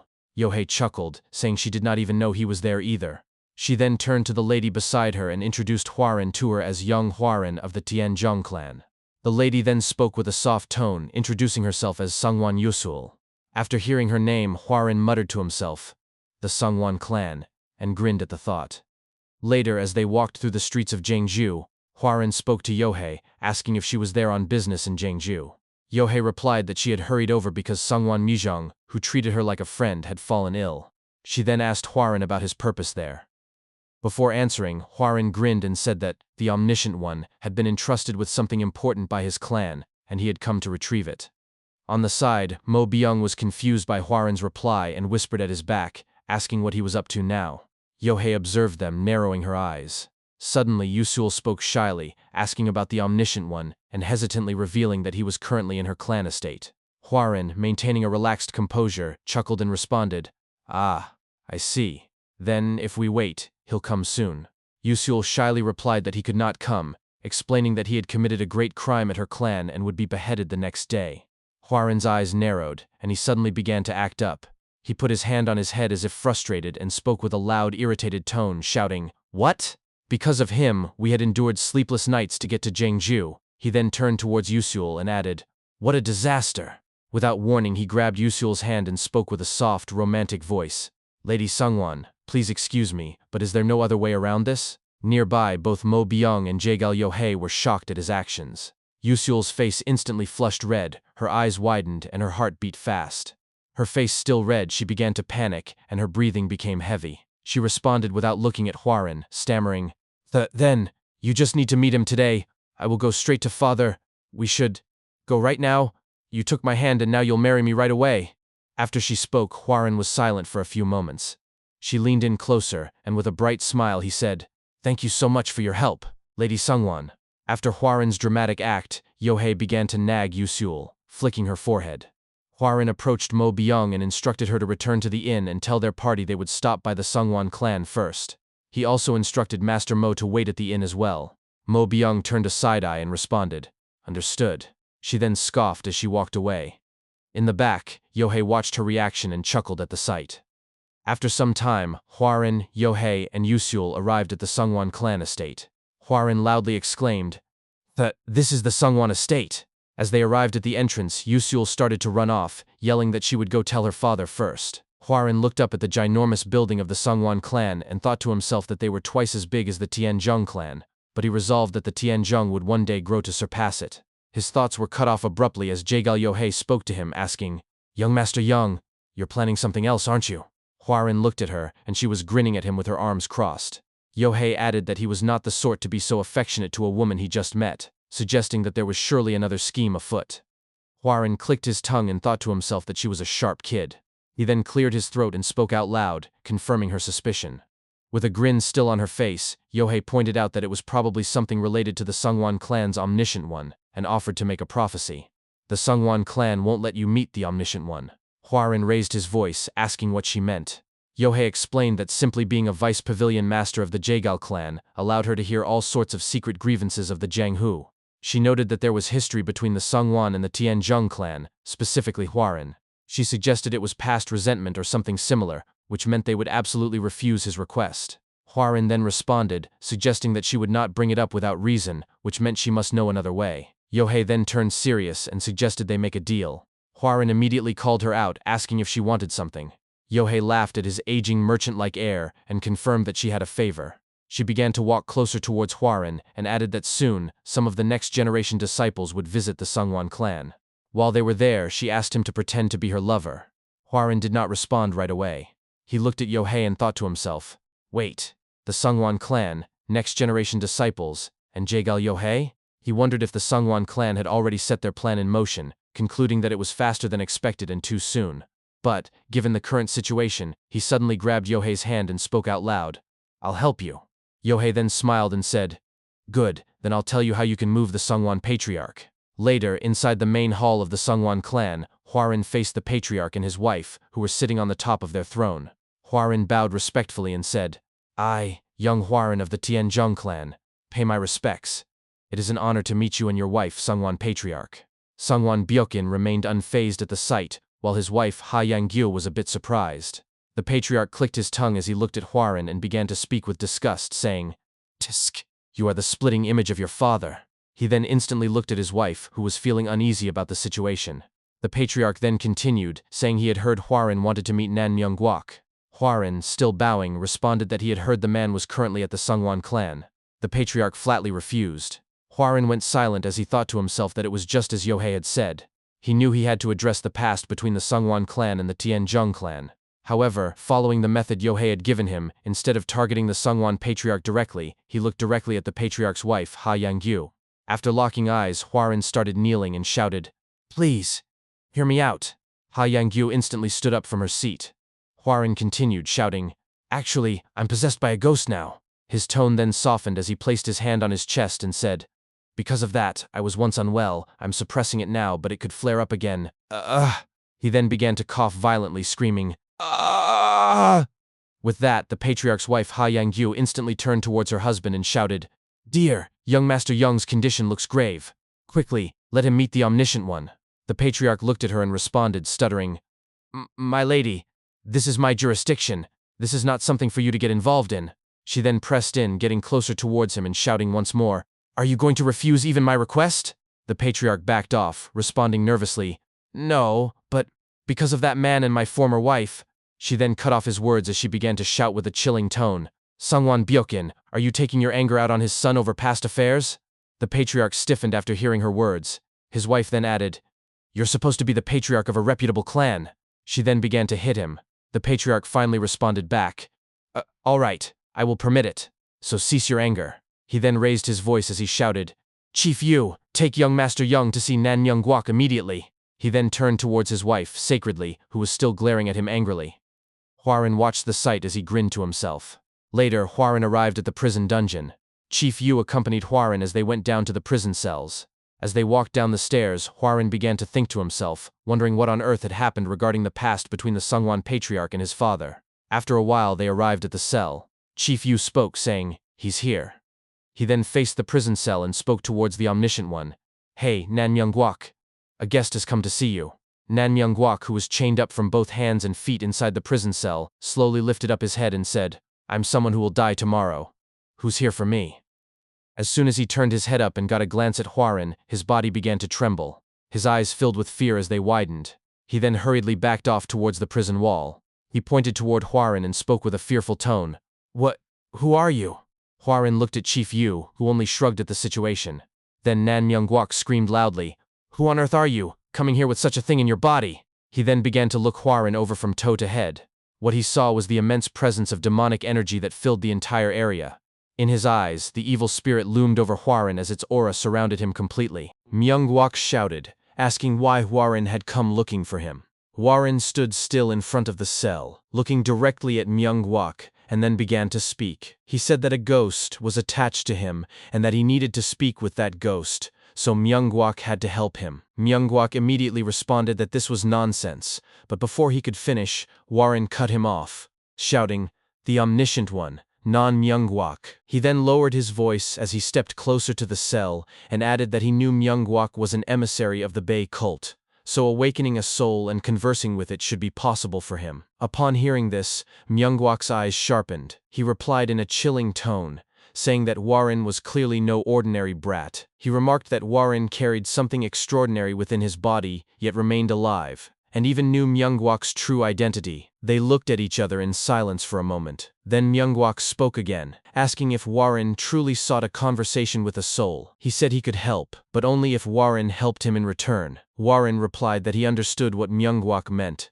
but insisted it was impossible because the Sangwon patriarch had already decided. He added that tomorrow, Myung-guak would, but Myung-guak interrupted him, saying that if Hwarin helped him, he could live. He claimed that if it was Hwarin, then Sangwon Mijong could be awakened and save his life. Myung-guak then began to explain his situation in detail. After some time, Hwarin repeated what he had understood, that Sangwon Mijong had collapsed because her mind had split into two while she was learning the split-body sword art.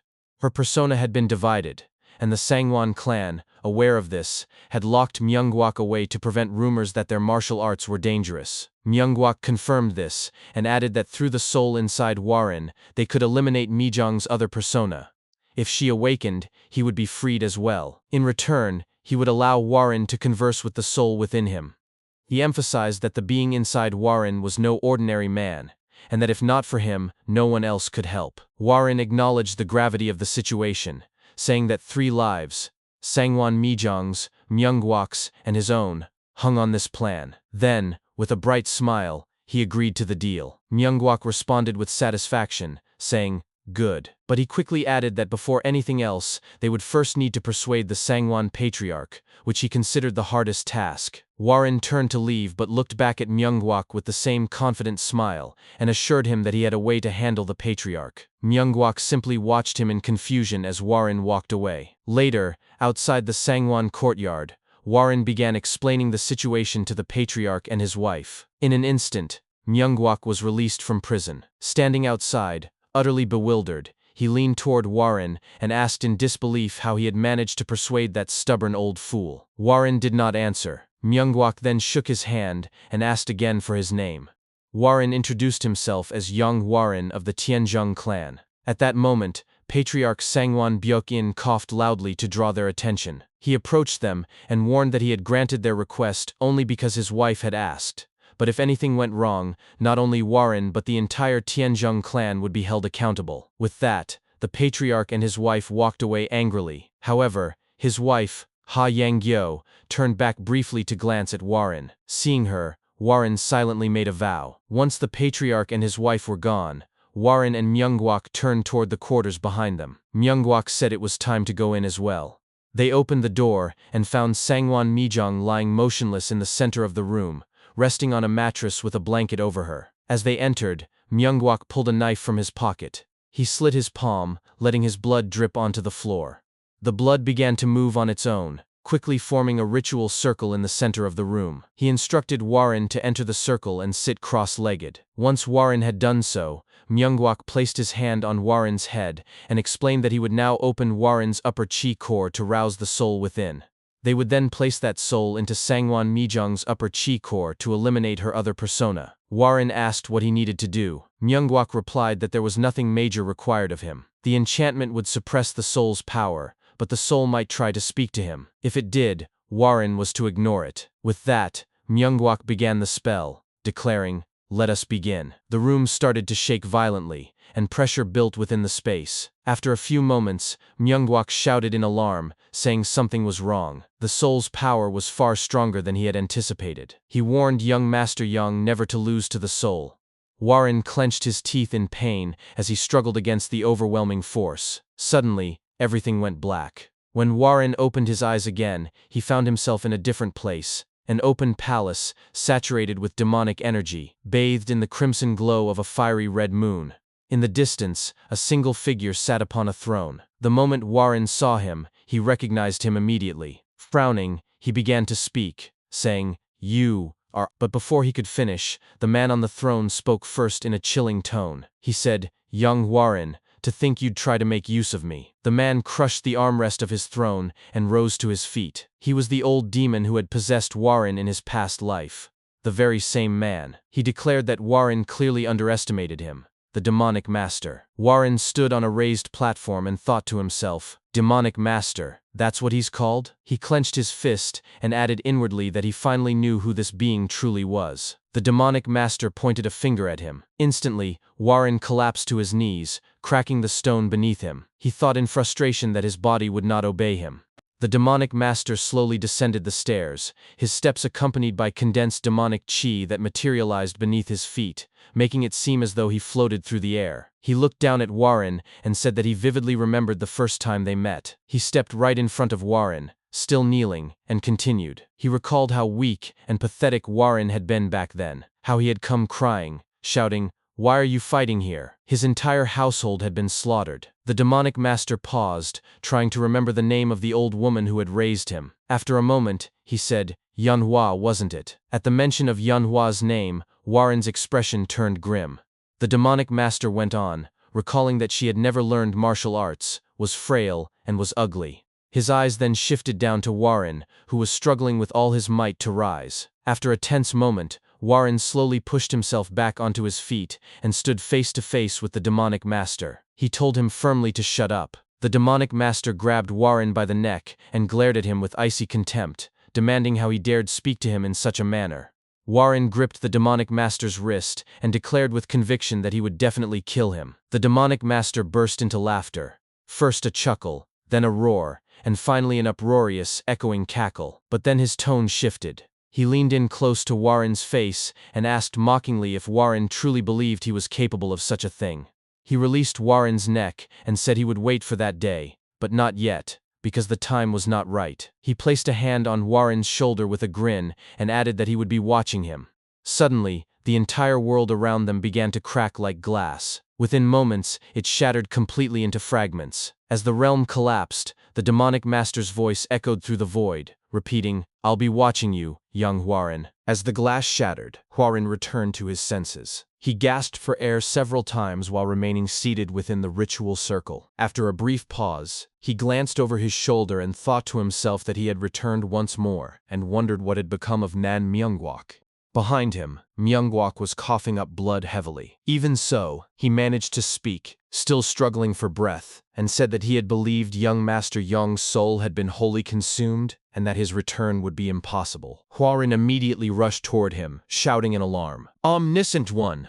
Are you all right?" But before he could draw near, Myungwak screamed for him to stop. "Don't! Come out!" and then narrowed his eyes, declaring that the ordeal was not yet over, that the technique had only just begun, and that they now had to enter Sangwon Mijong's consciousness. Hwarin hesitated, his voice thick with concern as he asked what they were to do given Myungwak's deteriorating condition.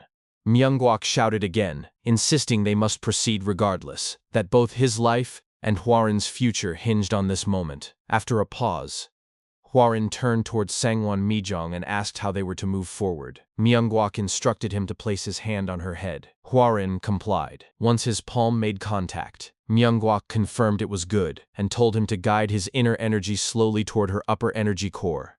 Hwarin began to channel his chi, and after a few seconds, a violent surge of dark energy erupted from Mijong. He groaned inwardly, thinking that the old man's energy was running wild again. From behind, Myungwak called out urgently, telling young Master Yong to use the energy as before, but this time, instead of entering her soul, he would be entering her mind. The dark chi intensified, shaking the entire chamber, and Myungwak continued shouting instructions. Hwarin must find the true Sangwon Mijong within her consciousness, identify the false one, and erase her. Then silence fell, and when Hwarin opened his eyes, he found himself standing in a completely different place. He recognized it instantly and thought to himself that this was the Sangwon clan. A child ran past him, and upon seeing the child's face, he realized it was Sangwon Mijong. Further off, he saw an adult Mijong sitting alone on a stair. Another Mijong walked by, arm in arm with Yusol, and when he turned forward, he saw yet another Mijong, this one surrounded by dark chi, her body splitting in half. He reflected that he was witnessing the full arc of her life, from childhood to the precise moment her mind had fractured into two. Then a voice rang out from behind him. "Oh my, a guest has come to visit?" A second voice followed, colder and more suspicious. "Guest?" More like an intruder. Hwarin turned and saw them, two identical Mijongs, standing side by side, staring at him without blinking. He stood frozen, thinking that they were truly indistinguishable, not just in appearance, but in every physical detail, exactly as Nan Myungwak had described. The divided self. The Mijong on the left spoke first, her tone playful and teasing. She asked if he was staring because they were pretty, or if he was trying to determine which of them was real. Hwarin remained silent, stunned. The two Mijongs then turned toward each other, drawing close and touching intimately. The left one chuckled and said, "Ha ha ha ha! Is that it? But tell me, can you really find out? We have the same face and body. Isn't that right?" The one on the right replied quietly, "Yes, that's right." Hwarin cleared his throat, looked away, and commented dryly that they seemed rather close for two halves of the same person. Then realization struck. Even if their appearances were identical, their personalities differed. If one were truly false, both should reflect the same core traits, unless... He stepped forward deliberately. The right Mijong tilted her head and asked, "Oh my, sir, don't tell me you've already figured out which one of us is real?" Hwarin said he had formed a rough idea. The left Mijong licked her fingers slowly, wrapped one arm around the other Mijong's waist, and cradled her face with her free hand before asking, "Then tell us, sir, which one of us is the real Sangwon Mijong?" The right one murmured, "Let go of me." Hwarin paused, then smiled. He explained that before arriving at the Sangwon clan, he had spoken with Yusol, who described her elder sister as both mischievous and lively, yet calm and detached at times. He said Sangwon Mijong harbored two opposing personalities within her. One reason she had become so obsessed with the split-body sword art. Therefore, there was no real or fake here. Only two halves of a single whole. The left Mijong brightened and said, "Ah, I've been found out." At once, the world began trembling violently. Hwarin thought to himself that her inner world was collapsing. The two Mijongs turned back to each other, clasped hands tightly, and spoke in unison, not to him, but to one another. "You're right, sir. There was never a fake. We're both the real me. But I suppose that is true for you as well, isn't it? Yong Hwarin, Sky Ocean Merchant Union leader?" At those words, Hwarin froze. One of the Mijongs approached him, touched his chest, and said that now their energy cores were linked. Their minds were connected, and just as he had witnessed her life, she had seen his. The Sky Ocean Merchant Union leader and the Flying Dragon sword hero, two lives folded into one body. She leaned in close to his face and added, "Yong Hwarin, you and I are more alike than I thought." He stepped back, trying to speak, but she cut him off, telling him not to worry. The her who would awaken would remember none of this. Then she rejoined her counterpart. They embraced tightly as the mindscape crumbled around them. A sound, blood dripping, broke through the silence. Hwarin opened his eyes to the real world. Myungwak shouted from behind, demanding to know what had happened, whether he had destroyed the false self and found the true one. Slowly, Hwarin rose to his feet and reflected, for the first time, that someone had truly understood his regression and his dual lives. The first, built on tragedy and despair. The second, forged in strength and hope. Between those two exists, which was the real him. Was he, like Sangwon Mijong, not one or the other, but both? He turned and looked at Mijong, who still lay on the mattress. After a few breaths, her eyelids fluttered, and then she opened her eyes. When Mijong sat upright, she began coughing blood violently. Both Hwarin and Myungwak shot to their feet in alarm and called out her formal title in unison. "Lady Sangwon!" Hwarin turned urgently to Myungwak and asked whether she would be all right, visibly shaken by the bleeding. Myungwak reassured him calmly that this was, in fact, a sign the ritual had succeeded, that stagnated blood needed to be expelled, and that not coughing would have been far more dangerous. Once the fit subsided, Mijong lifted her head and recognized Hwarin. Though her memory was hazy, she said she recalled his face faintly, but could not piece together what had transpired. Hwarin introduced himself formally as Yong Hwarin of the Tianzhong clan, and bowed, asking how she felt. She glanced down at her own body, then replied that she was fine, better even, than before she had collapsed. But her tone sharpened as she questioned why he, a member of a clan with no ties to hers, had gone to such lengths to save her. Did he want something in return? Hwarin stared at her a moment, silent, then turned toward the door. He said they would speak of that later and added, before opening it, "For now, we should let your family know that you have safely regained consciousness." Outside, Patriarch Sangwon Byukin and Lady Ha Yanggyo stood waiting. The moment Mijong saw them, tears welled in her eyes. Struggling to her feet, she called out, "Father!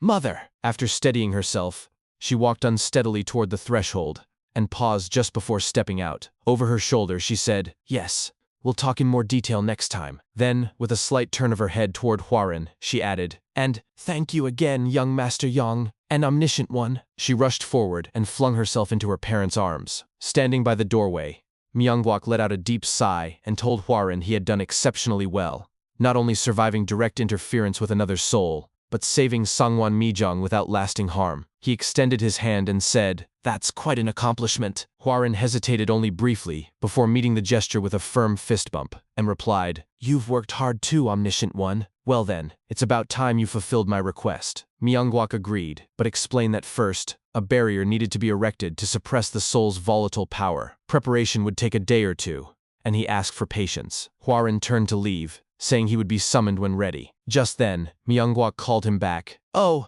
and, young Master Yong," he cleared his throat, his face flushing red, and stammered that when two souls interacted, even briefly, a temporary intimacy formed, especially between a man and a woman, and that he should keep that in mind. Then, mortified, he spun around and shouted, "You know what I'm saying! I don't want to talk about it anymore!" Hwarin blinked in confusion, watching him hurry away. That night, as Hwarin meditated in his guest quarters within the Sangwon estate, his focus shattered when the image of the demonic master surged into his mind. He gasped awake, hand clutched to his chest, and reflected how rapidly events had unfolded. The confrontation with the demonic master, the mind split caused by the split-body sword art, and then, a sudden insight struck him. Sangwon Mijong, her divided consciousness! He leapt up, seized pen and paper, and wrote feverishly. The Sangwon clan, Brilliant Manor, Soul Origin Sect, Ocean Lunar Temple, and Immortal Paradise House. Now I see it. All were places visited by Hachol Yong in his past life. All practiced martial arts of the same lineage. Sangwon clan, Split Body Sword Art, Li Wengzhang, Phantom Mind Soul, Soul Origin Sect, Harmony Fusion Art, Ocean Lunar Temple,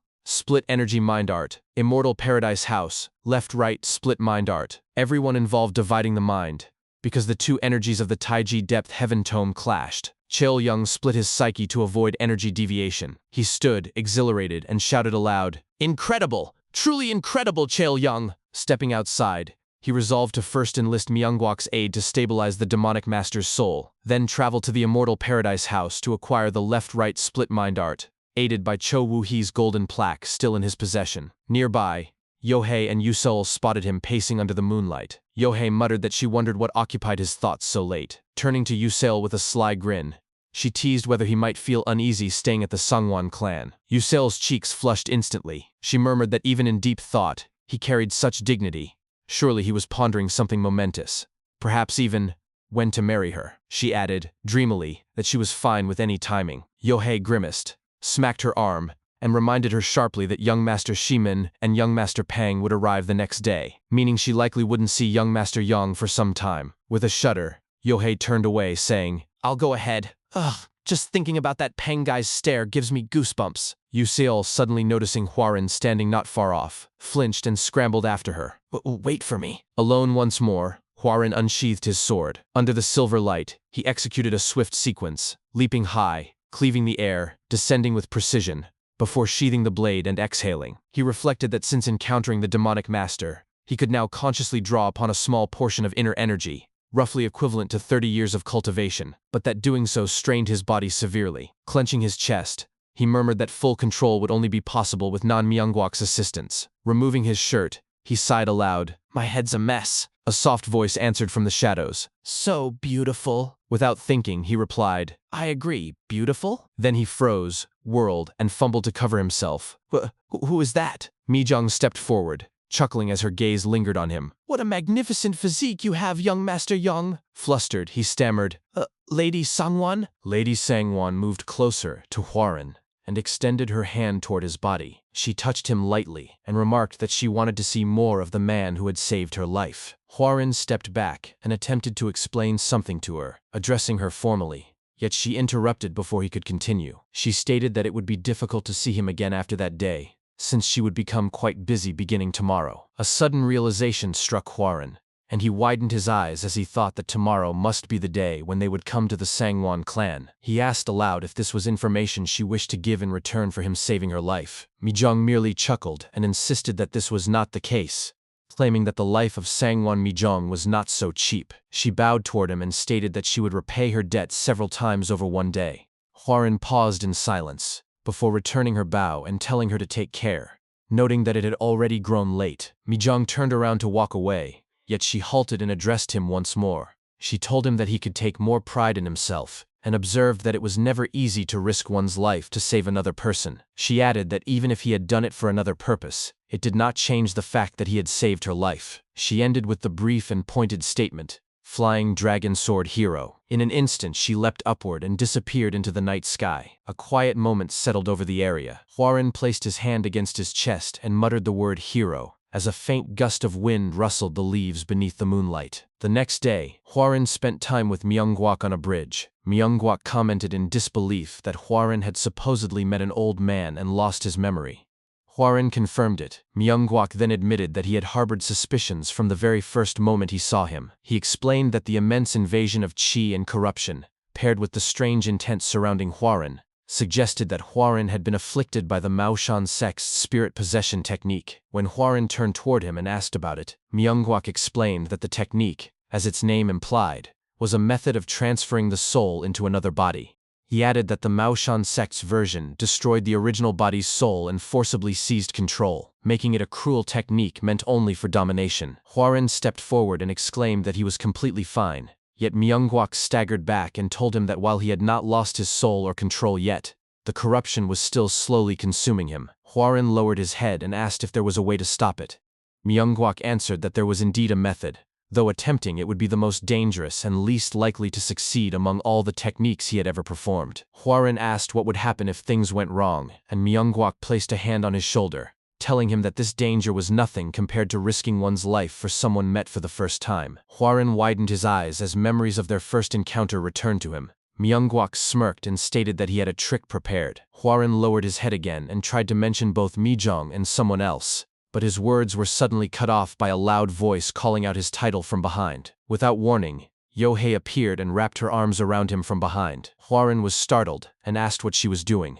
Yo-hei, her face red, reminded him that he had made her a promise. Hwarin recalled her request that he pretend to be her lover until the visitors left, and he uttered a quiet acknowledgement. Yo-hei grabbed him by the shoulder and began dragging him away while insisting that he come with her. Myungwak simply waved his hand and told Hwarin that he would contact him once preparations were ready. Later that day, inside an extravagant inn furnished with partition dividers for privacy, Hwarin and Yo-hei sat together at a long table as food began to be served. Hwarin examined the surroundings and thought that the place felt vain, noting that even his quarters in the Sky Ocean Merchant Union had not been this luxurious. A loud rumble echoed outside the inn as a long convoy of carriages approached. One of the attendants noticed the incoming group and gave an order to a nearby servant. Observing this, Hwarin thought about how only a single servant had been assigned to him and wondered just how many the others commanded. He acknowledged that although the Tianzhong sect was not on the same level as the Seomun clan or the Peng clan, the contrast remained striking. His thoughts shifted to Peng Ji-ok and Seomun Yuan. He admitted to himself that he did not remember much about Seomun Yuan,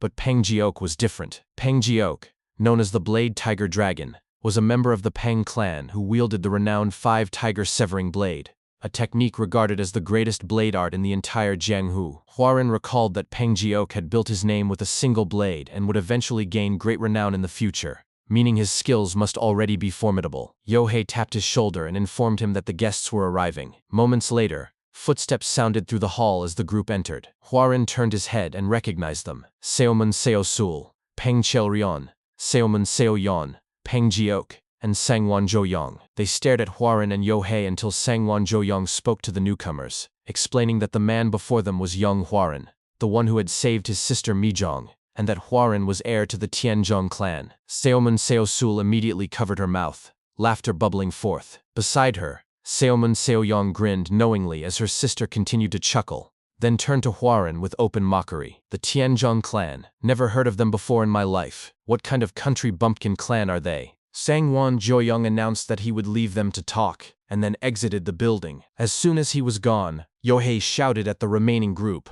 disparaging them as the country bumpkin clan. Hwarin, however, simply smiled and bowed, greeting her respectfully as Miss Seomun. He explained that their clan was not extremely active, so they were not very known. He assured her that her unfamiliarity with their name was not due to her ignorance or inexperience, and told her not to worry. Peng Chel-ryon chuckled at Hwarin's remark. Beside her, Seomun Seo-sul pointed at Hwarin with an annoyed look, shouting, "What? Ignorance?" She gritted her teeth and yelled at him. Her brother, Seomun Yuan, intervened to calm her down, suggesting that since they had gathered the geniuses of the new generation in one place, they should sit down and talk to one another instead. After some time, everyone was seated at the table. Peng Chel-ryon was the first to speak, introducing herself to Hwarin as Peng Chel-ryon. She commented that his tongue was quite sharp, and admitted she was rather fond of such witty people, noting that they tended to have keen blades as well. Hwarin stared at her, thinking to himself that she was Peng Giok's sister, a woman who brought forth the golden age of the Peng clan together with her brother. He mentally acknowledged that the big names had truly gathered. Seomun Seo-sul then spoke, addressing the Yong clan heir and noting his earlier closeness with Jaegal Yo-hei. She asked if the two of them might be in some sort of relationship. Peng Jiok narrowed his eyes after hearing the question. Yo-hei chuckled as she answered, explaining that the Yong clan heir had been interacting with their clan for quite a long time, but recently they had become closer than before. Seomun Yuan commented that he understood, recalling that Miss Cheong-young was set to marry the Yong clan heir, and wondering if this new closeness was relevant. Peng Giok suddenly stood up and slammed the table, shouting at Seomun. He demanded to know how Seomun Yuan could say such a thing, and asked if he was insulting Miss Jaegal Yo-hei's morality. They locked eyes for a few moments. Seomun Yuan responded with a polite, but insincere, apology if his comment was taken badly, explaining that he was merely worried. He pointed out that while both women were from the Jaegal clan, they were still two different women. Peng Giok went silent, gritting his teeth. On the side, Hwarin drank and thought that Pengyeok seemed to have feelings for Yohei. He wondered if that was why Yohei wanted him to act as her lover, but instantly dismissed the idea, realizing that the devilish girl surely had another scheme. Yohei then spoke with a smile, revealing that Cheongyang and Hwarin had recently broken their engagement. Thus, there was nothing wrong with her current relationship with him. Hearing this, Hwarin instantly spewed his drink onto the table. Pengyeok, visibly shocked at Yohei's words, and stuttered as he attempted to speak. Before he could continue, Seomun Yuan spoke with a smile, saying he understood. He added that considering how badly the Tianzhongyang clan had been doing recently, the broken engagement was probably appropriate. Silence fell over the table after Seomun Yuan's comment. Hwarin narrowed his eyes, recognizing the comment as an unapologetic taunt. He thought that Seomun Yuan was just an average young martial artist who had been unable to make a mark in the future, yet recalled one incident where Seomun Yuan had made his name known. Hwarin then smiled and spoke calmly, asking Seomun Yuan if he was not supposed to get engaged to Miss Huangbo Zhou-yang. Hwarin recalled that the engagement had fallen apart because Seomun Yuan cheated on her with another woman. Hwarin then added that he understood Seomun Yuan must have made that choice because he knew his own inferiority. Seomun Yuan's expression grew furious. He turned to his side and heard Peng Chil-rion remarking to her brother that she thought they were just there to hang out and eat. Seomun Yuan glared at Hwarin with an unsettling expression, and stated that what Hwarin had just said sounded like an insult to the Seomun clan. Hwarin smiled and responded by asking if Seomun Yuan's words had not been an insult to the Tianzhong clan. Seomun Yuan fell silent for a moment, then suddenly shoved the food away from the table. He responded that he heard Hwarin had the title of Flying Dragon Sword Hero. He grabbed his sword and shouted at Hwarin, demanding to see his skills. Silence descended upon everyone. After some time, they all arrived at the dueling grounds. On the side, Yohei thought to herself that she had been trying to anger Pengyeok for an incident in the future, but this worthless bastard Seomun Yuan was baited instead. She concluded he was an idiot for losing his temper after trying to mock the Yong clan heir, but noted that this would be a good chance to see the Yong clan heir's prowess anyway. On the other side, Peng Chil-rion, still holding a piece of meat in her hand, asked her brother, Pengyeok,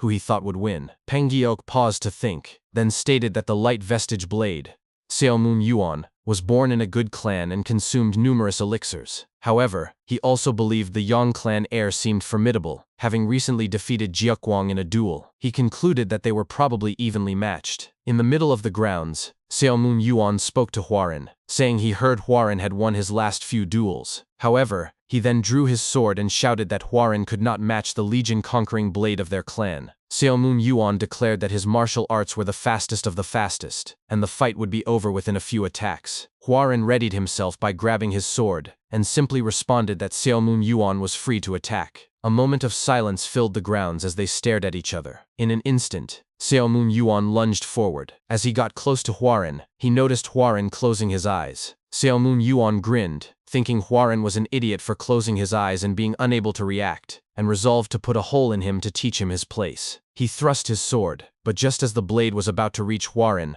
Hwarin opened his eyes and blocked Seomun Yuan's sword with his own. Seomun Yuan was surprised, thinking that Hwarin had blocked his super speed attack. Hwarin clenched his left fist, and chi flared as he punched Seomun Yuan right on the gut with his fighting dragon fist technique. Seomun Yuan flew away a distance. Everyone's eyes widened in shock at Hwarin's display of prowess. Instantly, Seomun Seosul rushed toward her brother, who was unconscious after getting slammed into the wall. Peng Chil-rion thought to herself in shock that the duel had ended in a single exchange. She turned toward her brother and asked if he had been able to follow Seomun Yuan's blade. To her surprise, her brother was gone from his spot. She exclaimed his absence and then noticed him walking toward Hwarin. She shouted at him, demanding to know where he was going and ordering him to come back. Hwarin noticed Pengyeok approaching. Pengyeok bowed to him, and said with a wide grin, "I am Pengyeok of the Heibai Peng clan. I request a duel with the heir of the Tianzhong clan." After a moment of silent contemplation, Hwarin did not respond. Pengyeok broke the silence,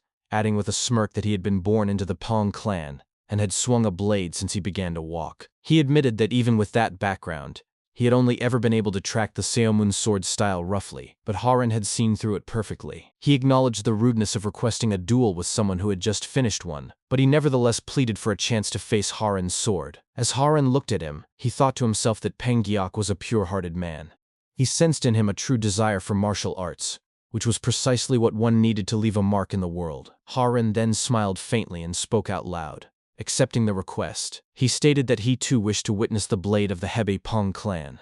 More people gathered around the training grounds for this new duel. One spectator exclaimed in surprise at the match between Pong Giok and the Flying Dragon Sword hero, especially right after his duel with the Light Vestige blade. The crowd then roared in cheers. After some time, Pong Giok grabbed his blade and, as he unsheathed it, announced that the Peng clan's blade sought a path of dominance. He declared that in this duel, he wished to test a blade art his clan had been researching for some time, called the Five Tiger Severing Blade. Haran responded in kind as he unsheathed his own sword, naming it the Soaring Dragon Emperor Sword of the Tianzhong Yong clan. Peng Giok acknowledged the name as a good one and stated that he would begin. He then grabbed his sword with both hands, raised it high, and as qi enveloped the blade, he swung it down. A massive burst of qi erupted around him. Haran narrowed his eyes, observing the attack. He thought to himself that it was blade resonance, and it felt as if a lion was roaring. He took a stance, vowing internally that he would win this time as well. Planting his feet, Haran immediately rushed forward towards Peng Giok.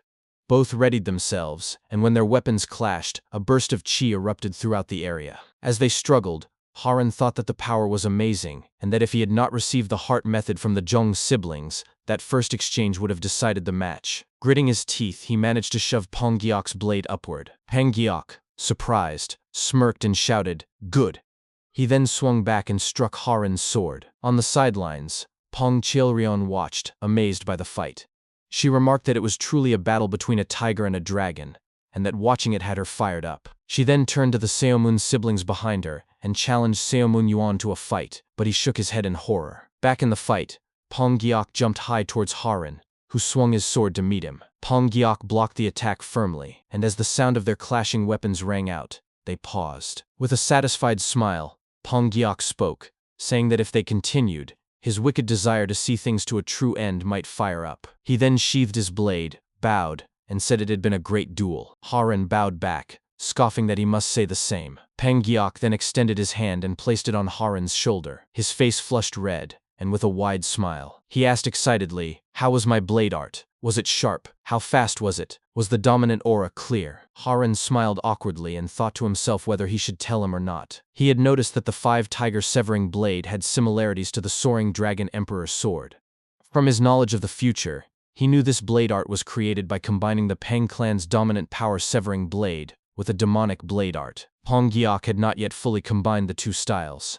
Haran then spoke out loud, stating that he had sensed the same flaw he had found in his own clan's martial arts, which they had been contemplating for some time. He suggested they continue to talk about it in a quiet place later. Peng Giok exclaimed excitedly, wondering if Haran had indeed noticed it. He expressed that he was truly impressed by Haran's insight and wished to have more discussions about martial arts with him, extending an open invitation to visit any time. As Haran exited the dueling grounds, Yohai shouted to him that the Yong clan heir had improved quite a bit. She leaned in and added that he hadn't been at that level when he dueled Jiak Guang before. Haran responded awkwardly that he learned things quickly. Yohei replied with a suspicious hum, stating that at this rate, she must bring him into the Union. After hearing her words, Haran thought to himself with surprise, "The Union?" He realized this was what the Jikal clan was plotting. Yohei then turned around and said she had some plotting, which she corrected to business, to do, so she would be on her way. Before turning the corner, she turned back around, waved at Haran,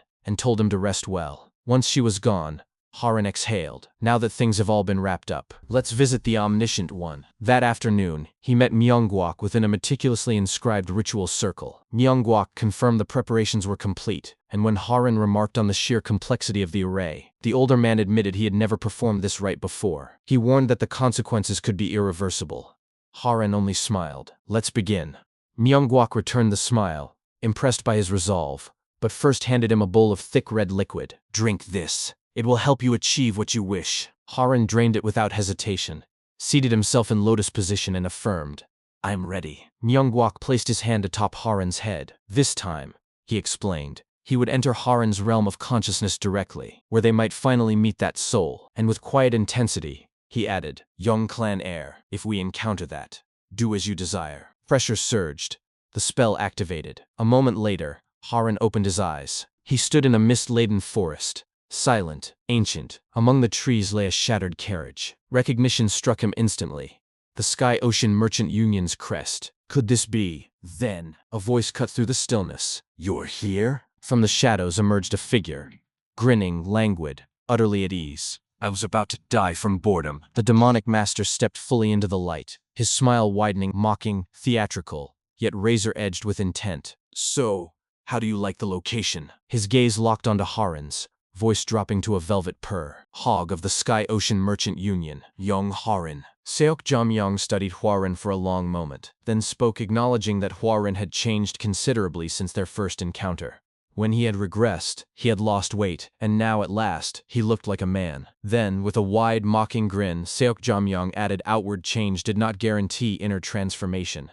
A fat merchant pretending to be a martial artist? What? Now that he'd scraped together a bit of experience and draped himself in a flashy title, had he started to believe in it? That hollow, worthless fame. Hwaren cut in, voice firm and unwavering. Demonic Master Seok Jam-young, you talk too much. Did he truly believe he was still the same figure whose name alone once sent tremors through the entire Mirim? Seok Jam-young stiffened. You know of me? Hwaren replied that though he had once been only a merchant, it was hardly difficult to deduce the man's identity after repeatedly hearing him referred to as Demonic Master. His gaze sharpened. Yes. That astonishing demonic master from our first meeting was, if he recalled correctly, running for his life from a group of masked men. And now, Seok Jam-young couldn't even step an inch beyond the confines of Hwaren's own body. With a faint smirk, Hwaren concluded, just like a parasite. Seok Jam-young's grin returned, sharper now. Fine. You called me a parasite? Then he leaned in, voice low and taunting. Had Hwaren ever stopped to consider why a mere merchant could so suddenly learn martial arts as though divinely gifted, and grow so strong so fast? Surely he hadn't flattered himself into thinking it was his own talent? No. The Jianghu was not some poetic fable. It was because of him. Because of Seok Jam-young, the demonic master. Hwaren shouted. Lies! Seok Jam-young roared back, voice thundering. Because of me you learned quickly. All of it, every survival, every breakthrough, was because of me. Not your effort, not your will, just me. Exclusively. How many times had Hwaren lived solely due to his chi, and those eye techniques, the ability to peer into the mind? Did Hwaren truly believe he could erase Seok Jam-young's soul and steal his chi? Impossible. The spirit possession technique bound soul and chi inseparably. They were one. Didn't Hwaren finally see the arrogance of his assumption? Then he issued a final command. Hand over your body to me. Hwaren fell silent. After a long pause he spoke, not with defiance but with quiet finality. As Seok Jam-young had said, he had been just a merchant once, and merchants never made half-hearted choices. To gain something, one had to sacrifice something else. But I am no longer just a merchant. He drew his sword. I am the heir of the Tianzhongyong clan, and the soaring dragon hero, martial artist Yong Hwaren. His expression hardened as he locked eyes with Seok Jam-young. A martial artist does not claim what is theirs with words. A luminous symbol flared to life upon his forehead. Raise your sword, Seok Jam-young, he commanded, pointing his blade forward. Let us, old ghosts, dance with blades. Earlier, before the ritual began, as Myung-gwak prepared the incantations, Hwaren had asked, Omniscient One, what is the realm of consciousness like? I've stumbled into it a few times by accident, but I still don't truly understand what kind of place it is. Myung-gwak had turned to him and explained. Most martial artists did not even know such a realm existed. Casters, however, were more familiar with it. It was, quite literally, a space within a person's mind, a vast world constructed from their potential, emotions, memories, and latent will. Precisely because of that, it defied simple description. And yes, the spirit possessing Hwaren would almost certainly reside there as well. Before the ritual commenced, Myung-gwak extended a closed fist and added, if you drink this, then, as long as your will does not falter, you will be invincible within your own mind. That was the concoction Hwaren had consumed earlier. Now, as the emblem bloomed on his brow, Seok Jam-young's eyes flickered with mild surprise. A symbol on his forehead, secret arts of the Bei cult. He drew his sword and acknowledged aloud that Hwaren had clearly made thorough preparations for this confrontation. But then, with a surge of demonic chi erupting from his body, he sneered. How laughable. He slashed horizontally, unleashing a colossal wave of sword chi toward Hwaren. Hwaren did not move. Calmly he observed the oncoming assault, and narrowed his eyes reflecting. As the Omniscient One said, this is my mind's realm. All my potential resides here. Golden chi surged down his arm and into his blade. Here, I can defeat the demonic master. With a single swing, he dispersed Seok Jam-young's attack entirely. Seok Jam-young gritted his teeth. What? He shattered my sword chi with one strike? Even Hwaren appeared briefly taken aback. He glanced at his sword, realization dawning. That technique just now. The soaring dragon emperor sword and the Taiji depth heaven tome fused together. Was this what potential truly meant? Seok Jamyong bellowed in fury. You dare? Do not get so cocky, brat. And, teeth clenched, unleashed a rapid barrage of sword chi, pressing forward as he challenged. Try blocking this as well. Hwarin exhaled deeply, raised his sword, and let dense golden chi envelop him once more. Inwardly, he murmured. Imagine a fish swimming back up that towering wave of chi. Imagine the fish struggling against the torrent until it transforms into a dragon. Imagine climbing the waterfall, breaking the surface, and claiming the dragon's fate in the sky. The single dragon, my finished self, the one I will one day become. Then he lunged forward, calm and resolute, golden chi flowing like liquid light around him, and added, voice steady yet absolute, and wield it. After Seok Jamyong finished his assault, he gasped for breath, his mind racing with grim satisfaction. He challenged Hwarin inwardly. Let's see you block this one too. At this level of power, there was no conceivable way that Hwarin could emerge unscathed. But then his eyes widened in alarm as he noticed something amiss with his own body. He lifted his trembling hand and watched, horrified, as parts of it began crumbling away. A realization struck him. Did I use too much chi? If he exhausted his inner energy here, he would be gravely vulnerable. He needed to be more cautious. As he observed the clash between his technique and Hwarin's sword art, he saw, with rising disbelief, Hwarin begin to overpower him. His breath hitched. His life flashed before his eyes. Teeth clenched, he roared, "Be bastard! How dare you!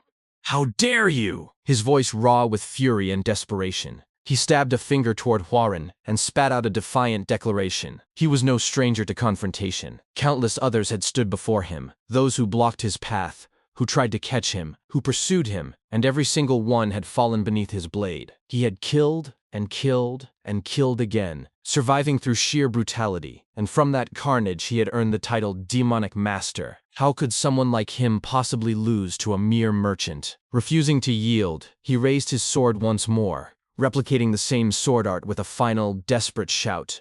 Die! Golden and crimson dragons of chi surged forward, colliding midair. For a fleeting moment, Seok Jamyong's strike pierced Hwarin's golden dragon formation, and triumph flickered across his face. That's right! But the victory was short-lived. Within seconds, his crimson dragon fractured under the overwhelming force of Hwarin's technique, shattering like brittle glass. His eyes bulged in disbelief. Hwarin lunged forward. Seok Jamyong gritted his teeth, bracing as the sword descended. The sheer pressure of the chi clash bore down on him, and he groaned under its weight. He's overpowering me with brute strength, he acknowledged. But still, he refused to break. With a sharp motion, he retracted his sword and shifted stance in an unexpected reversal. Hwarin, caught off guard, hesitated for a fatal half-beat. Seok Jamyong struck. Momentum strike! His mind screamed as he launched the technique, conviction blazing through him. My damned drawn-out fate with you ends here. Hwarin surged forward, sword raised, eyes locked on the incoming strike, when, in an instant, darkness swallowed his vision. A flash. Seok Jamyong's sword was torn from his grip, spinning wildly into the air. He staggered back, stunned, his thoughts unraveling. Taiji? Don't tell me!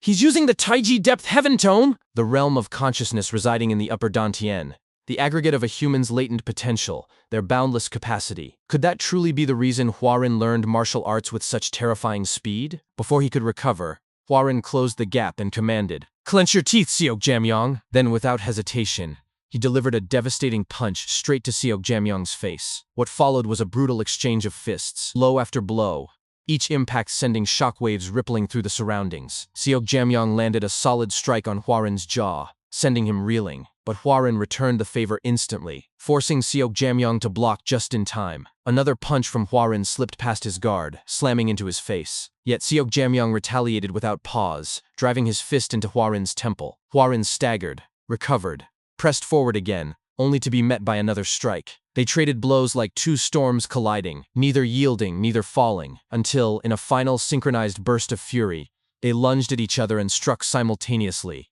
fists crashing into each other's faces. Hwarin hurtled backward, crashing to the earth. Seok Jamyong collapsed to his knees, gasping, blood dripping from his split lip.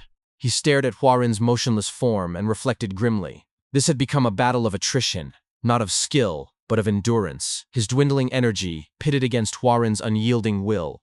A vicious war of consumption. No matter how much one fortified the body with secret arts, no matter how steely one's resolve, they remained human, and in the face of violence, raw, bone-shattering, flesh-rending violence, no human could preserve their will intact. Then Hwarin stirred. Slowly, painfully, he pushed himself upright. Seok Jamyong, still on his knees, spoke aloud, voice hoarse. Yes, there absolutely should be none. But his tone trembled as he added, but why do you keep getting back up?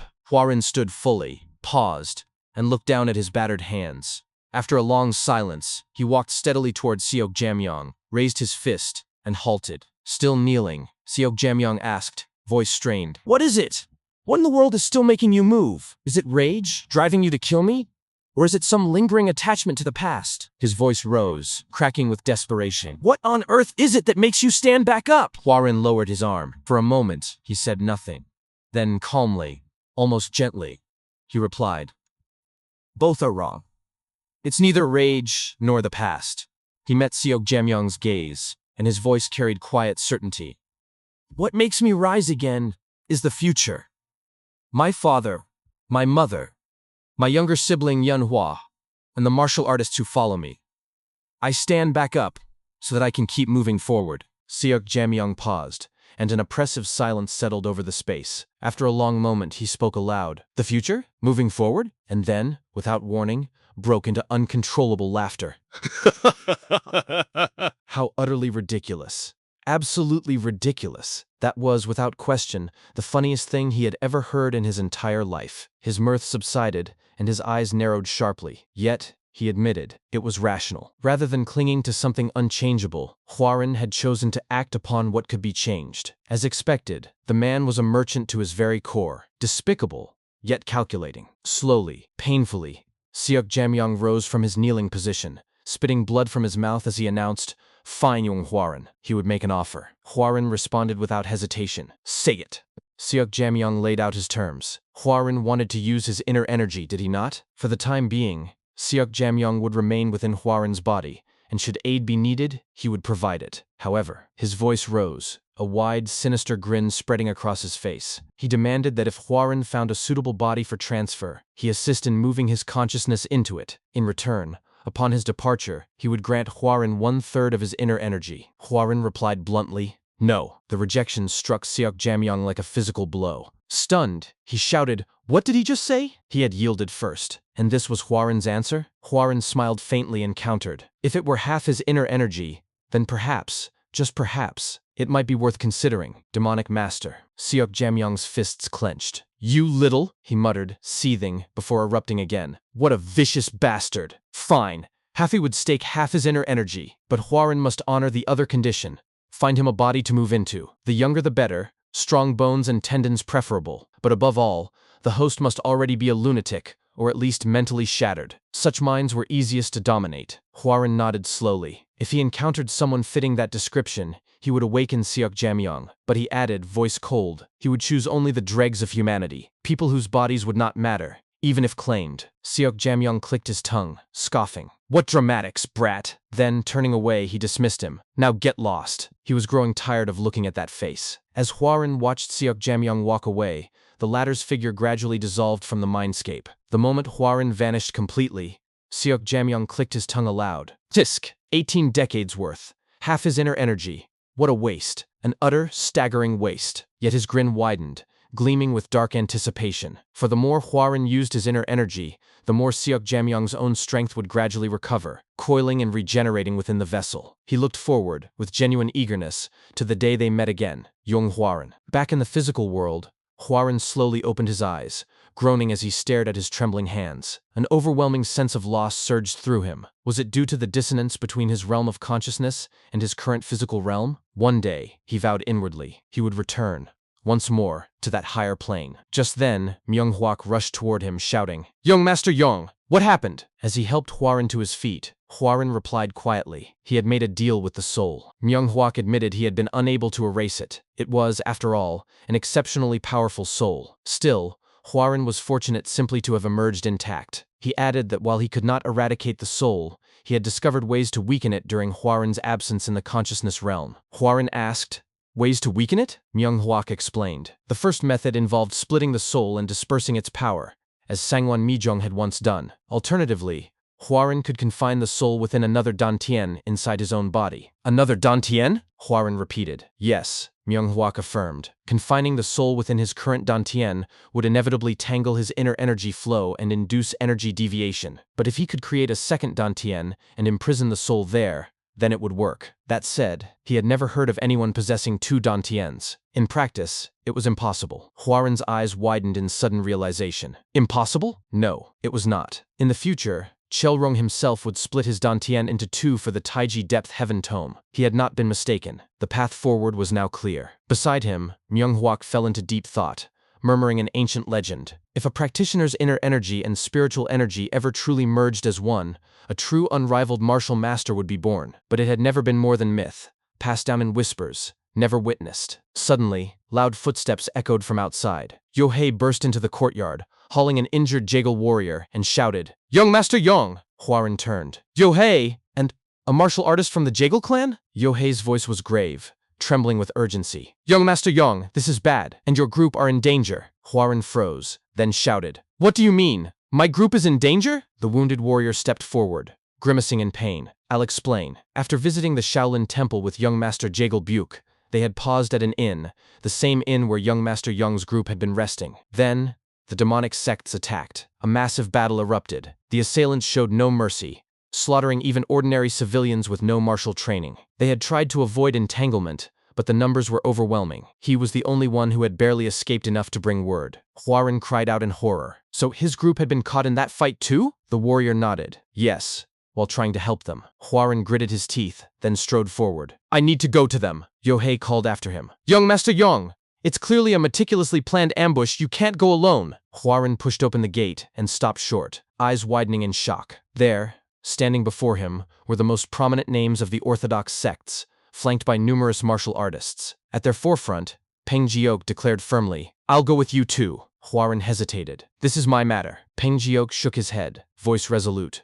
No, even if it were not for Huaren's sake, the Jagal clan was no stranger to him. Besides, with demonic sects running rampant, how could the heir of a prestigious clan stand by and do nothing? And he added, with a knowing glance, "You have something to tell me, don't you?" Huaren was taken aback. He looked at them, Peng Jiok, the Xiaomun warriors, the assembled talents, all waiting. After a long pause, he bowed deeply and spoke. "I, Yong Huaren, will never forget your help." Peng Jiok smirked, gesturing toward the Xiaomun clan. "Well, some don't like it, but what can we do? We are the rising stars of the orthodox sects. Let's go." Just as they prepared to depart, Myunghuak rushed forward shouting, "Young Master Yong!" He hurled a small bottle into Huaren's hands. "This will be useful." Huaren caught it, glanced at it briefly, then turned and nodded in silent gratitude before setting off. As he walked away, his thoughts burned with remorse. "This is my fault, because I lingered too long at the Sangwon clan. Just a little longer. Wait just a little longer. I will be there soon." As Huaren sprinted forward, a memory from his previous life surged into his mind. In that life, he had not been nearly as close to Master Mo as he was now. Burdened by a frail constitution that barred him from learning martial arts, and weighed down by a deeply warped state of mind, he had deliberately distanced himself from the martial artists of his own clan. Time had passed in that isolation, until, just as he was about to be sold off as a live-in son-in-law, effectively severed from the clan forever, catastrophe struck. The Tianzhong clan was annihilated. His clansmen were brutally murdered, and the majority of its martial artists either perished in battle or scattered in every direction, vanishing without a trace. Master Mo, however, had stood apart. She had taken the lead in hunting and slaughtering the perpetrators from the Dabi sect, her vengeance so fierce and unrelenting that she earned the fearsome title, Dragon Bloodflower. She had literally wept tears of blood while striving, against all odds, to rebuild the Tianzhong clan. Yet in the end, she too had fallen. The two rising Ghostblades had suffered similarly tragic fates. Still running, Huaren's thoughts darkened. He gritted his teeth, if the same thing happens again. Peng Jiok, noticing the grim fixation in Huaren's eyes, called out as they raced onward, "Young Master Yong, your group will be safe." After all, they were the loyal subordinates of Yong Huaren. He urged him to trust them. Huaren remained silent, pressing forward without reply. Beside him, Sangwon Joyoung interjected. There was critical intelligence he needed to know. It appeared the three demonic heavens had been behind the attack on the inn. Peng Jiok's voice cracked with alarm. The three demonic heavens? Huaren's mind raced. If it truly was the three demonic heavens, then forces from the Blood Demon Castle, the Holy Heaven cult, and the Darkness Valley were all involved. Last time, it had been Jaegal Yohei who was targeted, and now even Jaegal Byuk was under siege. The demonic martial artists were launching coordinated, relentless assaults against the Jaegal clan. Demonic sects, Jaegal clan, repeated attacks. The pattern was unmistakable. The cause was the Union. In his previous life, the Union had never fully coalesced. If it was forming now, then their interference, whoever they were, had succeeded. He halted abruptly, fist clenched, and bent low to the ground before murmuring, "We should probably hurry." Then, in a flash of motion, he launched himself forward. Elsewhere, at the inn where Hwarin's group had taken refuge, the defenders were locked in desperate combat against the demonic martial artists. Another assailant collapsed beneath Mo Byung's blade. She exhaled shakily, pressing a hand to her wound, and spoke. Up until now, thanks to the protective enchantments laid by the Jaegal clan, the enemy had been unable to breach the inn's inner defenses. A nearby warrior added grimly, if one of their Jaegal martial artists had managed to break out, reinforcements would soon arrive. Mo Byung scanned the wounded fighters around her. Her jaw tightened, and inwardly, she groaned. With so many injured, she had no idea how much longer they could hold. She looked up. Above them, the enchantment flickered violently, its golden light dimming. It was collapsing. Before long those bastards would. Just then, several Jaegal warriors approached her slowly. They bowed deeply and spoke. If not for the aid of all the honored guests, they would never have endured this long. They vowed, solemnly, to repay this debt. The lead warrior hesitated, teeth clenched, and added, if they fell, please, take care of young Master Jaegal Byuk. A heavy silence fell over the group. Then, from the forest ahead, a loud rustling erupted.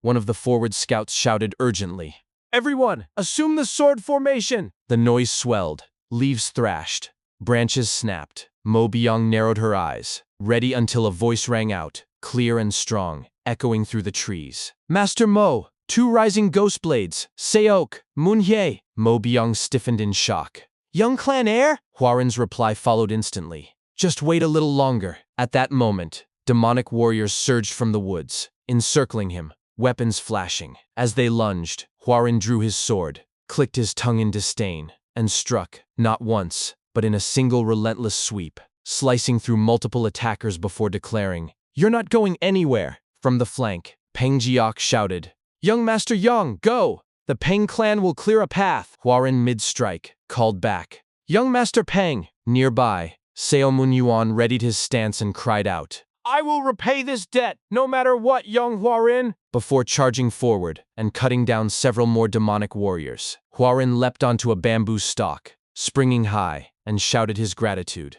"Thank you!" He landed lightly atop a bent bamboo pole, inhaling deeply. After a brief pause, he launched himself toward the inn, executing a technique known as bamboo forest flying dragon stride. As he soared, movement flickered in the shadows. A demonic warrior lunged from concealment. Hwarin twisted midair, evading the strike, spun his body with lethal precision, and countered with a devastating slash, roaring, "Don't get in my way!" His gaze locked onto the inn in the distance. "I need to go faster!" Nearer now, he vaulted upward, gaining full sight of the inn's courtyard. Mo Byung and the others spotted him instantly. "Young clan heir!" they cried in unison. Far away, atop a high cliff overlooking the battlefield, a tall woman and an old man stood in quiet observation. The old man murmured, Those people had not been part of their original plan. The woman gazed down below and replied, "They were rising talents from the Peng clan, the Sangwon clan, and the Seomun clan, and that last one, most likely affiliated with the group aiding the Jaegal clan at the inn. In that case, they could be disregarded. After all, a spider's web did not catch only the prey it intended." The old man's tone shifted, sharp, decisive. "Good, then let us begin. Send the Blood Dragon Corps." Instantly, more warriors emerged from the shadows behind them. A sudden gust of wind swept past, just as the old man turned his head slightly. His expression transformed, eyes alight, lips curling into an exhilarated grin as he murmured, "This is going to be an interesting sight." That old man was none other than the Blood Demon. As Hwarin arrived before the inn where his group had gathered, Jung Wok shouted out in relief and urgency, "Young clan heir!" Hwarin's eyes immediately narrowed as he took in the sight of his wounded comrades. Before he could speak, Mo Byung rushed toward him, her voice tense with alarm as she demanded why he had come. This place was dangerous. Without warning, Hwarin pulled her into a tight embrace and murmured that he was glad she was unharmed. His arms tightened around her, and Mo Byung's face flushed crimson. She lowered her gaze and whispered softly that she had missed him. Young clan heir, Jungwook, still catching his breath, hurried over and affirmed it was good to see Hwarin, but stressed that the situation was dire. They could not possibly handle what lay ahead alone. Hwarin simply smiled and asked when he had ever claimed he had come alone. At that moment, as if summoned by his words, a contingent of geniuses and warriors emerged from the forest in perfect synchronization. Hwarin began to speak again. "Don't worry. Now," but his body abruptly stiffened. An overwhelming, suffocating force pressed down upon him, and he froze, his mind racing. His gaze shot toward the distant cliff. There, radiating from the heights, loomed a presence both immense and terrifying. It carried an intent to kill, vast and absolute. Great, an overwhelming intent to kill, he thought, his brow furrowed. Why from there? He continued to stare, jaw clenched, teeth grinding, as realization struck him like ice water. It's a trap, and a very thorough one too. His eyes swept over the assembled warriors at his side. The Jaegul clan, the Songwon clan, even the Peng clan, all present, all gathered here. A cold certainty settled in his chest. A drive hunt, he understood at once. The Jaegul clan had been used as bait, luring the others into a single location. The goal was not mere confrontation, it was annihilation. To eradicate them all in one stroke, and thereby prevent the formation of the Union. This place, he realized grimly, is a giant grave. Without breaking his outward composure, he addressed the young geniuses through the frequency whispering technique, instructing them to listen carefully and show no emotion. Peng Gi-ok, hearing the subtle transmission, muttered in recognition. The frequency whispering technique. Hwarin continued mentally. "We are in a trap. Do not look, but try to feel the presence atop that hill." Peng Gi-ok's eyes widened. Presence? The geniuses silently circulated their inner energy, extending their senses toward the source of the crushing aura. The instant they brushed against it, they froze. Horror etched onto their faces. High above, a woman standing on the cliff observed their reaction and spoke aloud, her voice calm and amused. "It seems like they've noticed us." One of the warriors at her back stepped forward and urged her. "Guardian Joe, this is the perfect timing. We can eliminate them all at once right now." Guardian Joe gave a simple affirmation. "Yes," but then her lips curled into a wide, predatory grin. "But," she added, "that would be no fun." She spread her arms expansively, her tone gleeful. "I want to see what they'll try first," dancing like jesters on top of their own graves. The warrior fell silent for a moment, then leaned closer and insisted. Even so, they should strike while the enemy was grouped. Any delay risked unforeseen action. Guardian Joe's voice shifted abruptly, sharp, condescending, as she cut him off. "Blood Dragon Corps leader, it's been a while since we walked the Jianghu. Don't you think we should enjoy our time?" Shivering in fear because of some children, the title of Blood Dragon Corps leader doesn't suit you right now. The Blood Dragon Corps leader gritted his teeth inwardly, seething. "Bullshit! She just likes to play with weaklings. Disgusting woman." Unfazed, Guardian Joe continued. "Don't worry, the Blood Demon tasked us with this mission personally, so I will accomplish it." Her gaze dropped to Hwarin's group below, her eyes narrowing. "But I'll do it in my own way." To herself she thought with dark anticipation. "Try and struggle. The more you do, the more pleasure it brings me." Back at the inn, Hwarin raised his voice and commanded everyone to listen and form a formation. A Jaegul warrior reassured him not to worry. Their clan's formations were unmatched. Hwarin shook his head. No. He acknowledged the Jaegul clan's mastery, but emphasized that the enemy had likely studied and anticipated their signature tactics. A wounded Jaegul warrior nodded grimly, agreeing. He's right. Their formations were no secret to skilled opponents. The fact that the enemy had allowed them to deploy so easily confirmed their suspicion. The entire scenario had been engineered to draw every faction into one place. Hwarin affirmed this, then issued precise instructions. Warriors were to establish a defensive perimeter along the outer walls, while others were to embed bamboo stakes at specific points he indicated inside the building. A Jaegul warrior considered this, and murmured to himself, a double-layer formation. But he voiced his doubt. Facing the three demonic heavens, even layered defenses would struggle to hold. What kind of formation did Hwarin intend? Hwarin answered without hesitation. A poison one. Inwardly he clarified. Bamboo Garden's soul-shattering formation. A variation of his family's ancestral art, refined over generations. It was widely regarded as the most effective formation for enduring assaults from foes of vastly superior strength. Its legendary resilience had, in fact, single-handedly resurrected the Sky Ocean Escort Agency in the past. He did not expect to repel the entire enemy force, but survival, even temporary, was within reach. Peng Gi-ok, however, raised a practical concern. "But young clan heir, where are we getting poison?" Hwarin turned and pointed directly at the Seomun siblings. Peng Gi-ok was bewildered. The Seomun clan? They possess the poison for the formation? Seo Mun-yun waved his hands frantically, his voice rising in protest. What are you talking about? Us? The Seomun clan? Carrying poison? We're not the Tang clan. Hwarin's demeanor remained calm, but his tone hardened as he addressed Seo Mun-yun directly. Mr. Seo Mun, then, with quiet finality, if you do not surrender the poison right now, we will all die here. Inwardly he resolved, that is something I do not intend to do. Whether it's my knowledge of the past or your secrets, I'm going to use them all to survive. The other young heirs turned their attention to Seo Mun-yun, their gazes heavy with expectation. He shrank under their collective scrutiny, sputtering in panic. What? Before finally pausing, overwhelmed by the silent pressure from the Peng and Sangwon clans glaring down at him. After a tense moment, he yanked a small pouch from his robes and shouted in exasperation. Damn it! All right, it's poison. I just had it for research purposes. He hurled the pouch at Hwarin, who caught it with a faint smile and declared, Everyone will remember your contribution here. His expression then sharpened, and he issued the final command. Then, get into formation. As the warriors swiftly moved to execute his orders, Guardian Zhou, still watching from atop the cliff, crossed her arms and observed their actions in silence. After a few moments, she uncrossed her arms and spoke aloud, her voice ringing with theatrical delight. All right, let's get going. The Blood Dragon Corps leader drew his sword, his voice booming with lethal intent. Make sure that not a single one of them makes it out alive. Blood Dragon Corps, attack! That night, at the Sangwon clan, Yohai was drying a piece of cloth as she tended to a wounded Jaegal warrior. She then looked at her reflection in the water inside the bowl, and remarked inwardly that if her martial arts had been just a bit stronger, she could have been of some help. After placing her hand on the water, she slapped herself with it and shouted at herself to get a grip, adding that she only needed to do what she could.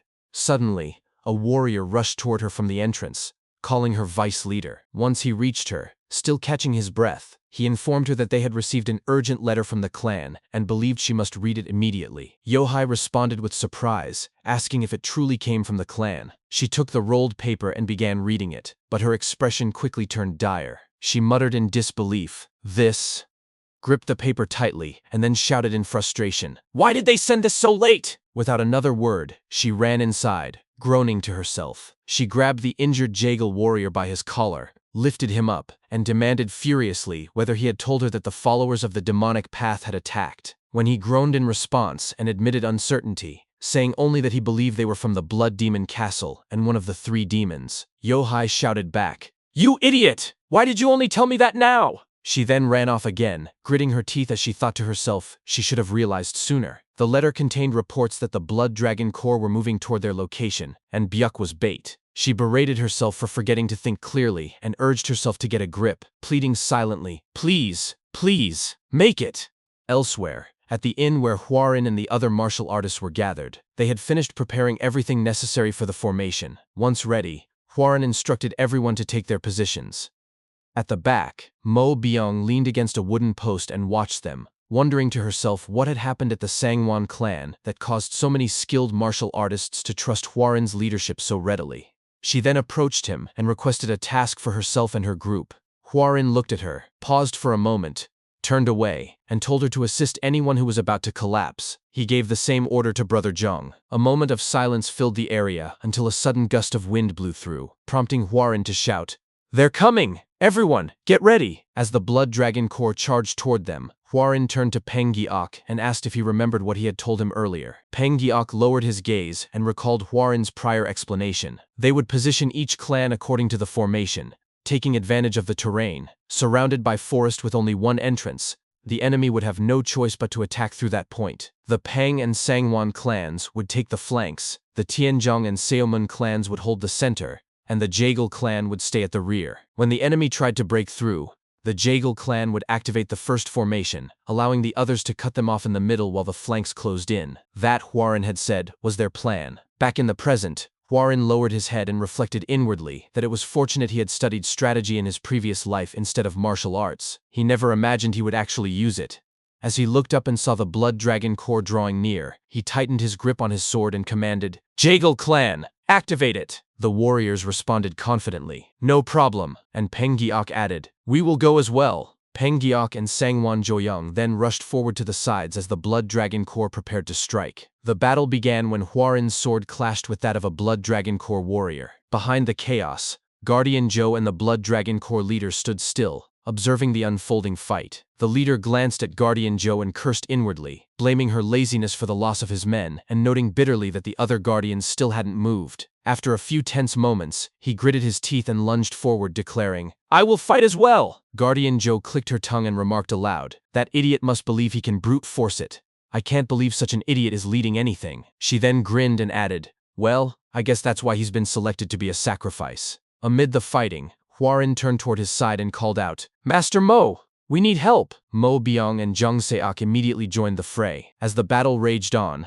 Hwarin observed the combat nearby and thought to himself that they only needed to push a little more, just a little deeper. When he saw the leader of the Blood Dragon Corps charging straight at him, Hwarin shouted, "Now!" Instantly, Peng Giok and Sangwon Jo-young appeared behind the enemy leader and struck simultaneously. The leader whirled around and snarled, "You damned insects!" But before he could react further, his eyes widened as Hwarin appeared before him, already swinging his sword. The leader staggered back, only for a sword sheath to block Hwarin's strike at the last moment. Hwarin gritted his teeth, frustrated by the interruption. Guardian Joe, who had blocked the attack with her sheath, lifted her hand and spoke in a chilling tone. "So someone knows how to use their brain." Hwarin immediately stepped back to create distance, staring at his trembling hand and realizing he had sensed nothing of her presence. He marveled at the sheer power she wielded even through a mere sheath. Then Guardian Joe spoke again, her voice calm yet menacing. "So, is this all you have prepared?" Hwarin fell silent and looked at Guardian Joe, thinking to himself that he hadn't sensed her approach at all. She was clearly a master.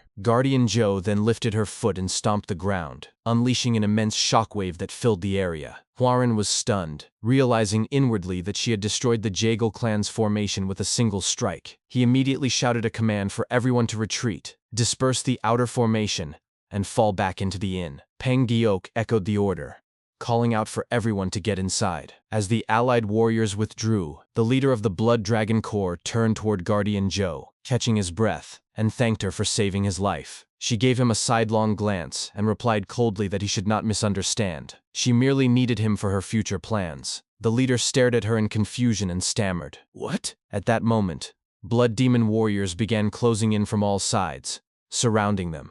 Guardian Joe addressed the leader with a commanding tone, demanding to know what he was waiting for, and ordering him to gather his men and enter the inn.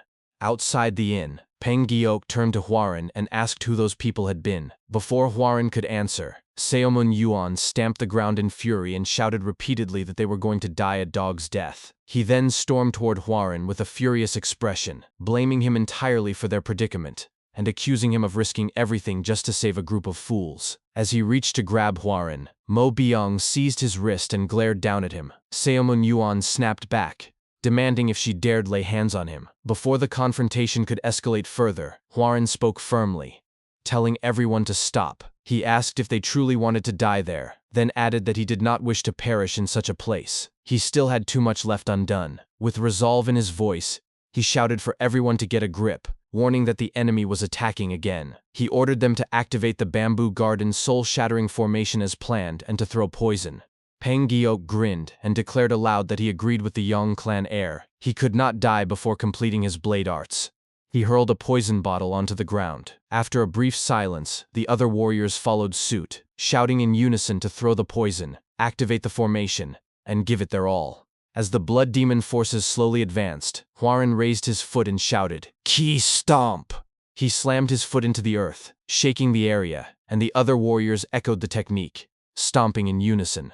Meanwhile, the Blood Dragon Corps leader, leading his men toward the inn, grew increasingly uneasy. He realized that despite moving forward, he was not getting any closer. Spotting Hwarin far ahead, he gritted his teeth and concluded that the bastard was playing tricks again. Then one of his warriors suddenly choked, struggled for air, and collapsed. The leader turned to see his other men suffering the same fate, falling one by one. Understanding dawned on him. "Poison!" And he shouted for his remaining troops to hold their breath and retreat. As they turned to flee, their surroundings seemed to warp. One by one his men passed out until only he remained standing. He paused, looked around in bewilderment, and muttered about the impossible distance. A trickle of liquid escaped his mouth as he whispered, "We're already trapped," before collapsing to the ground. Back at the inn, one warrior hesitantly asked if they had won. Another beside him wondered aloud if they had truly defeated the enemy. Then a loud cheer erupted across the area as the warriors shouted in triumph, "We won! We did it!" Peng Giok remarked with quiet awe that they had truly defeated the Blood Dragon Corps on their own, adding that it was all thanks to Hwarin's strategy. He noted they now only needed to wait for reinforcements. Suddenly, an ominous aura descended upon them. A powerful chi slash tore through the ground between Hwarin and Peng Giok, cleaving the entire inn in half. Everyone's eyes widened in shock as Guardian Zhou and her forces appeared before them. She pointed her sword at Hwarin and said, "You plotted this, didn't you?" Using the double formation to stop the Blood Dragon Corps, then using the chi step to kill them with poison. I'll admit it was quite impressive. I didn't expect you to destroy the Blood Dragon Corps. But the play ends now. We're all out of toys. A surge of formidable chi erupted from her body as she prepared to unleash an attack. She swung her sword, sending a devastating wave of energy hurtling toward Hwarin. He stood motionless, his eyes widening as they began to glow. He called out, "Demonic Master!" and crimson chi erupted from his body. Bracing himself, he launched a counterattack that collided violently with Guardian Zhou's strike. After the clash, Seokjam Yong's spirit spoke sharply to Hwarin. "You brat," he growled, then shouted with sudden force, "Wake up, Yong Hwarin." Hwarin jolted upright from where he lay on the ground. He paused, disoriented, and looked around slowly. He realized he had fainted after blocking the sword chi. Seokjam Yong's voice echoed within him once more. "Do not forget that I am within you. If you die, I will disappear forever." Hwarin's gaze snapped toward the chaos ahead. There, Guardian Zhou was cutting down martial artists with terrifying efficiency. His eyes widened in alarm and he struggled to stand, gritting out a plea. "Demonic Master, hand over more chi." Seokjam Yong roared at him in warning. "You fool! Forcing more chi will cause your body to explode." Gripping his sword tightly, Hwarin replied without hesitation, "I refuse to do nothing, because I'm scared of my body bursting when there are people I must save right in front of me. That would be even more foolish." As the battle raged on, Hwarin stepped forward resolutely. Seokjam Yong cried out again, "Stop!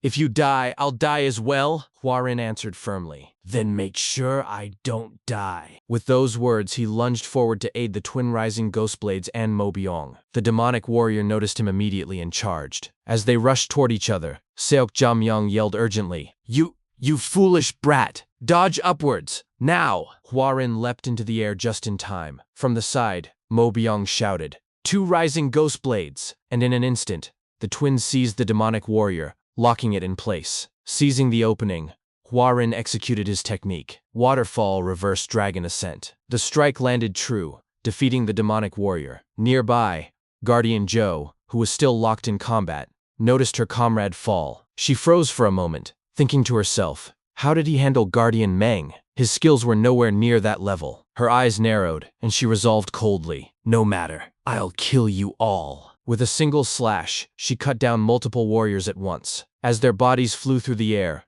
Peng Giok watched them soar above him. Then, from behind, Hwarin's voice reached him. Not through sound, but directly in his mind. "Peng, I don't have time, so I'll get to the point." Peng Giok recognized it instantly, telepathy, and muttered under his breath. Hwarin continued mentally. The 5-tiger severing blade was almost complete, but it was missing one thing, the mixing of water and oil. That is the key. Peng Giok gripped his sword tightly, realization dawning. Water and oil. So I just needed to control the speed of the chi? Moments later, a surge of chi erupted around him. His eyes narrowed as he felt the energies within him, once stuttering and disjointed, now flowing faster than ever, as if swept into a roaring current. Such a simple detail, he thought, awestruck. But before he could finish the thought, Guardian Zhou lunged at him, sneering, "Looking away mid-combat? Do you wish to die?" Just as her blade descended, Hwarin vanished from behind and intercepted the strike with his own technique, Heavenly Lightning Dragon Ascent. Blocking the attack, he shouted, "Peng, back out and figure out how to use your new understanding. I'll hold her off."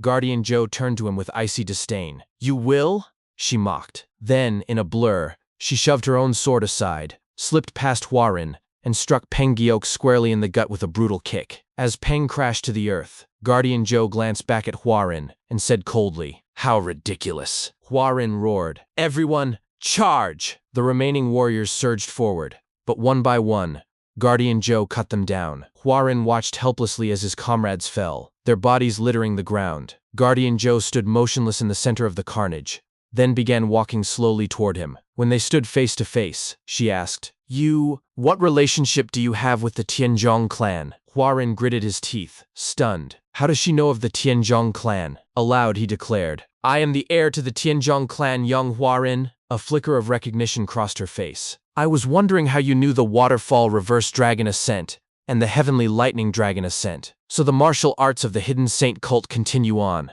I suppose it would mean something to end such a lineage. In an instant, she swung her sword. Huarin barely dodged, his heart pounding. I'm late. But before despair could take hold, a chi shaped like a roaring tiger shot forward and struck Guardian Zhou. Huarin turned to see Peng Giok, who laughed fiercely and declared, As I have completed my blade, I will have no regrets even if I die today. Guardian Zhou staggered, then slashed through the tiger-shaped chi with effort. Stepping back, she touched the fresh wound on her face, teeth clenched in fury. She glared at them and screamed, You damn insects! Peng Giok limped over and slung Huarin's arm over his shoulder. Oh, real angry, he quipped, then turned to Huarin with a tired smile. Anyway, Yong clan heir, if I die, I'd love to die as your friend. How does it sound? Huarin paused, looked down, and said quietly, No. Peng blinked in shock. What? Why? Huarin lifted his head, gazed into the distance, and smirked. Because it's a bit too early for us to die. At that moment, reinforcements arrived.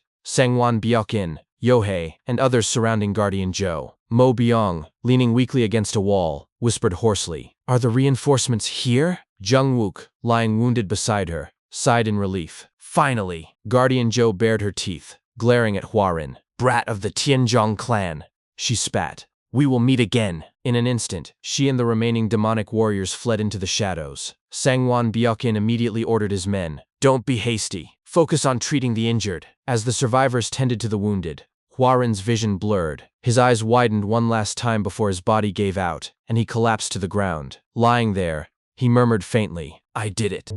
In the night, where the moon was hidden by cloud, this bloodbath in an unnamed bamboo forest claimed countless lives among the Orthodox faction. Many died, many more were grievously wounded, yet they succeeded in destroying the Blood Dragon core. This battle would later be known as the Eclipsed Bamboo Bloodbath, and on that day, 2 new heroes emerged. As time passed, Huarin took a quiet moment to peek into the infirmary at the Sangwan clan estate, where his comrades were resting. After observing them briefly, he moved forward and sat down on a ledge, watching as workers dug graves in the earth for the fallen warriors. He also saw the head of the Sangwan clan speaking with Yohei. Taking a sip from a vial of medicine, he sighed. Looking down, he reflected inwardly that, thankfully, the medicine given by the Omniscient One had spared him from deep internal damage. But as he lifted his gaze again, his thoughts turned somber. He lamented that too many people had died. Soon after, Peng Giok approached and sat beside him. He greeted Huarin cheerfully,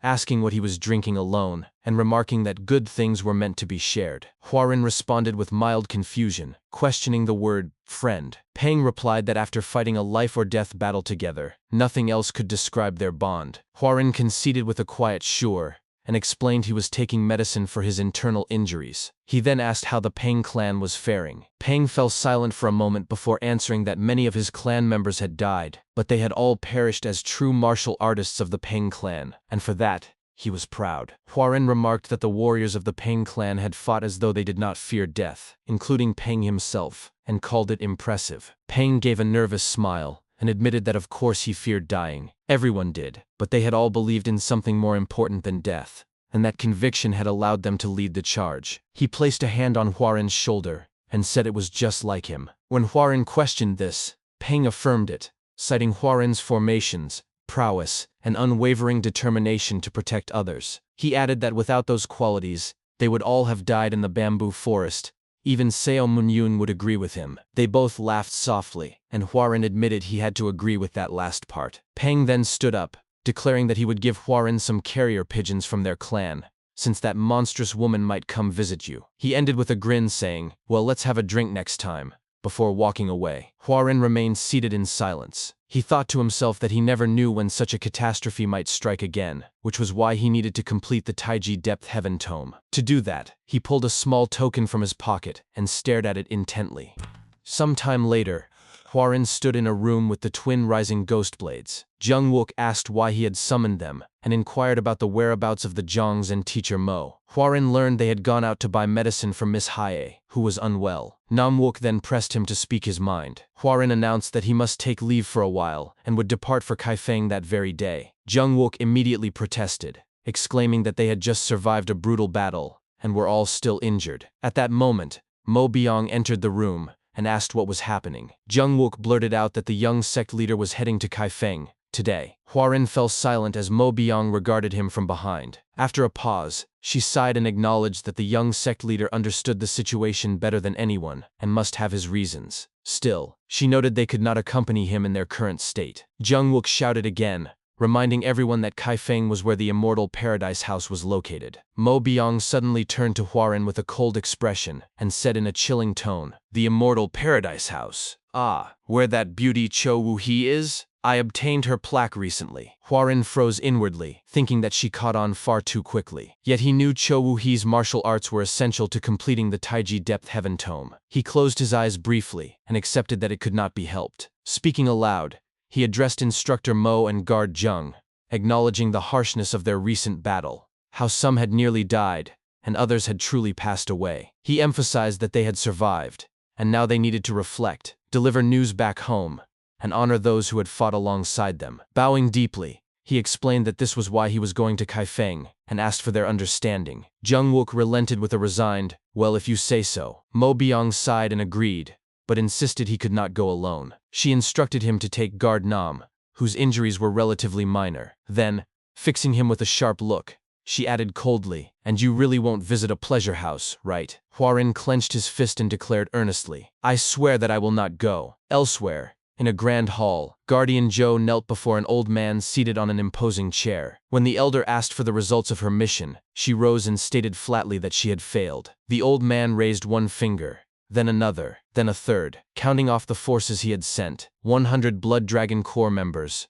5 Guardians, and her. With immense pressure in his voice, he asked whether she truly believed this outcome was reasonable. The weight of his aura forced her to her knees again. She shouted that something unpredictable had occurred, an additional foe beyond the young martial artists they had anticipated, and that this one man had completely altered the course of the battle. When the old man demanded to know who it was, Guardian Zhou gritted her teeth and answered, Yong Huaran of the Tianzhong clan. As time passed, Huaran and Namwook stood before the grand entrance of the Immortal Paradise House. Suddenly, Namwook turned his head back toward Huaran, paused for a few moments, then shouted in alarm, "Young sect leader, is this not the Immortal Paradise House?" Nearby, Myungwak scratched his head and muttered under his breath, wondering why he had been brought along. Namwook then exclaimed again, reminding Huaran that he had promised Mo Byung, and demanded to know if he had truly come just to see Cho Woo-hee. Huaran remained silent for a while. Namwook added bitterly that, in the end, Huaran was no different from other young men his age. Huaran finally responded, denying that accusation. He said he was indeed there to see her, but not for her looks. He clarified that his purpose was her martial arts. Then, pointing sharply at his own eyes, he shouted, "Look, Guard Nam, do you even see a single bit of lowly desire in my eyes?" Namwook sighed and replied, "I see it very clearly." Huaran insisted that what Namwook saw was not lust, but desire for martial arts. Myungwak stepped in to calm them, glancing around nervously. He explained that although Huaran possessed the plaque, that was merely the basic requirement. To actually meet Cho Woo-hee, one had to pass either the 5 knowledge trials or the 5 martial trials, renowned challenges that formed a core part of the Immortal Paradise House's fame. A medallion holder must choose one path and succeed in all 5 tests to earn an audience with her. The martial trials tested power, the knowledge trials tested wisdom. Both were extremely difficult, designed to challenge aspirants in diverse and demanding ways. He added that while many had attempted Cho Woo-hee's trials, he had never heard of anyone who actually succeeded in meeting her. Namwook asked whether that meant no one had ever passed. Huaran reflected inwardly that in his previous life, he had failed at the 4th knowledge trial. This time, however, he would attempt the martial trials. Without further delay, he walked forward and declared aloud, "Let's go in." Once inside, he turned to his companions with a smile and assured them it would not take long. He suggested they have a drink while they waited.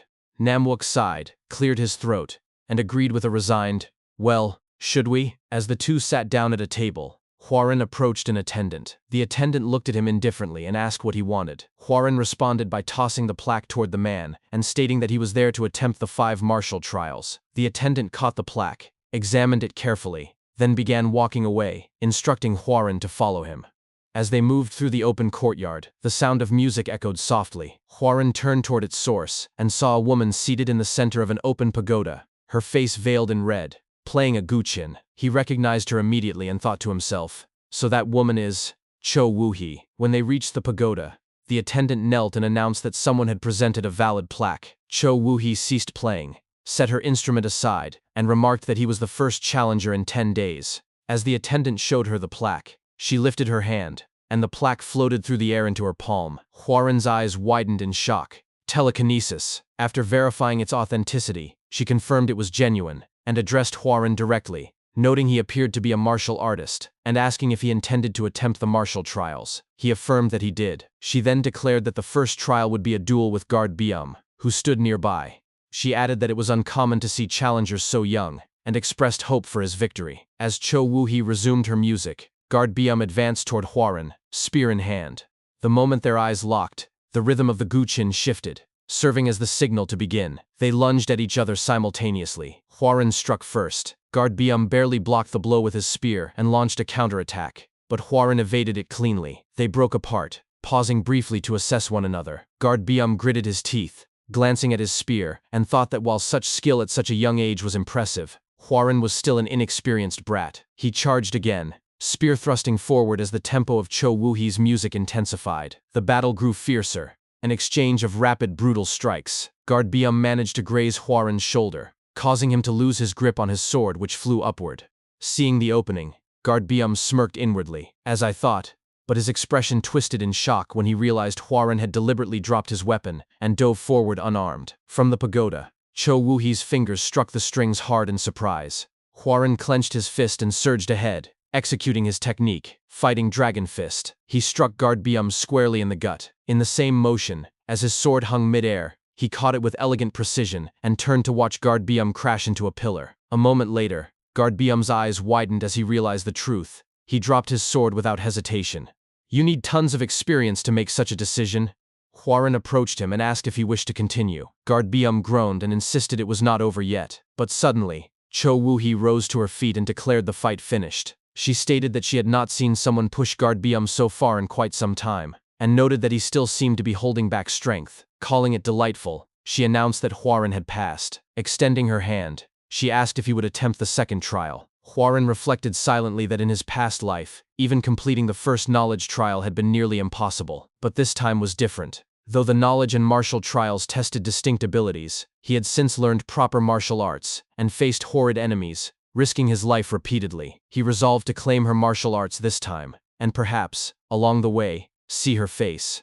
He answered aloud, "Yes, I will proceed." Without warning, a circular object suddenly shot toward Huaren from behind. Huaren immediately noticed it, and instinctively identified it as a hidden weapon. However, the moment he focused on it more carefully, he realized in disbelief that it was actually an egg. Quickly unsheathing his sword, he attempted to intercept it, but he immediately discovered that the task was far more difficult than simply cutting it down. At that moment, Cho Woo-hee explained that catching every flying egg without breaking a single one, using only his sword, constituted the second martial trial. Hearing that, Huaren's eyes widened. He quickly understood the true purpose of the test. Catching a fragile egg intact with a sword, rather than with one's hands, was not merely a matter of dexterity. It was an examination designed to determine how precisely a martial artist could control the power flowing through their body. An egg could crack from even the slightest excess force, so receiving it safely with a blade was undeniable proof of exceptional control over one's inner power.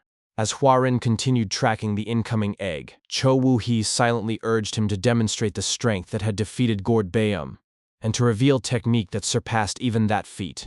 The egg rapidly closed the distance. At the final instant, Huaren twisted his sword and received the egg on the flat side of the blade, rotating it smoothly to disperse the impact before catching it safely. Watching the maneuver, both Cho Woo-hee and Guard Byum were left staring in complete disbelief. Cho Woo-hee immediately realized that he had intentionally rotated the sword to reduce the force of the collision and preserve the egg perfectly intact. As she approached him, Huaren calmly asked whether that was sufficient. Cho Woo-hee admitted that it was incredible, but she pointed upward and reminded him that he had been instructed to catch all the eggs. The moment she finished speaking, several more eggs suddenly flew toward him from different directions. For quite some time, Hwarin worked tirelessly, catching one egg after another with astonishing precision, while Cho Woo-hee and Gord Baeum observed from the side. Eventually, he succeeded in receiving multiple eggs simultaneously with a single flowing sequence of movements. The sight left both observers completely stunned once again. After advancing to the next stage, Hwarin encountered another trial.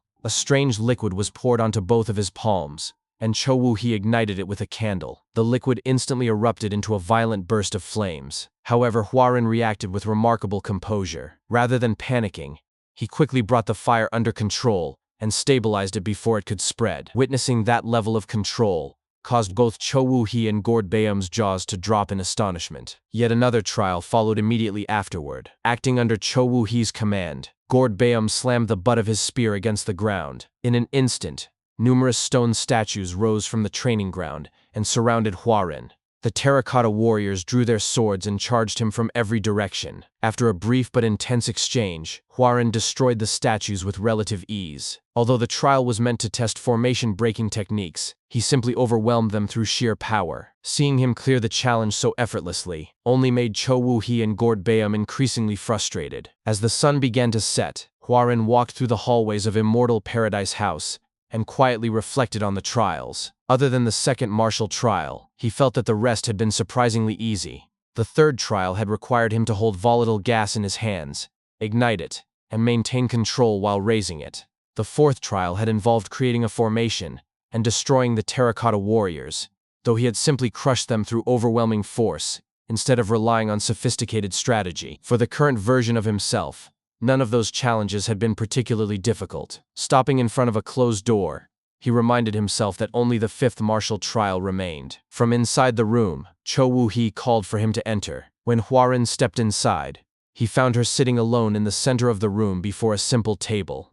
She remarked that the room was probably less extravagant than he had expected, and invited him to come in and sit down. Taking a seat across from her, Hwarin politely commented that a private meeting with her was quite an honor. Cho Woo-hee responded that the honor was actually hers. She explained that although countless challengers had attempted the fifth martial trial, none had ever been as young as him. She also admitted that she had not even learned his name throughout the entire process, and asked for his honorable name. After a brief pause, Hwarin introduced himself simply as Yong. Cho Woo-hee found the answer intriguing. Most challengers desperately wanted to reveal their full names and backgrounds.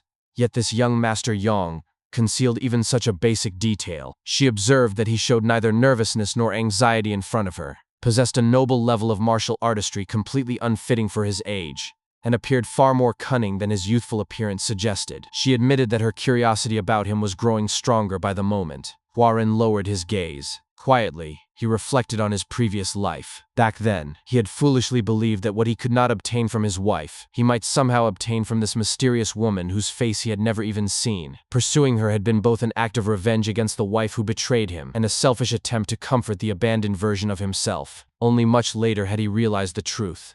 A person who could not find satisfaction within their own reality would endlessly chase illusions that possessed no true substance.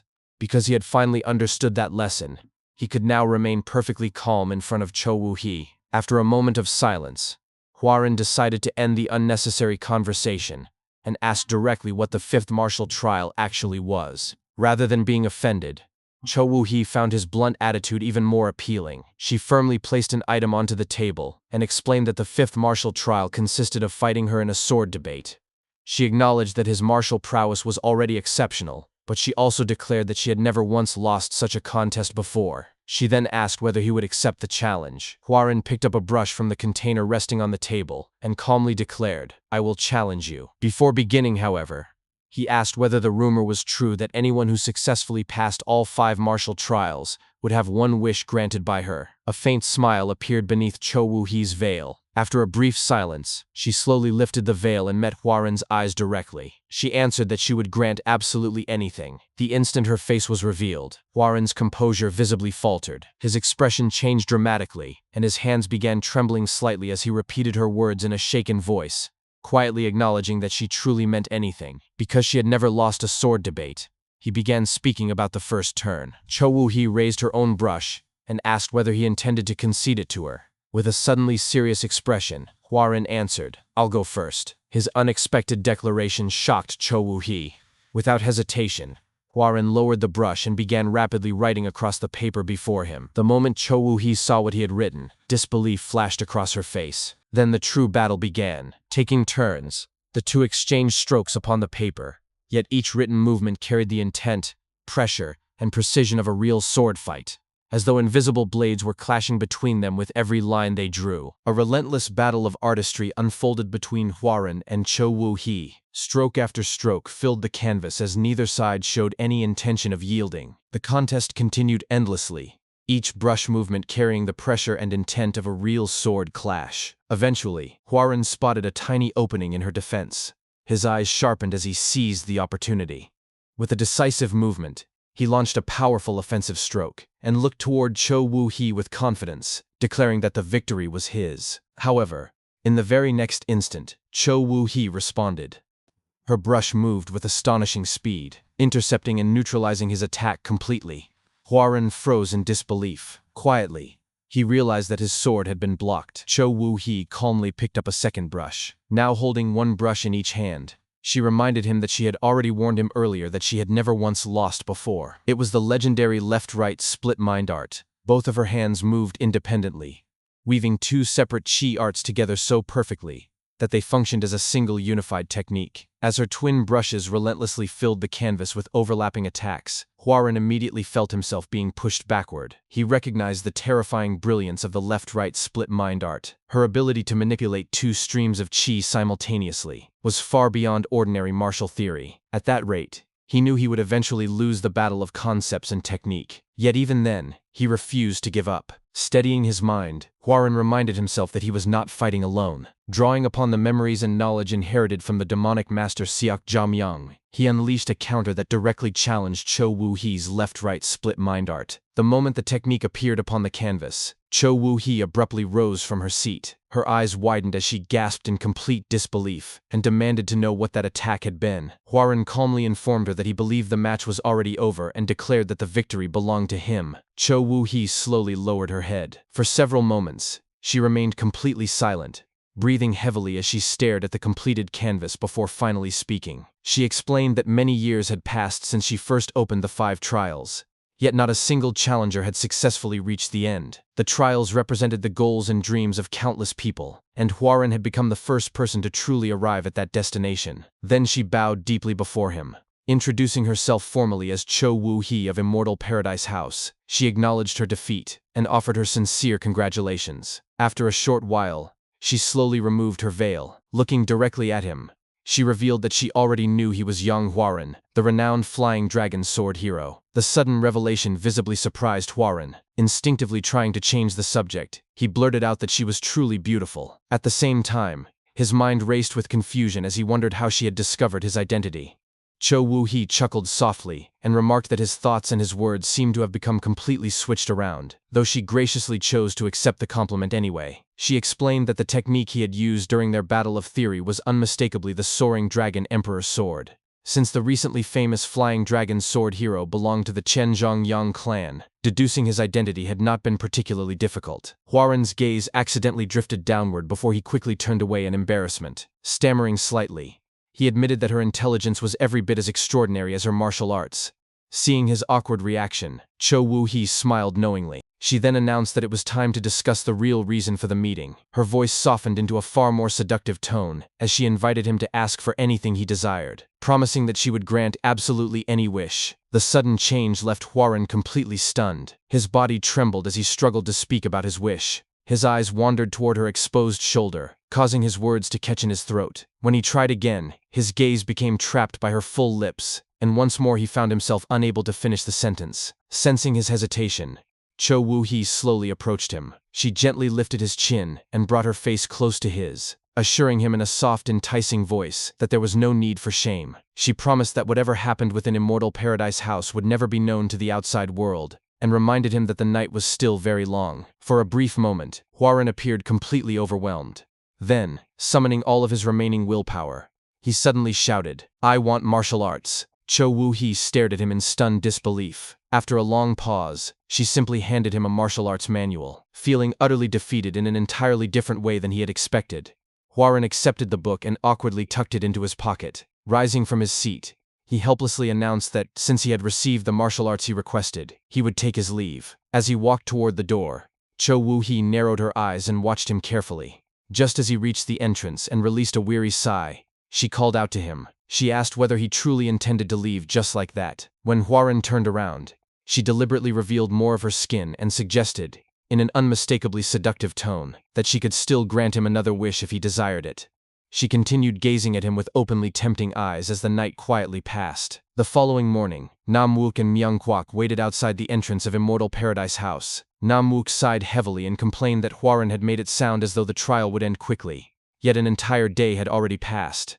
A sudden realization struck him, and his expression immediately changed. Before he could finish voicing the suspicious thought, Myung-kwak hurriedly cut him off and protested that he absolutely could not say such things when there were children nearby. Nam-wook quickly changed his theory and suggested that perhaps Hwarin had simply failed the trials. Myung-kwak turned away with another exhausted sigh, but after a moment he spun back around and insisted that, considering Hwarin's abilities, there was no way he could have failed. Still, since they had been forced to wait so long, he declared that he intended to scold him as soon as he came out. Nam-wook immediately agreed that they should definitely express their anger together.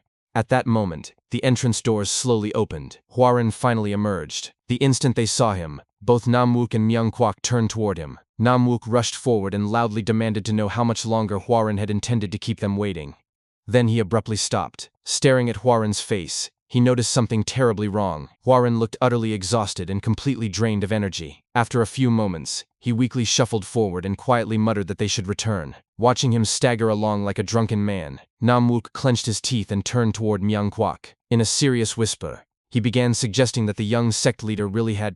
He then paused, and Myung-kwak held his breath waiting for the conclusion. Then Nam-wook finally finished the sentence by declaring that Hwarin must have failed the trials. Myung-kwak immediately covered his face with his palm and released a long, heavy sigh. Meanwhile, Nam-wook hurried after the barely conscious Hwarin and loudly encouraged him not to be so disappointed, promising that once they returned home he would personally help with his martial arts training. Later that day, the three of them began their journey back. When night fell, they rested beside a quiet river, and by the following day they finally arrived at the Sangwon clan. As they approached the familiar grounds, Nam-wook stretched his arms and remarked that they had made it back to the Sangwon clan surprisingly quickly. Hwarin simply let out a tired sigh. Entering their lodging, Nam-wook wondered aloud what the others had been doing while they were away. As they stepped farther inside, they spotted Mo Byung and Jong Seok engaged in a sparring match. Hwarin quietly muttered to himself that it was instructor Mo and Jong. The two continued exchanging blows seriously. Mo Byung pressed forward with relentless momentum, and during one sharp exchange she managed to flick Jong Seok's sword cleanly out of his hand. Watching from the side, Nam-wook was genuinely impressed,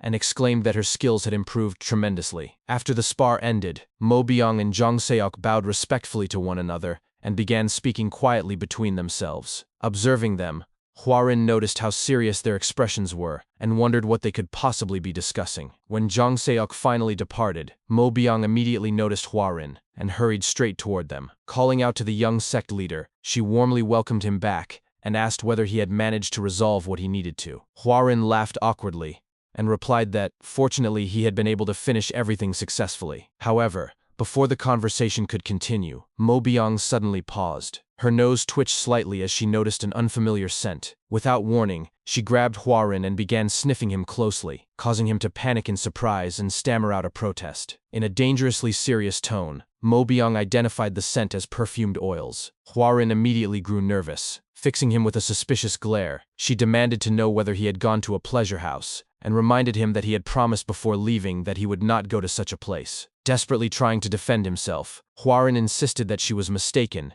and attempted to explain. Before he could finish a single proper sentence, Nam-wook abruptly stepped between them and shouted, "Wait!" The sudden interruption silenced everyone. Nam-wook hurriedly declared that the young sect leader had not set a single foot inside a pleasure house. He almost accidentally revealed that Hwarin had simply lost in the 5 trials, before quickly correcting himself and claiming that Hwarin had gone through an extremely important experience as a martial artist there. He earnestly begged Mo Byung not to misunderstand the situation. Completely confused, Mo Byung could only stare at him in disbelief. Behind Hwarin's back, Nam-wook discreetly gave a thumbs up, At the same time, he thought to himself that there was absolutely no need to tell her that Hwarin had lost. Hwarin could only smile awkwardly and bow slightly, while inwardly realizing that Namwook had completely misunderstood the entire situation, though he was still grateful for the attempt to help. Standing farther back, Myungwook silently shook his head at the absurd scene unfolding before him. After a moment, Mo Byung reluctantly accepted Namwook's explanation. If bodyguard Nam claimed it had been an important experience, then she supposed it must truly have been something significant. Namwook enthusiastically added that it was the kind of experience a man would never forget. Realizing the conversation was becoming increasingly dangerous, Hwarin quickly changed the subject. He mentioned that he had seen her sparring earlier, and complimented how much her skills had improved. Mo Byung acknowledged that he had witnessed the match. She admitted that she had learned several things during the battle in the bamboo forest, but she also noted that Jung Seok had seemed unusually distracted over the past few days. According to her, Miss Jung appeared to have fallen ill once again. Hwarin's expression softened slightly. He remarked that if there was any way they could help, then they should do so because the Jung siblings were still people who had crossed paths with them. Mo Byung agreed and suggested that they take the opportunity to visit them. Then she paused, reached into her pocket, and pulled out a folded letter. She explained that it was a letter from the sect leader. Hwarin accepted the scroll and was surprised to realize that it was from his father. Later that day, he sat alone on a quiet porch, staring silently at the unopened letter for a long time. Finally releasing a slow breath, he unfolded it and began to read. His father wrote that it had been both a short and a long time since Hwarin had left, though to him it had felt like an eternity. He mentioned that Hwarin would be shocked to see how much his younger siblings had grown when he returned home. Yunhua had also been working hard to help the family,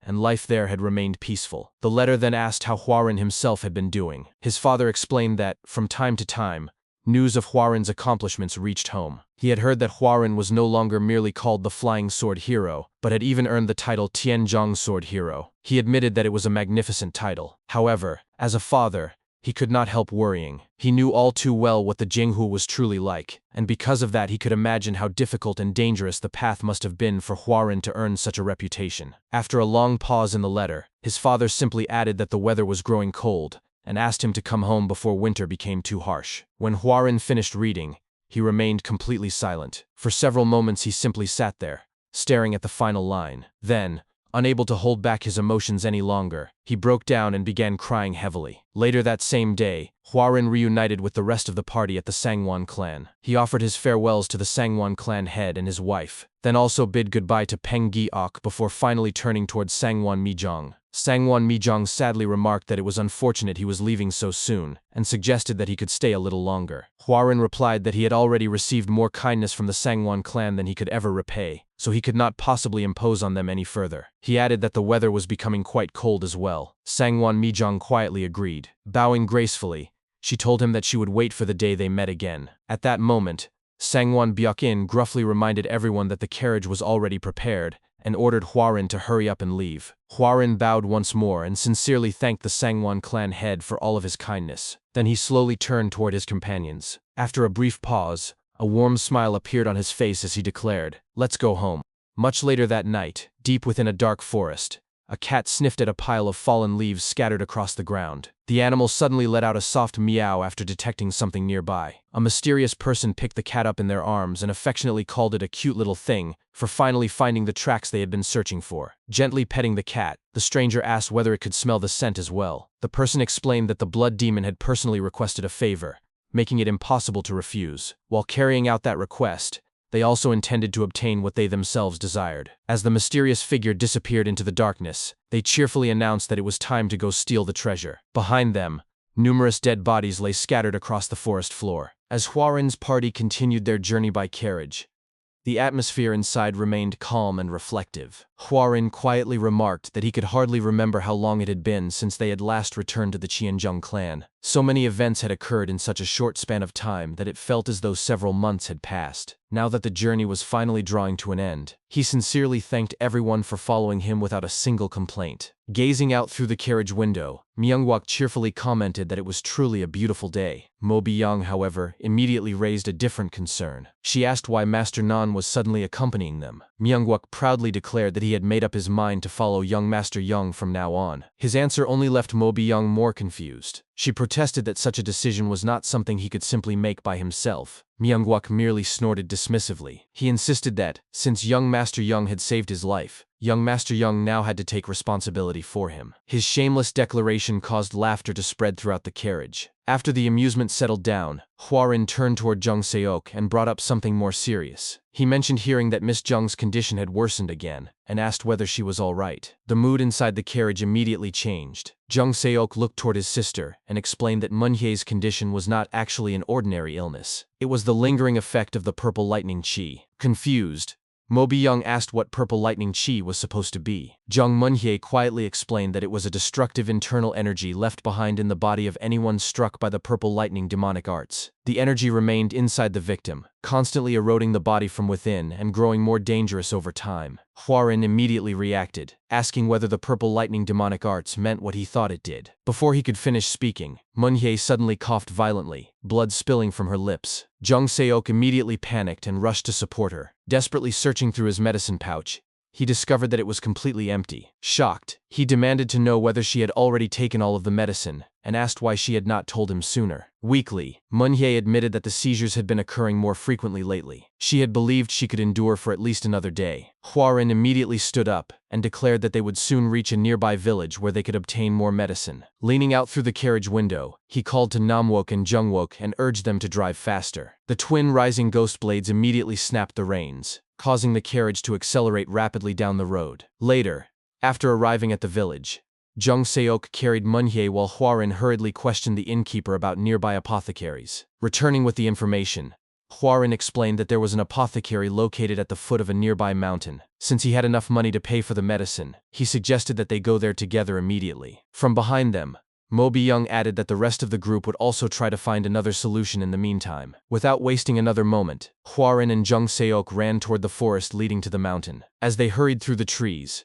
Hwarin finally asked how exactly Manhwa had been struck by the purple lightning demonic arts. Jung Seok began to answer, but before he could explain anything, a chilling voice suddenly echoed through the forest. The speaker cheerfully greeted them as though he had been waiting for their arrival all along. The voice belonged to the mysterious man accompanied by a cat, who was casually sitting atop a nearby rock. The instant Jung Seok saw him, his face turned pale with terror. He immediately identified the stranger as the Purple Lightning Blood Demon, and demanded to know how he had found them there. The Purple Lightning Blood Demon slowly stood up with a sinister grin. Clicking his tongue, he complained about being kept waiting and introduced himself as Jae-gung-hyuk. His gaze shifted toward the weakened Manhwa. He casually observed that the young cult leader was still suffering from the residual demonic chi. Hearing the phrase young cult leader, Hwarin's mind immediately began racing with questions. Before he could process the implication, Jung Seok stepped protectively in front of him and urged young Master Yong to escape. He insisted that Jae-gung-hyuk was targeting the two siblings specifically, and that Hwarin still had a chance to get away safely. However, before anyone could move, Jae-gung-hyuk casually pointed a finger toward them. A bullet-like stream of purple chi shot directly toward Hwarin. Hwarin barely managed to dodge the attack in time. Jae-gung-hyuk then pointed at him directly and explained that escape was not possible. He revealed that he had accepted a troublesome request from some furious woman who had begged him to kill Hwarin. Producing several small metal balls between his fingers, he added with a sinister smile that he had received a hefty payment, and now that the target was standing right in front of him, he had no intention of refusing the job. Hwarin immediately recognized the name. The Purple Lightning Blood Demon was a notorious villain who killed even ordinary civilians whenever something displeased him. His atrocities were so infamous that even members of the demonic sect preferred to avoid him whenever possible. In Hwarin's previous life, Jae-gung-hyuk had wandered throughout the martial world committing countless horrific crimes. Realizing that this monster had been hunting the Jung siblings all along, Hwarin understood that every enemy he had faced until now was insignificant compared to the danger standing before him. Meanwhile, Jung Seok gritted his teeth and muttered that he needed to get the medicine to Manhwa immediately. As Hwarin desperately searched for a solution, a familiar voice suddenly echoed within his mind. Seok Jam-young,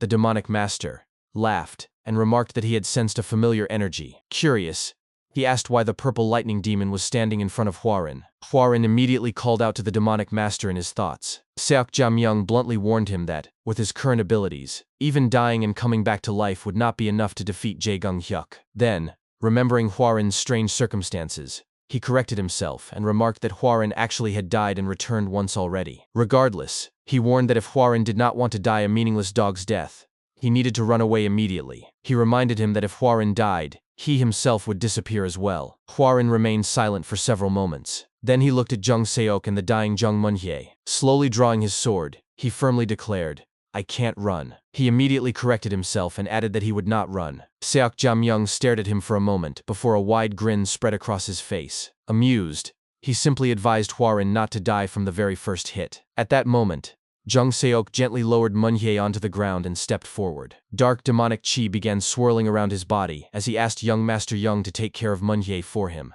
Recognizing the technique, Hwarin immediately realized that it was poison arts. In the next instant, Jung Seok vanished from his position and launched himself toward Jae Gung-hyuk. His sword closed in with deadly speed. Jae Gung-hyuk casually intercepted the attack with nothing but his bare fist. The collision sent Jung Seok flying backward before he crashed violently onto the ground. Hwarin shouted his name in alarm. Jae Gung-hyuk glanced at the arm that had touched Jung Seok and noticed that it had become covered in poisonous energy. Clicking his tongue in annoyance, he wondered how someone like that brat had managed to obtain the Black Death divine poison arts. With a simple flick of his arm, he dispersed the poison instantly. Realizing the hopeless difference in strength, Hwarin desperately called out to the demonic master and begged him for a strategy. Before any answer could come, Jae Gung-hyuk suddenly appeared directly in front of him. His fist was wrapped in violent purple lightning chi. Hwarin barely raised his sword in time to block. The impact was overwhelming. His blade shattered in half, and the remaining force slammed directly into his chest. A violent explosion of chi erupted inside his body, sending him flying through the forest before crashing heavily onto the ground. Ignoring him, Jae Gung-hyuk slowly walked toward the helpless Munhye. As he approached, he triumphantly declared that the young cult leader of the Hidden Saint cult was finally falling into his hands. At that moment, a terrifying demonic energy suddenly burst forth from within Hwarin's body. Jae Gung-hyuk crouched down and reached toward Munhye. Before his hand could touch her, another hand suddenly seized his wrist. Shocked, Jae Gung-hyuk stared in disbelief and demanded to know how Hwarin was still moving. Hwarin slowly raised his head. However, the grin now spreading across his face no longer belonged to Hwarin. Possessed by the demonic master Seok Jam-young, he laughed triumphantly and declared, "Finally, I've seized his body." A violent surge of demonic energy suddenly erupted from Hwarin's body. The overwhelming aura immediately caused Jae Gung-hyuk's mind to race in alarm. He could not understand how Hwarin had managed to stand back up after taking a direct hit from the purple lightning demonic art. More terrifying than that was the fact that Hwarin's aura, presence, and even the pressure he emitted felt completely different from the person who had been fighting him moments earlier. Now controlling Hwarin's body, Seok Jam-young calmly addressed him by name. He informed the purple lightning blood demon that he happened to be in an exceptionally good mood. Because of that, he generously offered to spare Jae Gung-hyuk's life if he quietly disappeared from sight. Hearing such words directed at him caused Jae Gung-hyuk's expression to twist with disbelief and horror. For a brief moment he could barely process what he had heard. Then he burst into loud laughter. With a wide grin, he mocked the idea that someone would dare speak of mercy to him. He violently tore his arm free from Hwarin's grip and gathered crackling purple lightning chi around his left fist. Declaring that mercy was something only the strong could bestow upon the weak, he launched himself forward to attack. Seok Jam-young merely grinned. He remarked that, if Jae Gung-hyuk insisted on drinking his punishment, then he would personally pour it down his throat. The instant the attack came within reach, Seok Jam-young seized Jae Gung-hyuk's arm once again, swept his footing out from under him, and used the opening to drive a devastating punch directly into his face. Blood immediately burst from Jae Gung-hyuk's mouth and nose. As he continued striking him mercilessly, Seok Jam-young thought to himself that, if he still possessed his original body, he could have torn this fool apart within only 3 forms. Unfortunately, he was currently trapped inside the body of a brat far weaker than his true self. Even so, he continued the assault relentlessly. Punch after punch crashed into Jae Gung-hyuk from multiple angles. The barrage was so ferocious that the blood demon's face quickly became swollen and battered beyond recognition. Barely able to endure the beating, Jae Gung-hyuk desperately begged to be released. Suddenly, a violent eruption of purple lightning chi exploded from his body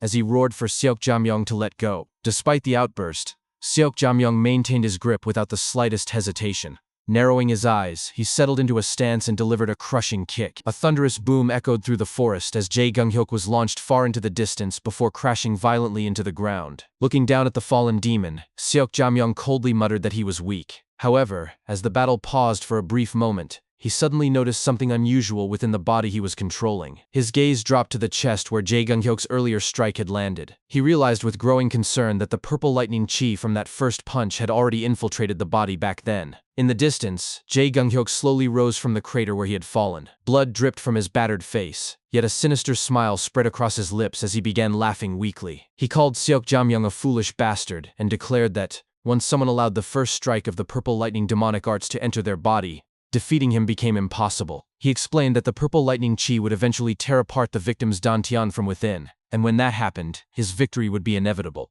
Before he could finish boasting, Seok Jamyong suddenly appeared directly behind him. In a chilling voice, he quietly asked whether Jae Gung-hyuk truly believed that. Jae Gung-hyuk instantly turned around, his mind exploding with disbelief as he realized he had not even sensed the movement. His eyes widened just as the attack descended. Before striking, Seok Jamyong contemptuously remarked that he was ashamed to have once been grouped among the 4 great demons alongside someone like this. Then he drove a brutal kick upward into Jae Gung-hyuk's chin, instantly slamming him back into the ground. Standing over the fallen blood demon, Seok Jamyong grinned fiercely and repeatedly stomped and kicked him while roaring that the eyes of martial artists had clearly gone blind if they dared compare such vermin to the demonic master himself. He furiously declared that it was utterly ridiculous to place this creature on the same level as him. Finally stopping, he looked down at the completely broken Jae Gung-hyuk and coldly proclaimed that Seok Jamyong stood at the very pinnacle of all demons. With those words, he delivered one final devastating kick directly into Jae Gung-hyuk's face. Nearby, Jong Moon-hye slowly regained consciousness. Still lying weakly on the ground, she opened her eyes and turned her head toward Hwarin. Weakly, she called out to young Master Yong and tried to reach toward him with a trembling hand. Confused and frightened, she asked what had happened to her brother. Seok Jamyong, still possessing Hwarin's body, slowly approached her. To Moon-hye's horror, he raised his foot as though preparing to kick her where she lay helpless on the ground. As his foot descended and her outstretched hand reached toward him, the two made contact.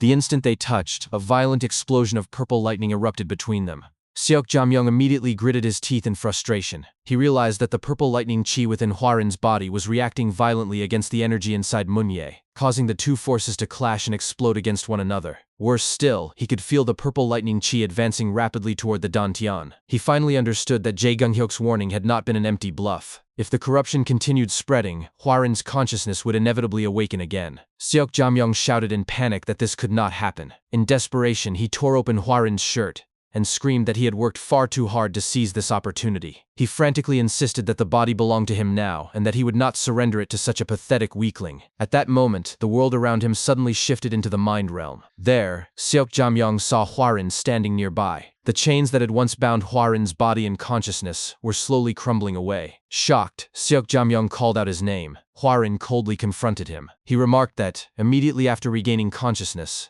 the demonic master had tried to steal his body. Hwarin asked whether the great demonic master was nothing more than an ordinary thief and ordered him to return to where he belonged. Extending his hand, Hwarin unleashed his will. An irresistible force seized Seok Jamyong and began dragging him back into the depths of Hwarin's body. Seok Jamyong screamed desperately, refusing to accept what was happening, but his protests were swallowed as he was forcibly pulled away. Back in reality, the explosion of purple lightning sent Hwarin flying backward. He crashed onto the ground not far from Moon-hye, and the two of them lay motionless beside each other. Struggling to remain conscious, Hwarin looked toward Moon-hye and realized that, because of the reckless fighting style Seok Jamyong had used while controlling his body, he could barely move a single muscle. His eyelids grew heavier. Even as darkness closed in, he desperately reminded himself that he had to get Miss Jung to a physician as quickly as possible. He repeated to himself that he had to save her.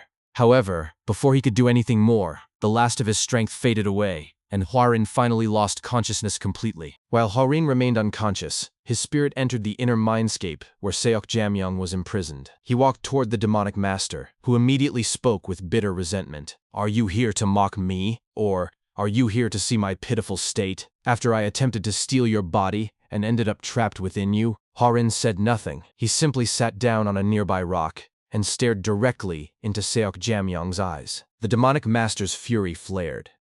Why are you looking at me with such eyes?" "I pity you," Hwarin replied quietly. Seok Jamyong was momentarily taken aback. Then Hwarin continued, voice calm but probing. "Demonic master, you are strong. You defeated the purple lightning blood demon who knocked me out in one hit, as if you were fighting a mere child." His tone shifted. "Though, what is it that you fear so much despite your power? What do you even know?" Seok Jamyong snarled. "Just what makes such a man so afraid?" Hwarin pressed. "That he cannot keep a mere promise?" Seok Jamyong fell silent. Hwarin leaned forward, beginning his quiet assault, not with fists, but with words. "It's dreadful to imagine, but I occasionally think that I am quite similar to you in some ways. You must have spent your life in a world where you had to kill to survive. I was born in a martial clan, but was unable to learn martial arts, and left my clan to become a merchant. Neither you nor I was able to escape the path put forward to us at birth." Seok Jamyong gritted his teeth. struggling to speak, but Harin pressed on. Even though you received the title of demonic master, after reaching the end of your path, you still have not made a single step off your given path. You and I, the same, Seok Jamyong roared, voice cracking with rage. Ridiculous! Do not talk as if you know the path I have walked, you mere merchant. Harin rose to his feet. Do I still seem like that fat merchant to your eyes? I have learned martial arts which I was once unable to, and I have fellow martial artists who follow me. His presence radiated newfound authority. I have fought many enemies with my life on the line. I am the young leader of the Tianzhong clan, and I am Yong Harin, the martial artist. He looked the demonic master straight in the eye. Do not return to your old path that you have escaped from. It could be the reason you and I made it back to the past. The mindscape slowly faded. Harin opened his eyes to the real world. The instant he awakened, Mo Byung, Nam Wook, and Jung Wook shouted in relief that the young leader was awake. Harin sat up slowly and looked around in confusion before asking where he was. Then the memory of the battle struck him, and he immediately demanded to know what had happened to the purple lightning blood demon. Jung Wook explained that, by the time he and instructor Mo had arrived, the enemies were already dead. Fortunately, they had found the Jung siblings in time, preventing any further disaster. From the other side of the room, Jung Seok bowed deeply and admitted that the Tianzhong clan had once again become the saviors of the siblings.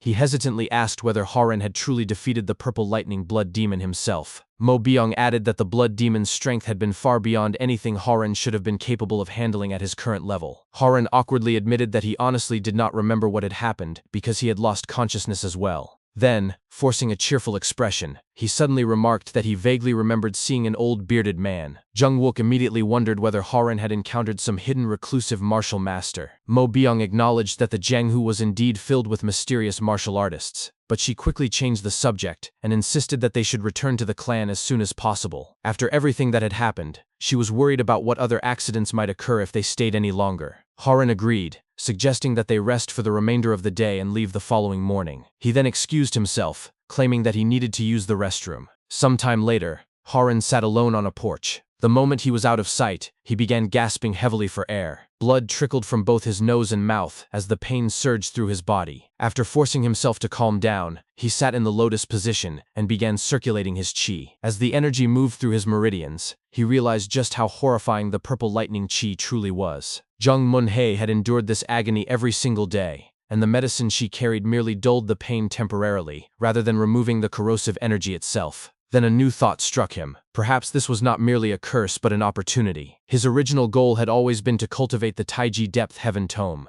which required the coexistence of proper qi and demonic qi. By using the left-right split mind art, he could theoretically create two separate qi cores, one for his own pure qi, and another for the demonic energies of Seok Jamyong and the purple lightning blood demon. Realizing this possibility, Harin concluded that the situation might actually become advantageous in the long run. The purple lightning energy would continue eroding his body for some time, but if he trained properly after returning home, he might eventually become stronger than anyone else. The following morning, everyone gathered to prepare for departure.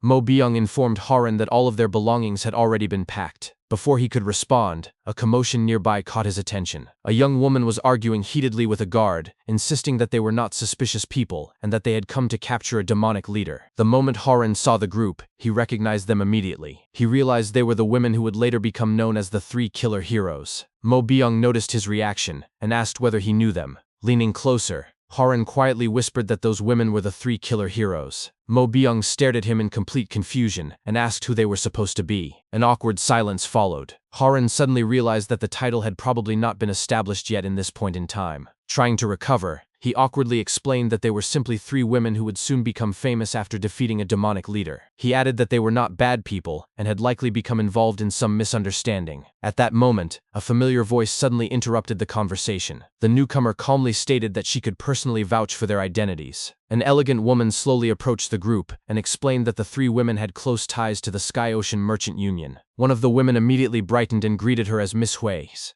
The elegant woman then introduced herself with a warm smile as Hui Won-kyung of the Sky Ocean Merchant Union. The name struck Harin like a bolt of lightning. He stared at her in visible shock, unable to understand why Hui Won-kyung was standing there.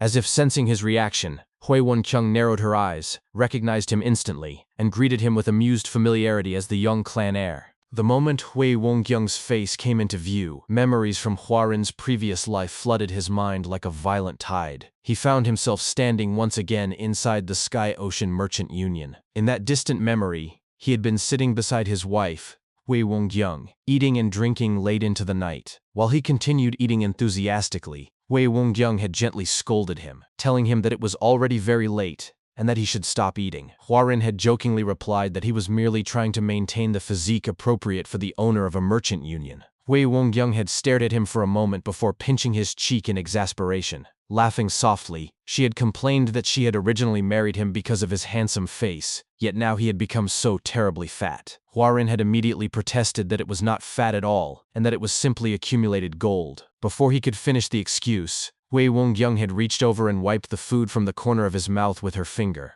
Leaning across the table, she had called his name softly. Then she had stood up, encouraged him to stand as well, and gently touched his face again. She had reminded him that he had once been driven out of the Tianzheng clan without a single coin to his name, yet somehow he had risen to become the master of the Sky Ocean Merchant Union itself. After studying his face for a long moment, she had quietly confessed that she loved him deeply. Then her expression had changed. She admitted that she hated him just as deeply. Leaning closer until their faces were only inches apart, she revealed that he had swallowed the merchant union that she herself had been destined to inherit, and had taken it away from her completely. In a chilling whisper, she confessed that she despised him so much that she sometimes wanted to kill him. The memory abruptly shattered. Back in the present, Hui Wongyung smiled gracefully and remarked that it was good to see the young clan heir there. Huaren forced an awkward smile, bowed politely, and replied that it had indeed been quite a long time since they had last met. He then asked what had brought her to that place. Hui Wongyung covered part of her face with her fan and explained that she had been pursuing both the Purple Lightning Blood Demon and the Black Killer Blade together with the 3 women accompanying her. Huaren scratched the back of his head awkwardly and admitted that the Purple Lightning Blood Demon was already dead. One of the 3 killer heroes stepped forward in complete disbelief and exclaimed that the Purple Lightning Blood Demon was dead. Hui Wongyung immediately asked whether Huaren had been the one who dealt with him. Clearly nervous, Huaren quickly denied knowing anything about what had happened. Hui Wongyung said nothing further, merely narrowing her eyes as she carefully observed him. At that moment, another of the 3 killer heroes pulled a small object from her pocket. She explained that it was the insignia of the Black Killer Blade they were hunting, and asked whether Huaren had ever seen it before. Huaren instinctively began to answer that he had never seen it. Then his expression suddenly froze. A quiet sound escaped his lips as realization struck him. Sometime later, Huaren's party resumed traveling inside their carriage. Mo Byung noticed that Huaren seemed unusually disturbed, and asked whether he was troubled because of the mark he had seen earlier. Huaren remained silent. As the carriage rolled onward, he reflected that there were certain things he could never forget despite returning to the past. Among them were the Sky Ocean Merchant Union he had once led, and many important events that had shaped the Zhenghu. However, one memory stood out more clearly than all the others. His mind returned to the moment when the 3 killer hero had shown him the insignia. A murderous rage surged through him. He realized with certainty that it was the exact same symbol that had been found on the assassin who murdered his father. Clenching his teeth, Huaren wondered whether the Black Killer Blade had truly killed his father, or whether the assassin had merely belonged to the same organization. Before his thoughts could spiral further, Mo Byung suddenly grabbed his shoulder and urged him to calm himself, reminding him that there were far too many people around them. The sudden killing intent had frightened even the 3 killer heroes riding ahead. Realizing what he had done, Huaren immediately bowed in apology. He then politely requested that, if they ever encountered the Black Killer Blade again, they inform him as well because he had a long history with that man. Returning to the present moment, Huaren leaned against the side of the carriage and looked out through the window. He quietly told Mo Byung that it was nothing, and that it would remain nothing, insisting that they should simply focus on returning to the Tianzheng clan. From the front of the carriage, Jung Se-ok spoke up. He mentioned that something else had caught his attention before the 3 killer heroes departed. They had warned him that the wife of the Purple Lightning Blood Demon was somewhere nearby. After finally escaping the Blood Demon's pursuit, the warning had left him deeply uneasy. Suddenly the carriage began shaking violently. Outside, the horses panicked and started thrashing wildly. Huaren immediately looked out the window and demanded to know what was happening. Jung Wook, who was controlling the reins, urgently shouted that the young leader needed to come outside immediately. As Huaren opened the carriage door, he asked what exactly was going on. Outside, a fierce battle was already underway. A group of Shaolin warriors had surrounded a lone woman, and the moment Huaren saw her, recognition flashed across his face. The Shaolin monks, and that woman, Deng Huaon, one of the Shaolin warriors, pointed at her accusingly and demanded to know whether she had already taken more innocent lives. Deng Huaon glared back furiously and shouted that the monks had no right to blame her. She bitterly accused them of hypocrisy, asking whether they believed it was acceptable for them to kill her, while condemning her for killing them in return. She demanded to know whether that was truly the teaching of the Buddha. The Shaolin warrior angrily denounced her as a demonic leader and immediately ordered his companions to attack. As the Shaolin warriors rushed toward Deng Huaon, a terrifying wave of demonic qi suddenly swept across the battlefield. From far behind Huaran, a man moved forward with unbelievable speed, passing by him in an instant. The mysterious figure effortlessly blocked every attack directed at Deng Huaon. Then he gathered a terrifyingly condensed mass of qi in both palms and unleashed it directly at the Shaolin warriors. The overwhelming power stunned both Huaran and the monks. As Huaran felt the familiar qi and recognized the unmistakable martial art hidden within the attack, disbelief flooded his mind. Staring at the man overflowing with demonic energy, he could only think of a single impossible name: the demonic master. Huaran stared at the masked man in disbelief. He could not understand how this was possible. Although the man wore a mask, he was clearly much younger than the demonic master he knew from the future. A disturbing possibility began forming in Huaran's mind. If Seok Jemyang had regressed only as a spirit, then perhaps the spirit that existed within Huaran and the demonic master who still lived in the past could coexist at the same time. On the battlefield, the Shaolin warriors quickly retreated to create distance. One of the monks shouted that they were facing a martial master and immediately ordered everyone into formation. The Shaolin monks began circling Deng Huaran and the masked demonic master at high speed, their footsteps forming a tightening ring around the two demonic figures. The demonic master calmly observed their movements, following each monk with his eyes as they ran. Suddenly, two Shaolin warriors leapt forward simultaneously and unleashed powerful palm techniques toward him. The demonic master immediately raised his own palms and met their attacks head-on. For a brief moment, both sides held their ground in a violent clash of qi. Then the Shaolin monks lost the exchange completely and were blasted backward, flying far across the battlefield. Another pair of Shaolin warriors rushed in from behind and denounced him as an evil criminal. Deng Huaran charged toward them as well, but unlike the demonic master, she was quickly overwhelmed by their coordinated assault. While the demonic master effortlessly blasted one monk away with a single kick, Deng Huaran was struck hard and sent flying backward. Clicking his tongue in irritation, the demonic master instantly abandoned his position, dashed toward her, and caught her before she could crash into the ground. Without hesitation, he turned and fled with her in his arms. One of the Shaolin warriors shouted that they must not lose them and ordered an immediate pursuit. The Shaolin monks rushed after the escaping pair. As the battle disappeared into the distance,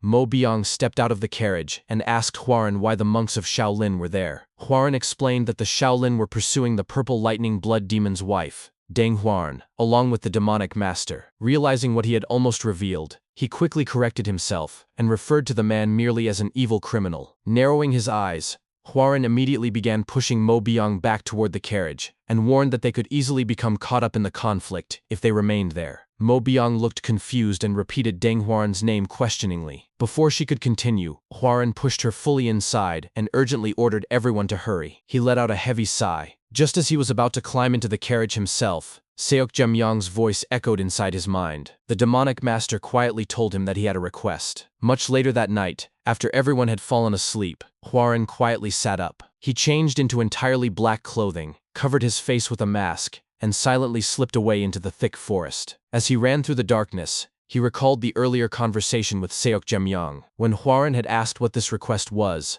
Seok Jemyang had answered simply that it was necessary. Huaran had immediately become suspicious and asked whether the demonic master intended for him to chase after his own past self. He explained that such a thing was impossible because he had no idea how the younger Seok Jemyang would react, nor whether the spirit within him could truly be trusted not to betray him. Seok Jemyang had insisted that it was necessary because, in the original timeline, he had never saved Deng Huaran. Hearing that had shocked Huaran completely. Seok Jemyang had then explained that, just as Huaran had changed the future, his own future was also changing as a result of Huaran's actions. Learning what had changed, he argued, would help Huaran as well. Huaran had narrowed his eyes and accused him of simply being curious about himself. For a long moment, neither of them spoke. Finally, Seok Jemyang had quietly reminded Huaran of something he himself had once said, that he wished to step away from the predetermined path that had been forced upon him. Then he had asked Huaran to help him do that. After lowering his gaze and turning away, Huaran had reluctantly agreed, though he warned that the demonic master would owe him a favor after this incident.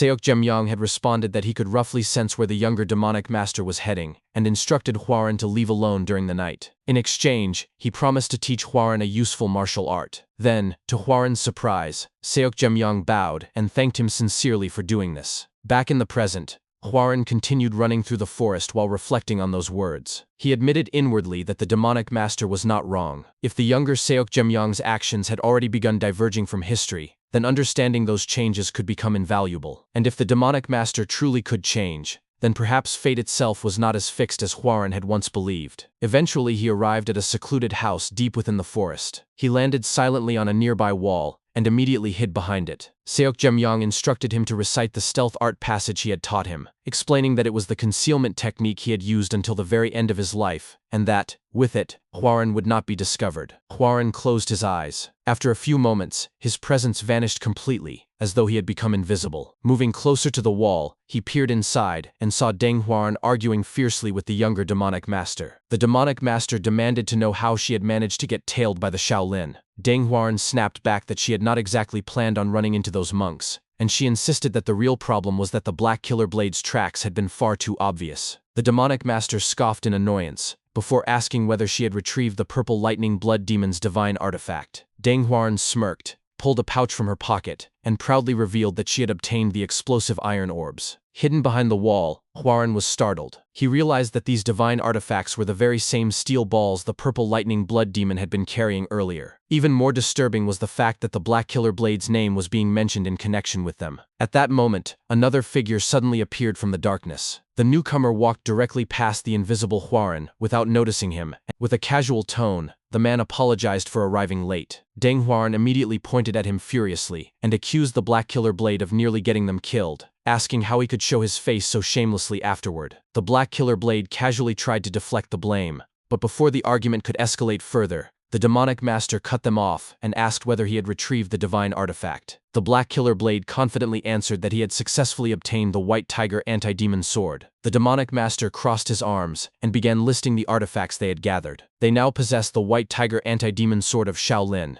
the explosive iron orbs of the purple lightning blood demon, and the black serpent cloth of the Zheng Manor. Then he declared that only one item remained, the Phoenix Blood Chalice of the Tianzhong clan. The moment Hwarin heard those words, his eyes widened in shock. Hwarin added that a divine relic was something he had never even heard of before. Black Killer Blade responded that, in that case, they had essentially found everything. He explained that they had already smuggled out Shaolin's divine relic, and because of that, the Tianzhong would pose no real problem. The demonic master immediately warned him not to underestimate them. He revealed that he had recently heard that a group from the Tianzhong clan had passed through the route where the purple lightning blood demon had been killed. He also mentioned that the clan's young master had recently earned the title of the Tianzhong Sword Hero, and he suspected that the young man might be hiding tremendous power. Black Killer Blade let out a chuckle and remarked that, even so, the Tianzhong sword hero was still just a young lad. He confidently stated that if he truly set his mind to it, the matter would not be difficult for him. At that moment, the demonic master's chi erupted violently throughout the area. With a chilling expression, he declared,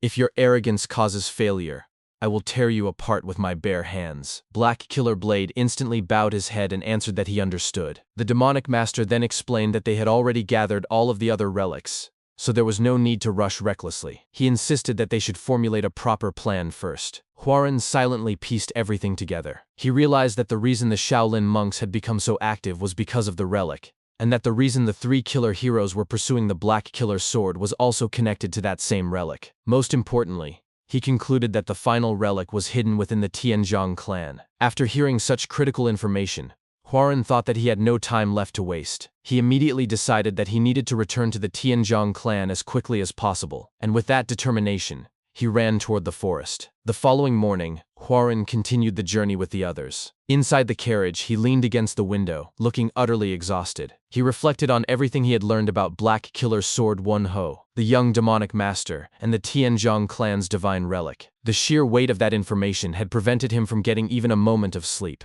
Mo Byung, who was sitting beside him, noticed his condition and asked whether he had been unable to sleep the previous night. She suggested that he should try to rest while he still had the chance. Hwarin replied that they would arrive soon. He explained that he had something extremely urgent to report to the clan head, so he intended to remain awake. A moment later, He peeked out of the carriage window and called out to Jung-wook and Nam-wook, who were driving the carriage. He told them that he needed to stay awake, so he would take over driving for a while and suggested that they switch places. Jung-wook readily agreed, saying that the arrangement was perfectly fine with them. After switching, Hwarin took control of the carriage. He yawned repeatedly as he drove, but despite his efforts, exhaustion eventually overcame him. His eyelids gradually grew heavier until he finally fell asleep. Sometime later, he slowly opened his eyes and muttered in confusion, "Did I fall asleep?" As soon as he looked at his hands, he realized that something was terribly wrong. He began examining his entire body and wondered in disbelief whether he had always been this fat. He felt certain that something important had happened, yet his memories were strangely blurred and difficult to grasp. Clutching his head,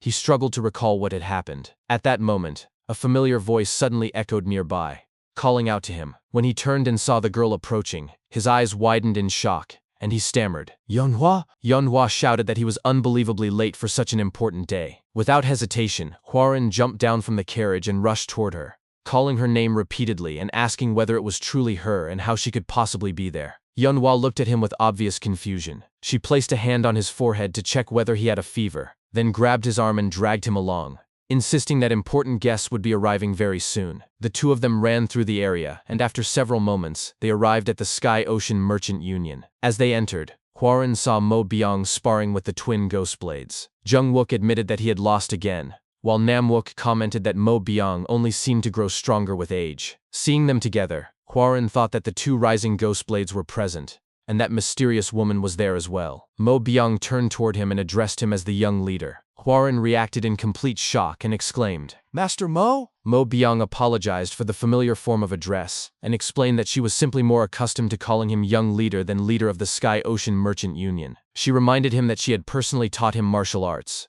but after observing how exhausted he looked, she narrowed her eyes suspiciously and accused him of neglecting his training. Hwarin flinched nervously and insisted that he had simply been too busy. Yeonhwa immediately defended him, arguing that the young master had many responsibilities beyond martial arts. She then pushed him toward a side room and hurriedly told him to change his clothes. As Mo Byung watched him leave, a faint smile appeared on her face. That night, inside one of the rooms of the Sky Ocean Merchant Union, Yeonhwa searched through the wardrobe for Hwarin's clothes while Hwarin looked around the room in confusion. He recognized the place as familiar, yet at the same time it felt strangely unfamiliar, which only deepened his unease. Holding his head, he muttered that his memories were still unclear. Eventually, Yeonhwa found a suitable set of clothes and quickly helped him put them on. She explained that the young master and the young lady would be arriving soon, so he needed to look presentable for them. Hwarin thanked her, but then suddenly froze and asked in alarm who exactly was coming. Before Yeonhwa could answer, the door burst open, and a young woman's excited voice shouted,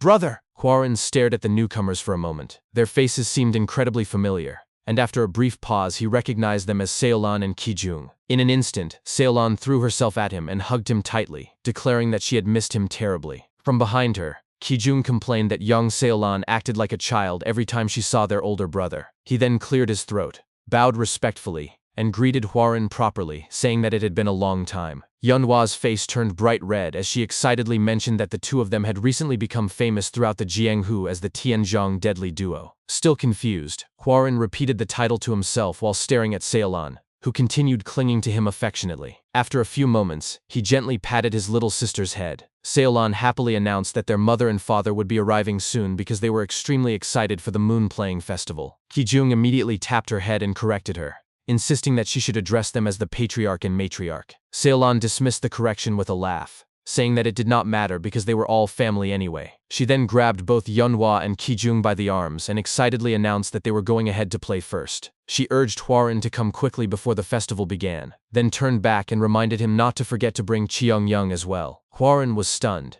He wondered whether she meant Jaegal Cheongyang, unable to believe what he had just heard. Yeonhwa then shouted that Lady Cheongyang was waiting in the training hall. Left alone in the room, Hwarin clenched his jaw and wondered what Cheongyang was doing there. After some time, he made his way toward the training hall. When he arrived, he saw Cheongyang practicing swordsmanship with extraordinary grace. He watched as she leaped high into the air, executed a beautiful technique, and landed elegantly upon the ground. Surprised, he called out her name. Cheongyang turned toward him and slowly approached, calmly asking whether he had finally arrived. Hwarin pointed at her and began asking what had brought her there, but before he could finish, She interrupted him with a single shocking word. Husband. The moment he heard that, Huaren's expression froze in absolute shock. Huaren stared at Yong in utter disbelief and exclaimed, "Husband?" His voice trembled as he questioned whether they were truly married. He could not understand how such a thing could be possible, especially when he remembered that Yong had always been far more devoted to martial arts than to love or marriage.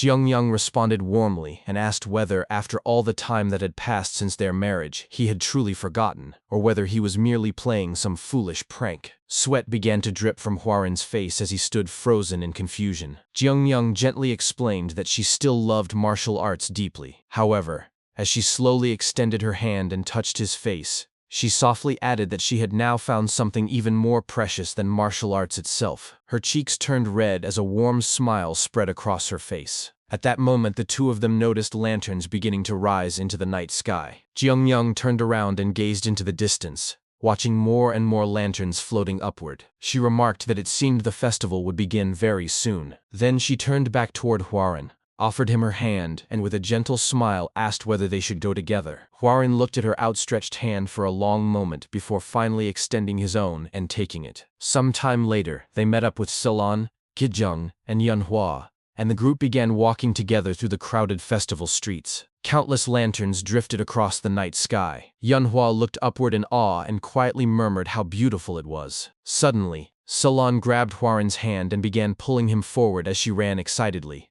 shouting that the fireworks would begin soon and that he needed to hurry. As he was dragged along, Huaren gradually began to realize something important. He wondered when he had first understood that this was a dream. He questioned whether it had been because Yunhua was alive, because his face had become rounder, or perhaps because Kijung and Salon were standing before him once again. But the decisive reason, he realized, was Yong herself. In the past, she had been someone who devoted her entire life to martial arts. She had protected her chastity until the very end and had never opened her heart to anyone. Yet here she was, standing beside him as his wife. Huaren looked around at the lively festival and thought about Yunhua being alive, the Sky-Ocean Merchant Union still existing, and Kijung, Salon, and the Tianzhong clan all remaining intact. He wondered whether there truly was no future in which everyone could be happy. If he had realized things a little earlier, perhaps, just perhaps, he might have been able to live such a happy life. Tears began to gather in his eyes as that thought overwhelmed him. He closed his eyes tightly and admitted to himself that he did not want to wake up. After a long pause, Salon's voice echoed in the distance as she repeatedly called for her brother to open his eyes because the fireworks were starting. Huaren slowly opened his eyes, and they widened as brilliant fireworks bloomed across the night sky. He remained silent, simply watching the dazzling explosions of light. Beside him, Salon excitedly exclaimed that they were incredibly beautiful. Huaren turned his head and noticed that Yong was standing quietly behind him. As he looked farther into the distance, he suddenly saw two figures that felt painfully familiar. His eyes widened in shock as he recognized them. In disbelief, he whispered, "Father? Mother?" His father noticed him immediately, and Huaren instinctively began running toward them. His parents also started walking quickly toward him as they called out his name with joy. Just as he was about to reach them,